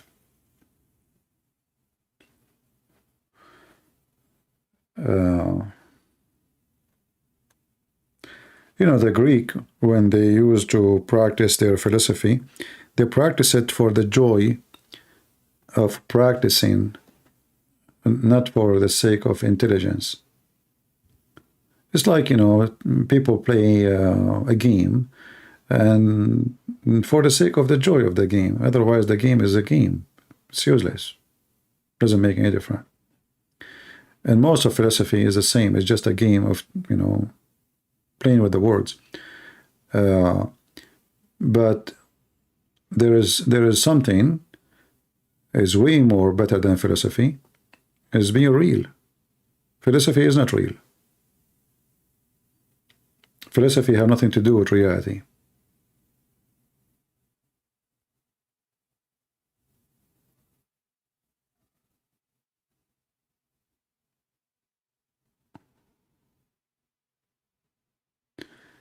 Douglas, Maori, you guys asking me names. I don't know really names. I don't, you know, you will not believe it. You know, once my cousin,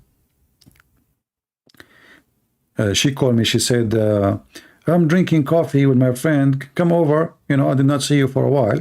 So I came there, she had her friend with her. And then suddenly my cousin, she received a call from her mom, she have to go, but she will be back. Okay. So now I'm sitting in the coffee shop with her friend. She did not tell me that she have a friend there. And then, you know, this girl, she is, you know, she asked me about artist, I don't know. Actor, I don't know. Songs, I don't know. So anyway, this girl, she, you know, she said, okay, I'm leaving, thank you, nice meeting you, and she left. 2 days after, my cousin, she told my cousin that I think your cousin, he hated me. She said, why?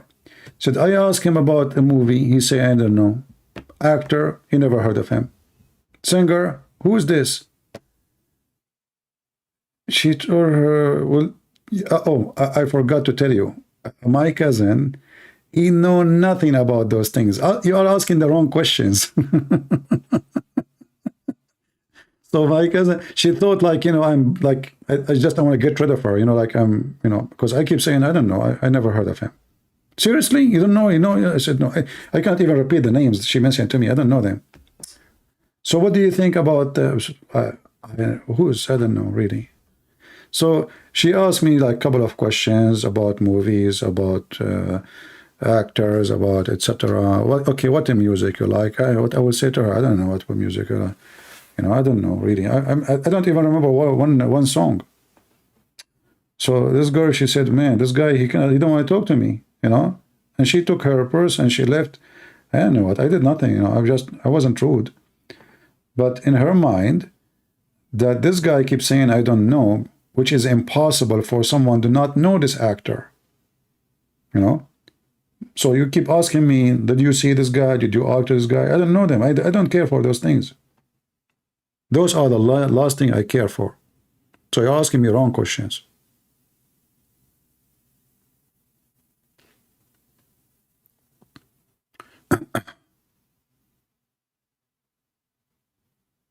I remember only like a few names.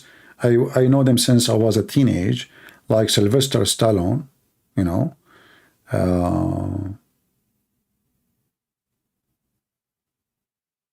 What is the other one? I know it's funny, right? I mean, I don't because I don't care for names. I don't remember the rest. That's it.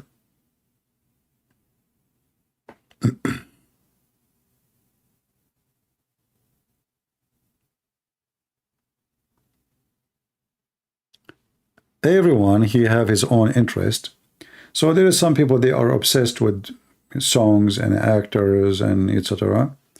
For me, I don't care for them. Why I want to even care for them? I might like a movie, but I don't care for the actor, because the same actor can be bad in different movie. All right? And mostly, I mean, you are watching a movie to entertain yourself, not to be attached. You see, you talk about stalkers, right? We talked about a few minutes ago about stalker. So simply, an actor, when you attach yourself to an actor, you like an actor, you are a stalker. You're stuck, that's it. So any movie will have this actor, it doesn't matter how silly it is, That's it. You like the actor. So you convince yourself that this is a good actor. But in reality, you should focus on the story, not on the actor himself. If the story is good, if the topic is good, if the way it's played is good, then it's good to watch. Otherwise, who cares for the actor? He's a person doing a job, you know, getting a lot of money, getting rich.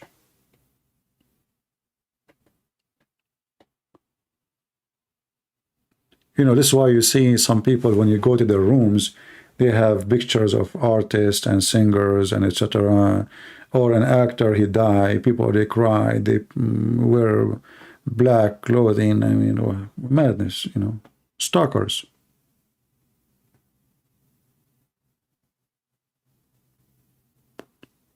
Yeah.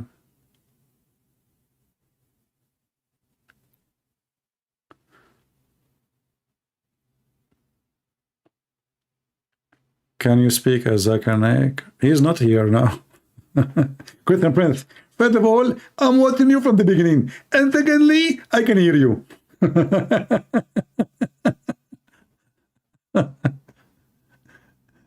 Oh boy.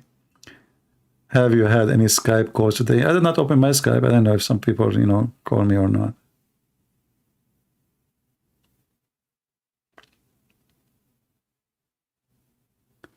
Do you have a favorite saint? I don't know how you can have a favorite saint. What does that mean? Favorite saint? Even that we need a favorite? I find this question is really not... I don't know what to say. Favorite saint? Okay. If we say somebody is saint, that means he is already special. So you are saying to me, do you have a favorite special when all of them they are special? Otherwise, why are you giving them a name as saint? You know what I mean? If they, either all of them they are special and they are saint, which means they are same equal, or they are not. So how you can favor a saint over other saint?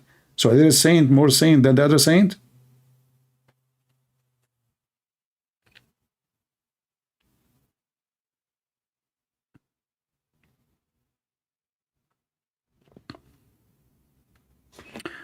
What is your favorite book in the Bible? I prefer to say a favorite verses. A favorite verse in the Bible is not a verse by words, is a verse present my life today. So when you read the Bible, there is always something will be connected to your life today. That is the favorite verse. If you did not feel the connection with your day, with your daily issues, with the verse you are reading, that means you are not connected with the whole Bible, because simply the whole Bible is my favorite verse. The whole Bible is a one verse.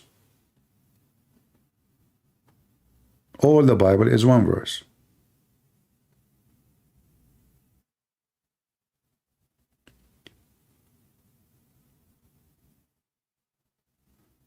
Have you ever heard of Mary Apparition? No.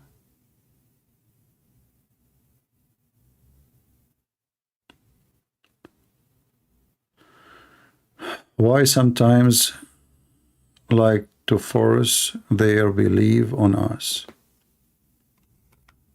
Who like to force their belief on us?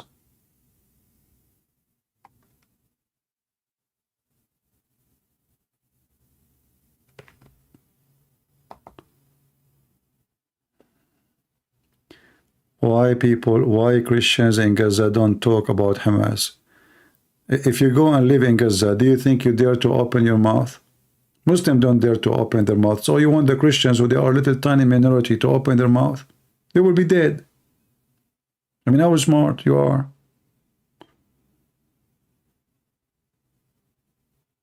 Who dare?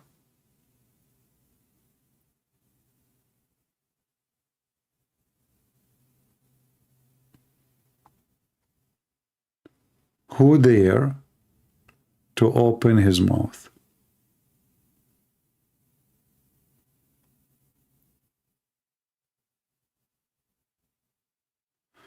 Romania have 100 something plus civilian with double citizenship from Gaza. Good for them. Romania is getting better, obviously, now.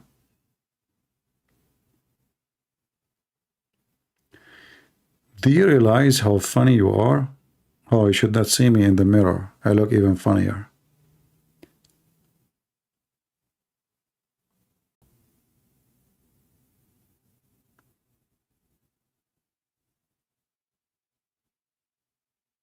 Are we back? There is something wrong today with the internet. Even though on my side it says the speed is good, but I know.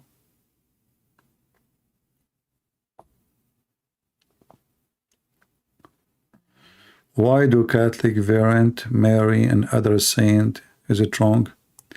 Venerate? Let me use a translator to translate the venerate. What venerate mean?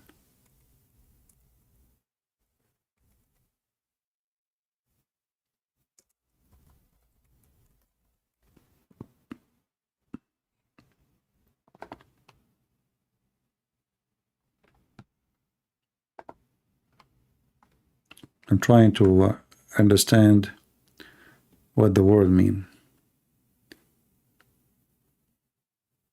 Worship?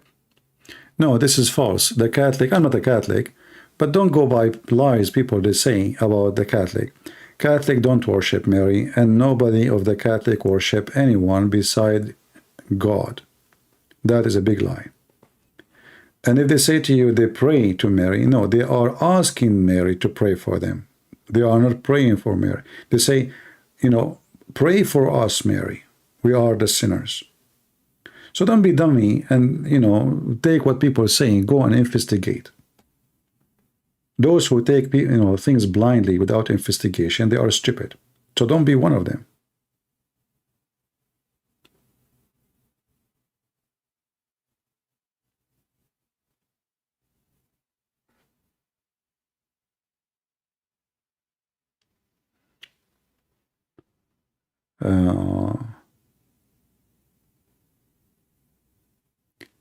Will you ever debate against Sheikh Ruhi? I don't know.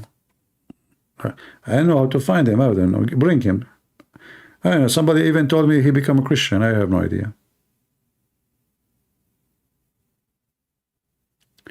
Do you watch the Chosen series? I never heard of it.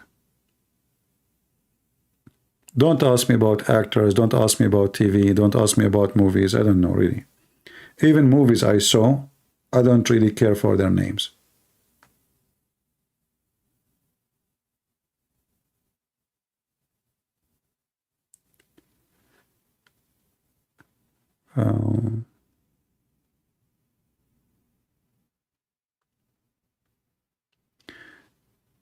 CP will never agree with anyone. He will always have something to say. Well, I'm not here to agree with you. I'm here because I have something to say. So obviously you get it wrong about the reason for me to be here. Because I agree with you or not is not why you are here. You are here because I have something to say. And obviously it's something interesting to the point you're still here. Right?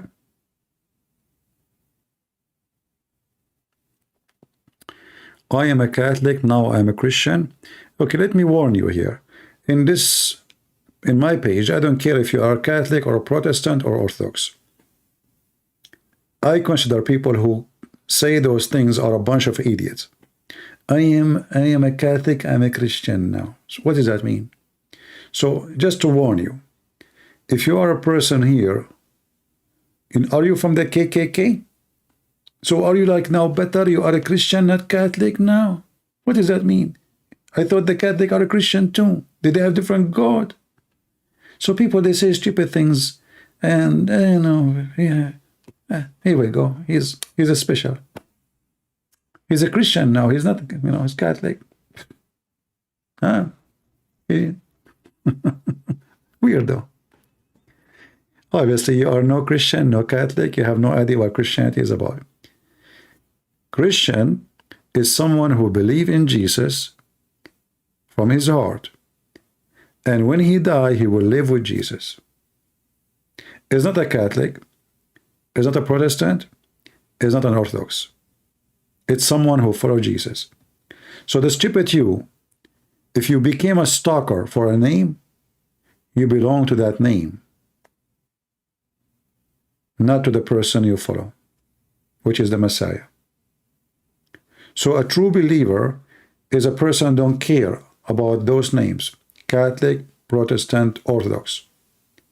The second you care too much for those names, you don't care for Jesus. Because the titles are made by priests. And I know you can tell me I can find this word here in the Bible and that word there. That's not what we are talking about. We are talking about that when you follow a school of a priest, you are following a priest. When you follow Jesus, you belong to Jesus.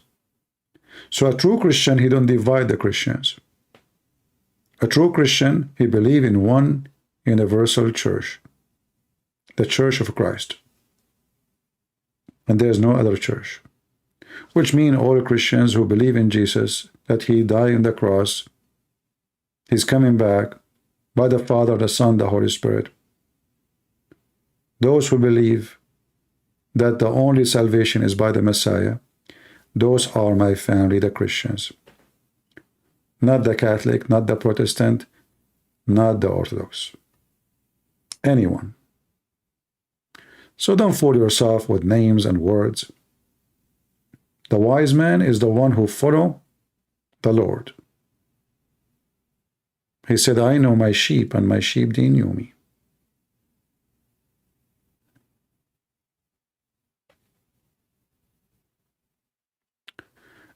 Is that God an angry God? Well, if I am God, I will be so angry to see how many stupid people in the world. Is that wrong to be angry? You see, anger sometimes, if it's justified, that means there is intelligence. As an example, if you are married and your wife, she is cheating, should you be angry? Or should be happy? If you have a son and he is doing drugs, should you be angry or happy? So what's wrong with God is an angry God? The father, he will be angry to see his child lost because he loves him. So the anger not because he is bad, the anger because he's good. Who wrote the Bible? Depend these days, the printer. Here we go, another smart person.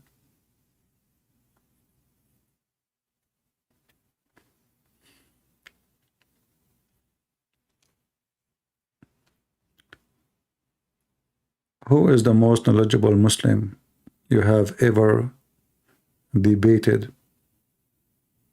I never met a knowledgeable Muslim. All of them, they are donkeys.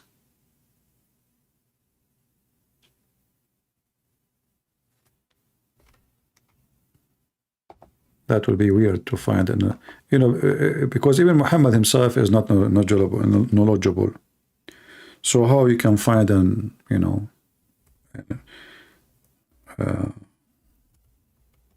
knowledgeable Muslim? That is weird to find, I mean.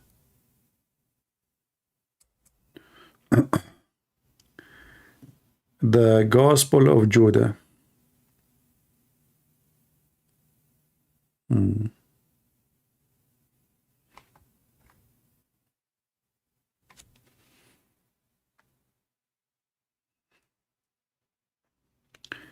For us, anything is not in part of our gospel is not a gospel.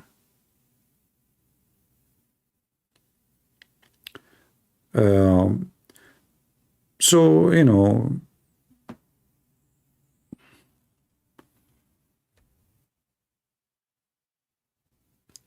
there's many, let us say, there's many books they can be considered as to study as a point of history, or if you are a person doing some academic research, you know, trying to, you know, to go back on time. But for me, I believe that's what we have is what is our gospel. Anything else is not.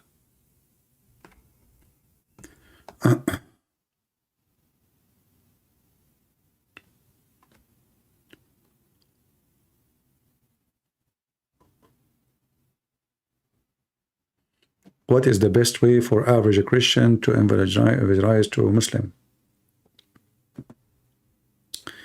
You know, Muslim is just a word. Muslims are not the same. So when you speak to a person, let us make it as you are going trying to convince somebody, not necessarily a Muslim, about something. Let us say you are talking to your wife, or your son, or your dad, or your mom, or so what is the first step to convince somebody with something? Anybody can tell me? Not necessarily with Muslim. What is the first step in order to be able to convince somebody?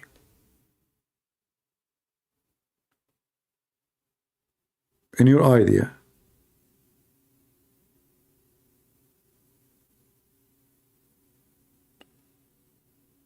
Anyone knows?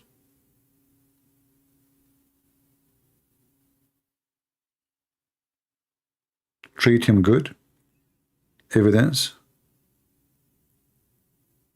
Honesty. Gain their trust. Humble. Find common ground. Strong point and facts.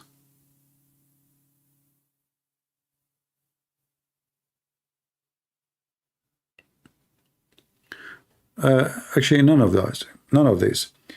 You see, the first thing you do is to listen to the person and understand his logic. What Christians they do when they debate Muslims, they bring their logic to the table. So right away they start saying to them, Jesus loves you, Jesus died in the cross for you, Jesus, he did this, you know, this is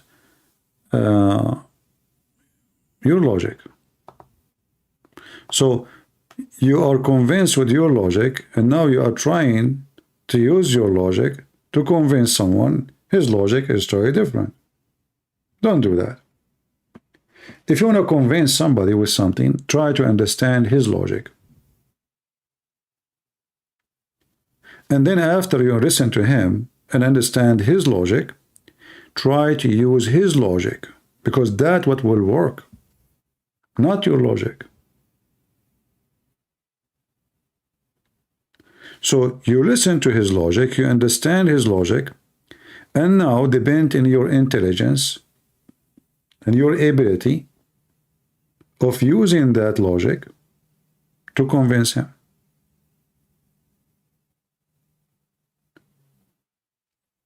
You mentioned the truth. Well, you should be truthful anyway. You mentioned to be honest. Well, you should be honest anyway. But what's the point if you are speaking gibberish and he is speaking Chinese? I mean, you have two languages. So don't use your logic, use his logic. I will give you an example. You remember I told you a story about a Muslim. He said to me, if Jesus is the son of his father, shouldn't his father, I mean God supposedly, shouldn't his father, God the Father, save him? I said, okay, sound good. I agree with you. This is very good. But based on this, Jesus must be God in Islam, because his father in Islam saved him.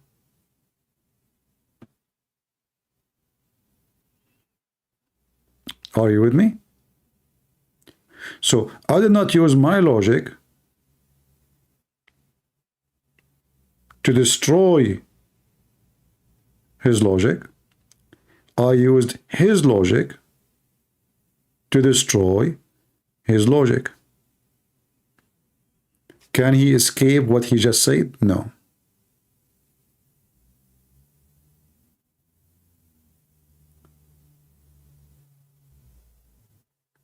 So always you have to learn how to listen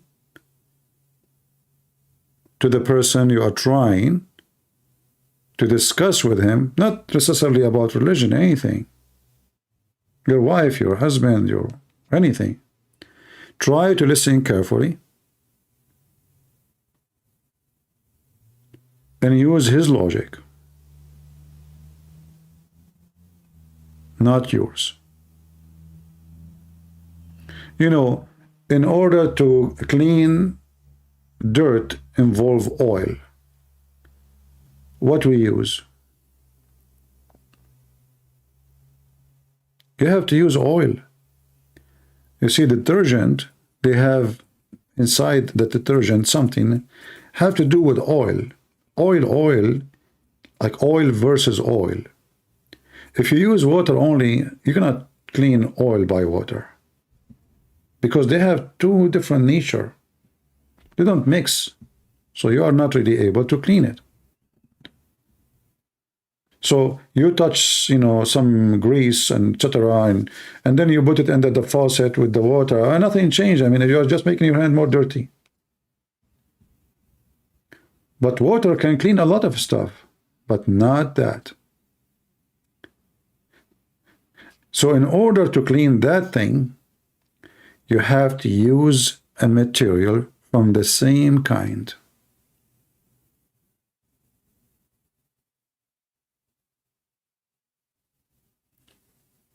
Otherwise, you cannot do it.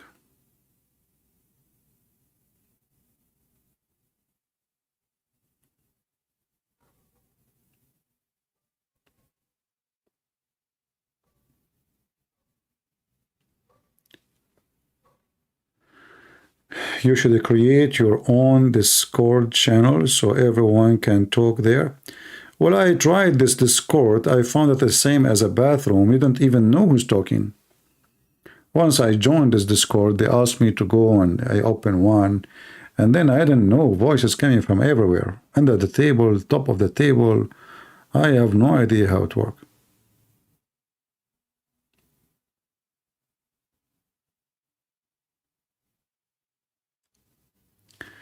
This tactic will work only with voice Muslim. No, my friend, this tactic will work with everybody. It doesn't matter if you agree that you won the argument or not. Do you think a fool, he will say, you won the argument? No. But still you won the argument. So it's not about he is stubborn or not. Who cares? It's about doing the right argument. So the one who is smart and is listening, he knew that you won the argument, and he is a fool. But don't expect the fool to admit that he's a fool. That will be foolish of you. If you think a fool, he will say he's a fool. Have you ever heard of a fool saying he is a fool? Never. Because if you say that, that means it's smart.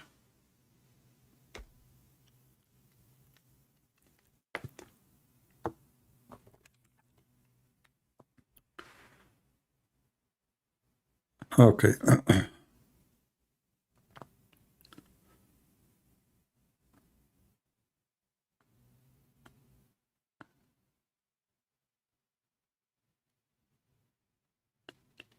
All right, looks like we are out of things.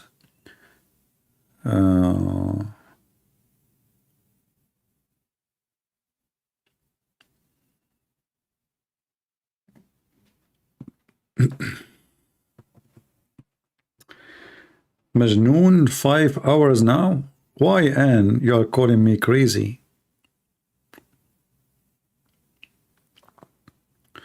5 hours? Me, myself, I'm enjoying my time, you know, and obviously people are enjoying being here too. So which one is better? 5 hours in your life using your brain, which for me is the best joy, you know.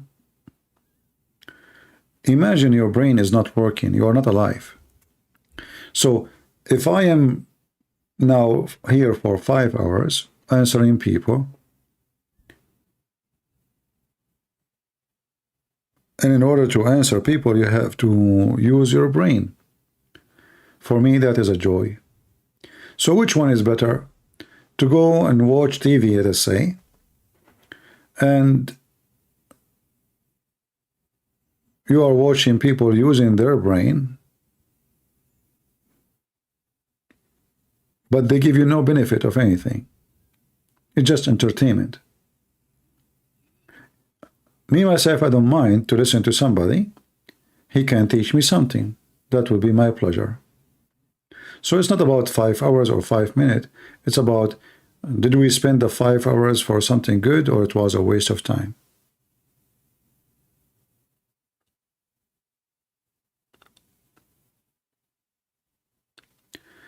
The Chosen series is a great Christian show. All right. But you have to be careful, because sometimes, you know, I mean, anything have to do with acting and movies, I don't trust. Production, because you never know who's behind the program. They might put there something not right, and you don't notice it. Do you still miss your home country? America is my home country. I have no other country.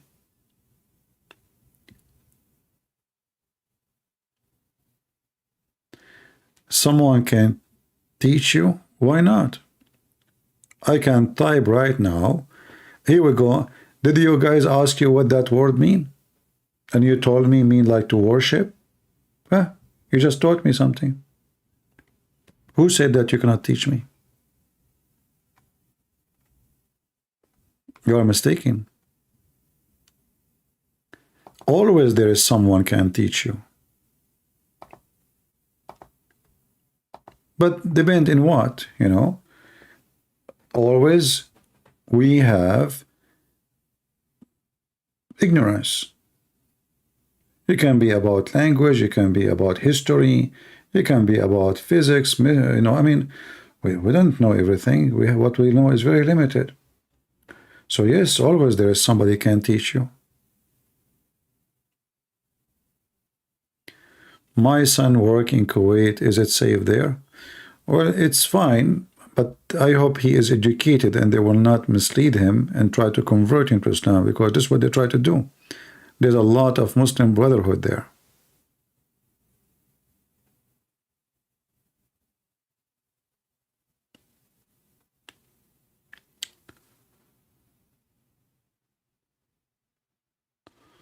Don't ask me about names. Sorry, I don't know everybody. I mean,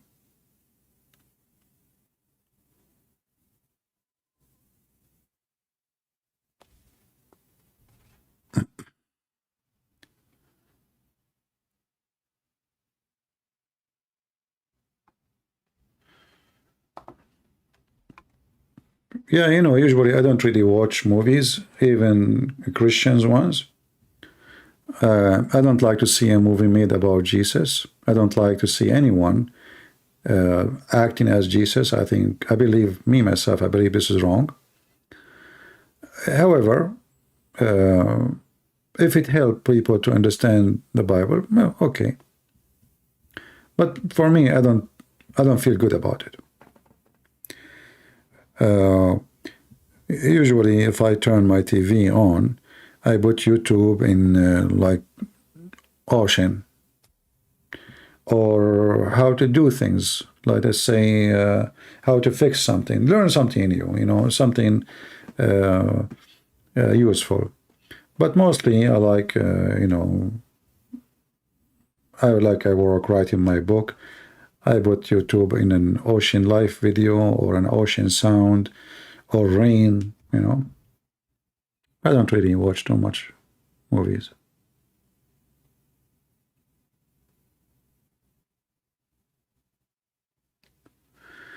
The only good thing about Gulf countries, you don't pay any tax. You pay a high tax there. You live with idiots. Every day you live there is not a day in your life.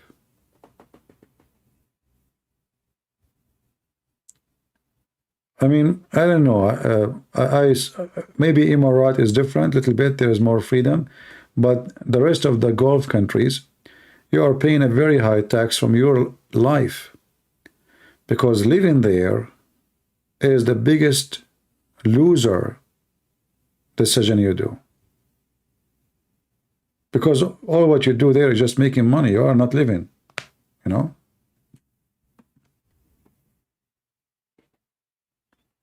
Me, myself, I will prefer to live anywhere, but not to live in any Islamic countries.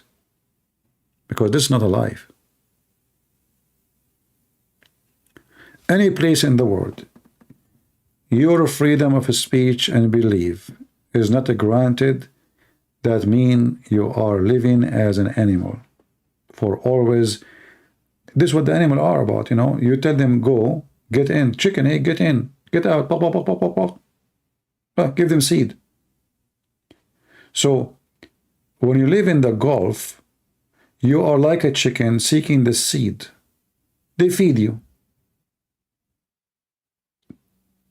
And when the food is over, they put you in the room again.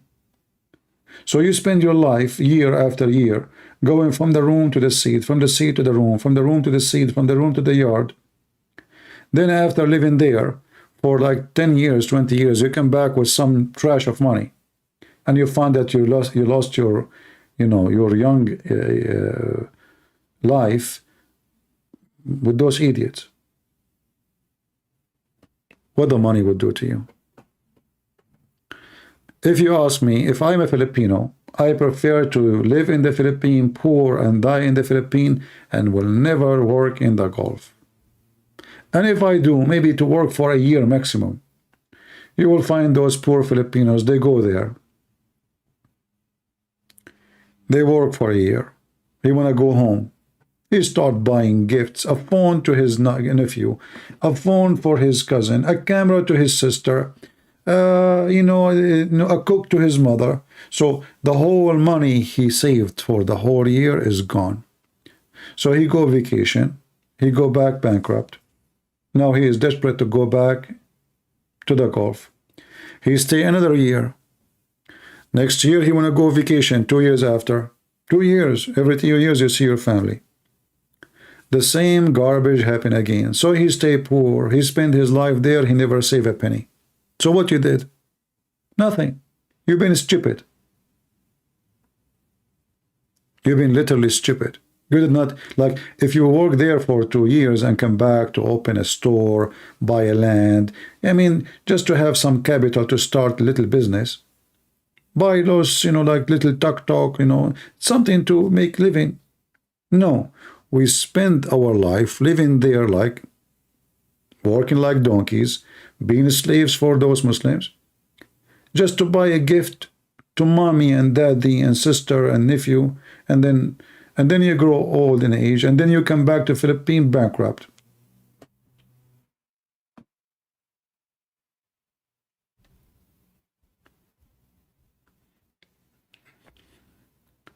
So living in those countries is a waste of time,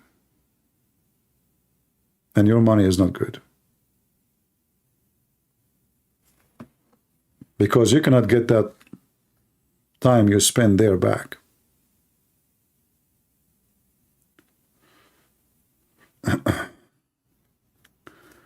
Yeah, my translation is coming, but it's slow.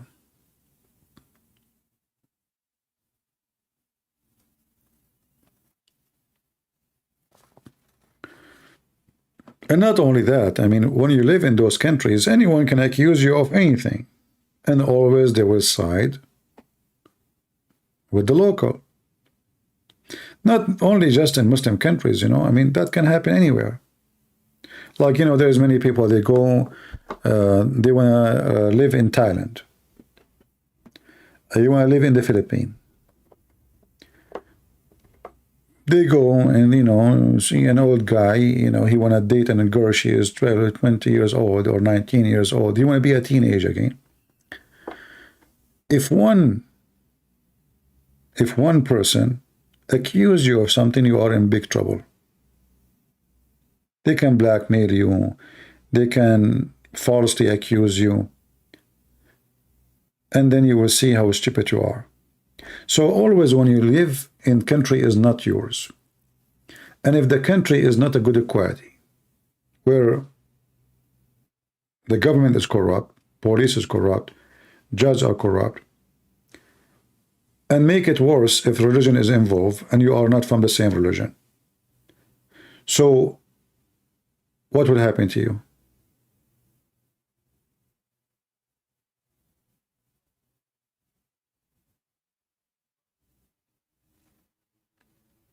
Any person can accuse you of anything. You can't even leave the country, and you might stay in jail for many years.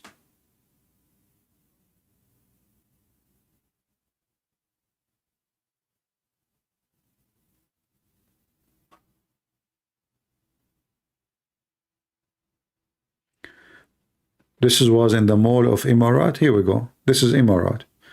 The guy, he took his camera, but you see, he will not dare to do that to someone who is an Arab. Obviously, he noticed, are you an Asian person?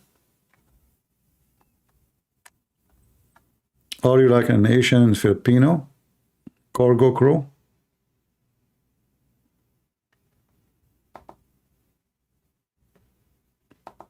He will not dare to do that to someone who is an American. If they notice that you are a person coming from a, country they don't respect, they will do that to you. But if I was in Emirat, do the sheikh dare to grab my camera?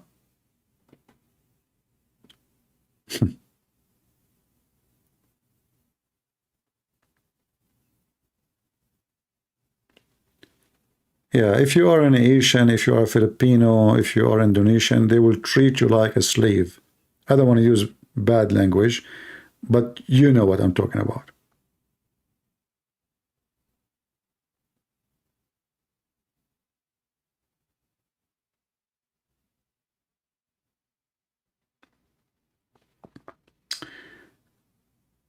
Do dogs in Singapore, and you know where, what?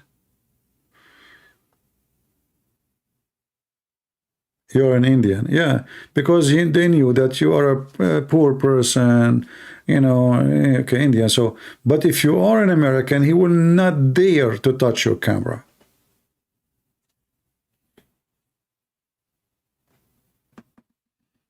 Very, very trashy society. I will never live in those countries.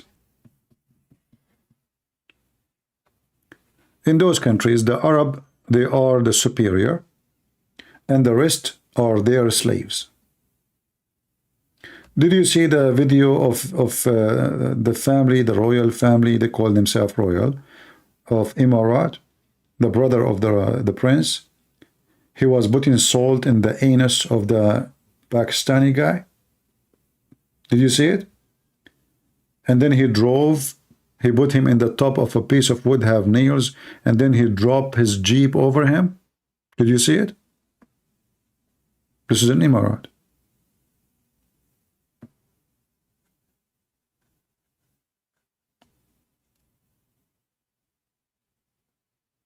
You're a dog for them.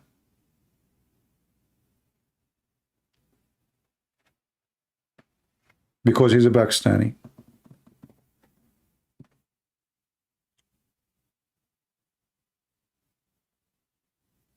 You can search for it. I forgot the name, but you can search for United Arab Emirates Royal torturing something. Just search for it. You can find it. I'm sure you can find it. He put salt in his anus. He beat him. And not only that, he asked a businessman who is Syrian to record him. He enjoyed it. He want to record him, the brother of the royal, the ruler of Dubai. He asked the businessman to record him doing that. And the policeman is next to them, but the policeman is their dog too. They are the rulers of the country. Yeah, this is what you are, you know, this is what you are signing for when you go there.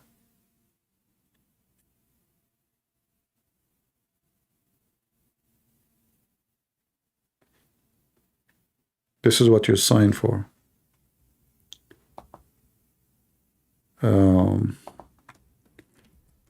Let me see what was the name. I'm trying to find it.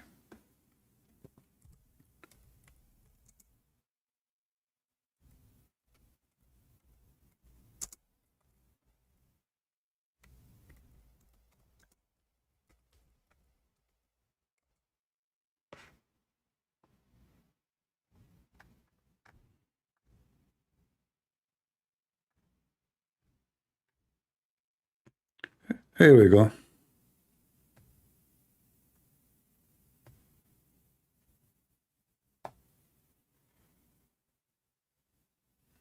And he is cleared of torture.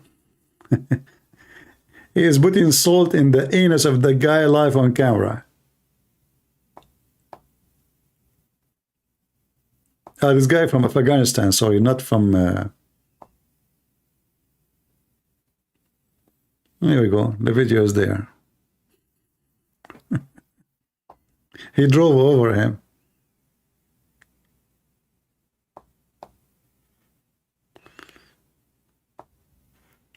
And you can imagine how many stories like this happen every day. But this one, because this businessman, he, you know, he have a problem with those people, you know, so he, when he went to the state, he exposed them. All right.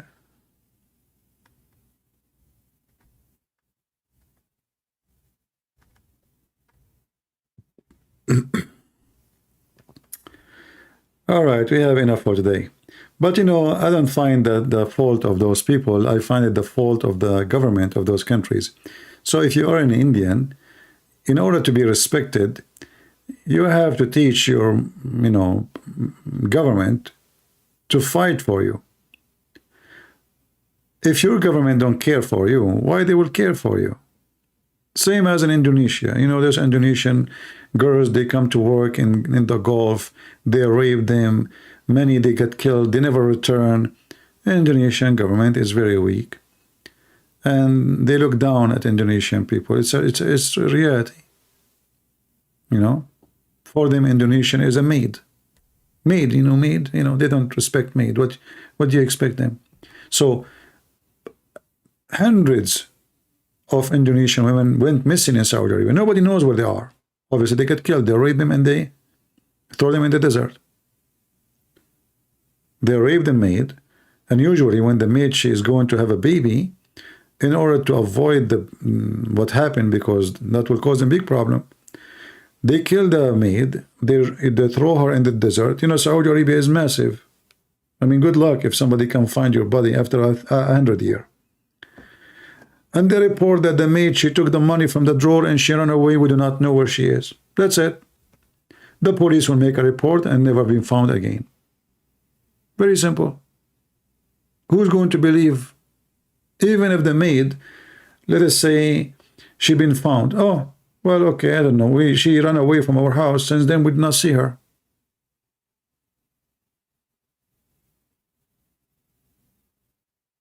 Right?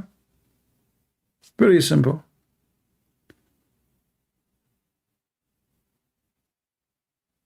This is the land of slavery, and a human being life mean nothing. And the second they have a woman in their house as a maid, sex is involved. The second a woman, she agreed to work as a maid, her job is to take off her clothing.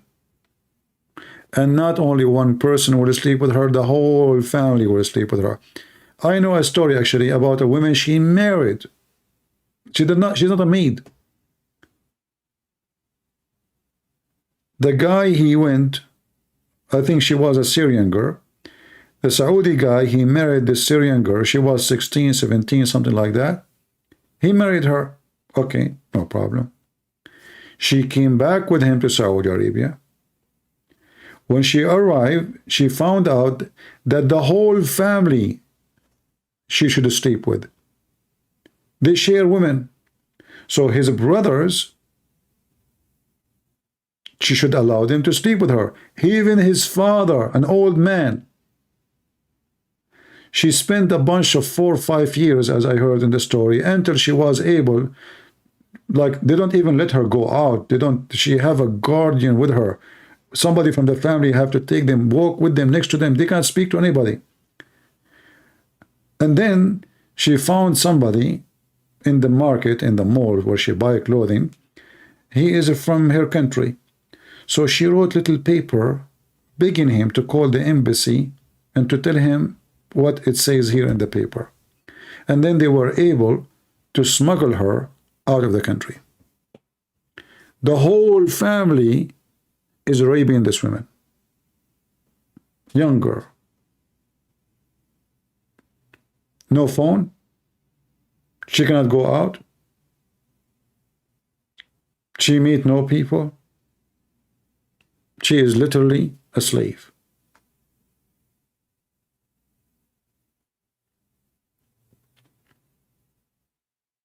Now, I'm not saying all of them, they will do that. There's people who they have dignity. They don't do that stuff. But there's a lot of trash. There's people, they are good family. They are Muslims. So what? Not every Muslim is a piece of shit. There's people, they have, quality. But how lucky you are. I mean, that you have to be lucky.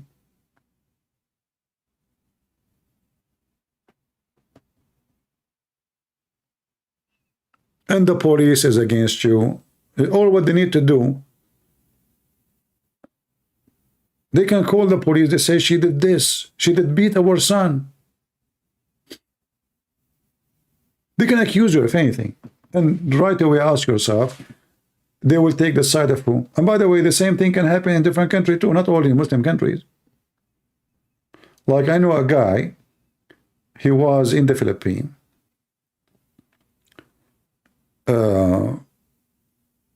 He went to, those resto bar or something. So anyway, a woman, obviously she is a whore. She accused him that he touched her ass. He said, I did not. She said, you did. He said, I did not. No, you did.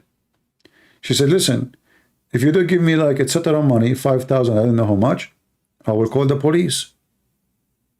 He said, but I did not touch you. And because he did not touch her, the guy is sure that she cannot do anything. So now she called the police. The police make a report. They told him, you cannot leave the country. I said, what are you talking about? I have a business. You cannot leave the country. That's it. You have a case. She had to drop her case first. So the 5,000 became 250. The 250 became 500. The 500 became 1 billion pesos.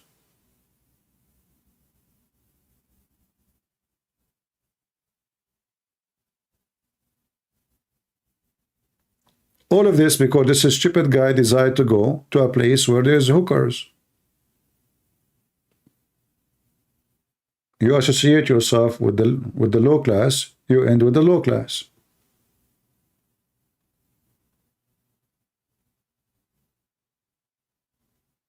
And the police will get their shares, and So in the beginning he refused to pay 5,000. He ended with 1 million pesos. I don't know how much at the end he paid.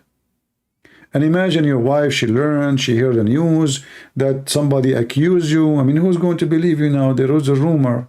Or maybe your business or the company or your friends, they heard now that you've been arrested or they investigate you in the Philippines, You destroy your reputation.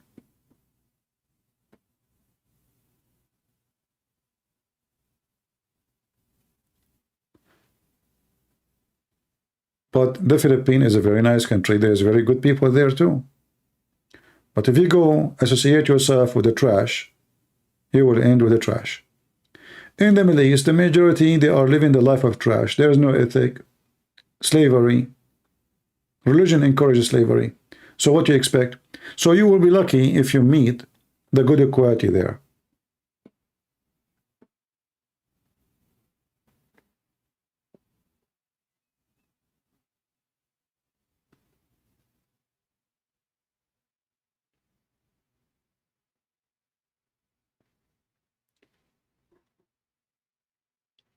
That's why you have to be very careful. You associate yourself with whom, you go out with whom, you stay with whom, who's your friends. Otherwise, you are making a big mistake. Right?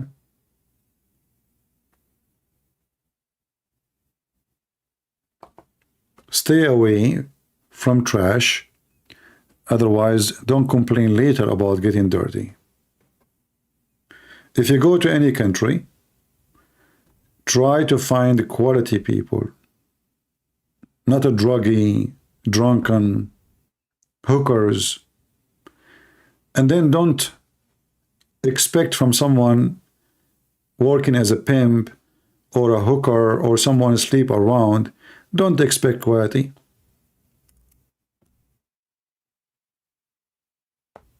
Don't.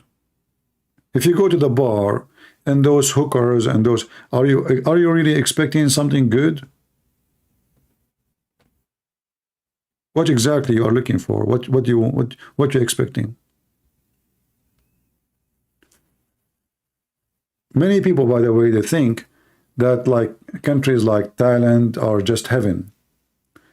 In Thailand, there's a lot of people, their life is destroyed.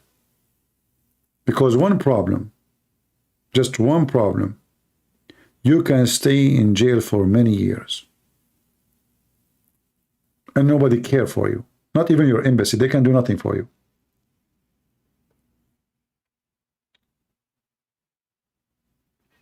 And you know, there's some people, they go to those countries like Thailand to see beautiful beaches, nature. Okay, usually if you do that, you will be safe.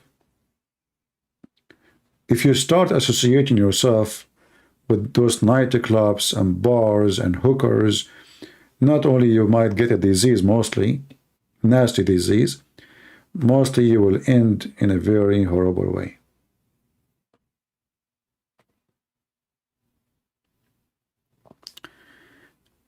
You learned your lesson in the hard way. Okay, maybe you can leave your comment later and tell if you like to share your lessons so people they can learn from you. But when you go as a foreigner for a different country, always you are second person, not first class. Remember that. You are not local. It doesn't matter how good people around you are. You are not local. You will lose all your privilege as a citizen. You will not be treated equally. And if something wrong happened, especially in countries where people think that you are rich and they are poor, everybody will try to take advantage of you. You have a car accident, they will take advantage of you.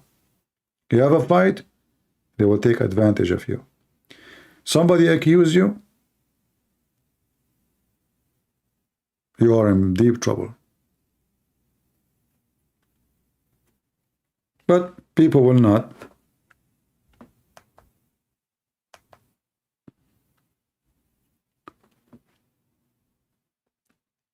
How many people got trapped and extorted for money in Turkey?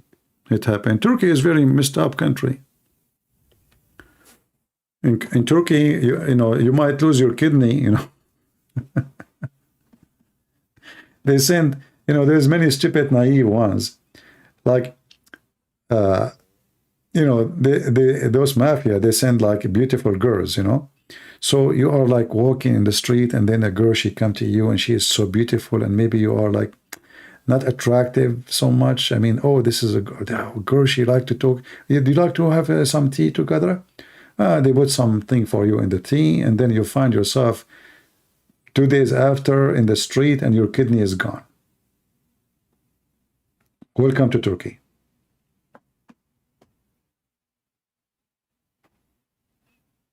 Yeah, Turkey and Iran, they are very well known of Turkey, of kidney theft. Very serious crime. You might even, you might die. I mean, you are lucky if you live.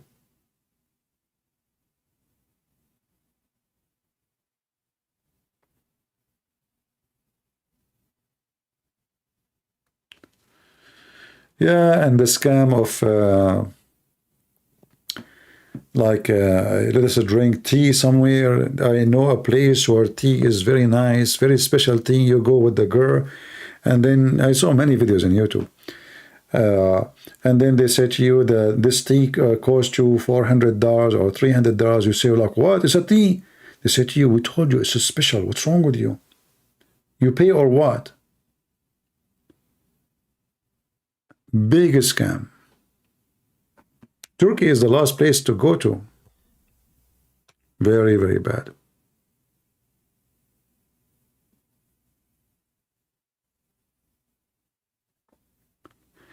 Well, I've been in China, but I did not see anything really. I think in China, at least, people, they fear the police. You know, they fear the government. The government there is very aggressive. But in Turkey, the country is messed up.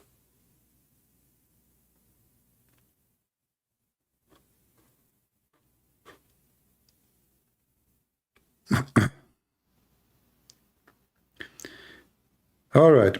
I think we have enough for today. I don't think I'm going to keep this video. I mean, we spoke about many tons of things. So let us say this video today was not a success to keep it a focus in one topic. And that will make us not to keep it. But I might keep it for a little bit so you guys can watch. But I don't think it's going to be enough for you. I mean, the video already is like 5 hours. And I don't know what's wrong with YouTube. Keep saying to me that my connection is slow, but from my side it says very good. I mean, I know.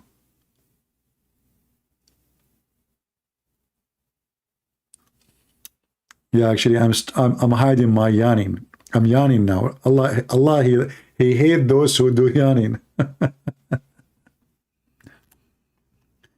All right. Well, we will see if I will keep it or not. I want to say thank you guys for being here. I hope today we have, we did learn something good and we enjoy our time. And I hope I wasn't rude to some of you or most of you. And if I was, take it easy. Take your socks and sleep. Tomorrow you will forget about it. All right? Because tomorrow is a new day and more dishes to wash. Thank you. God bless you. And I hope to see you soon again. God is good. So is Jesus. Amen.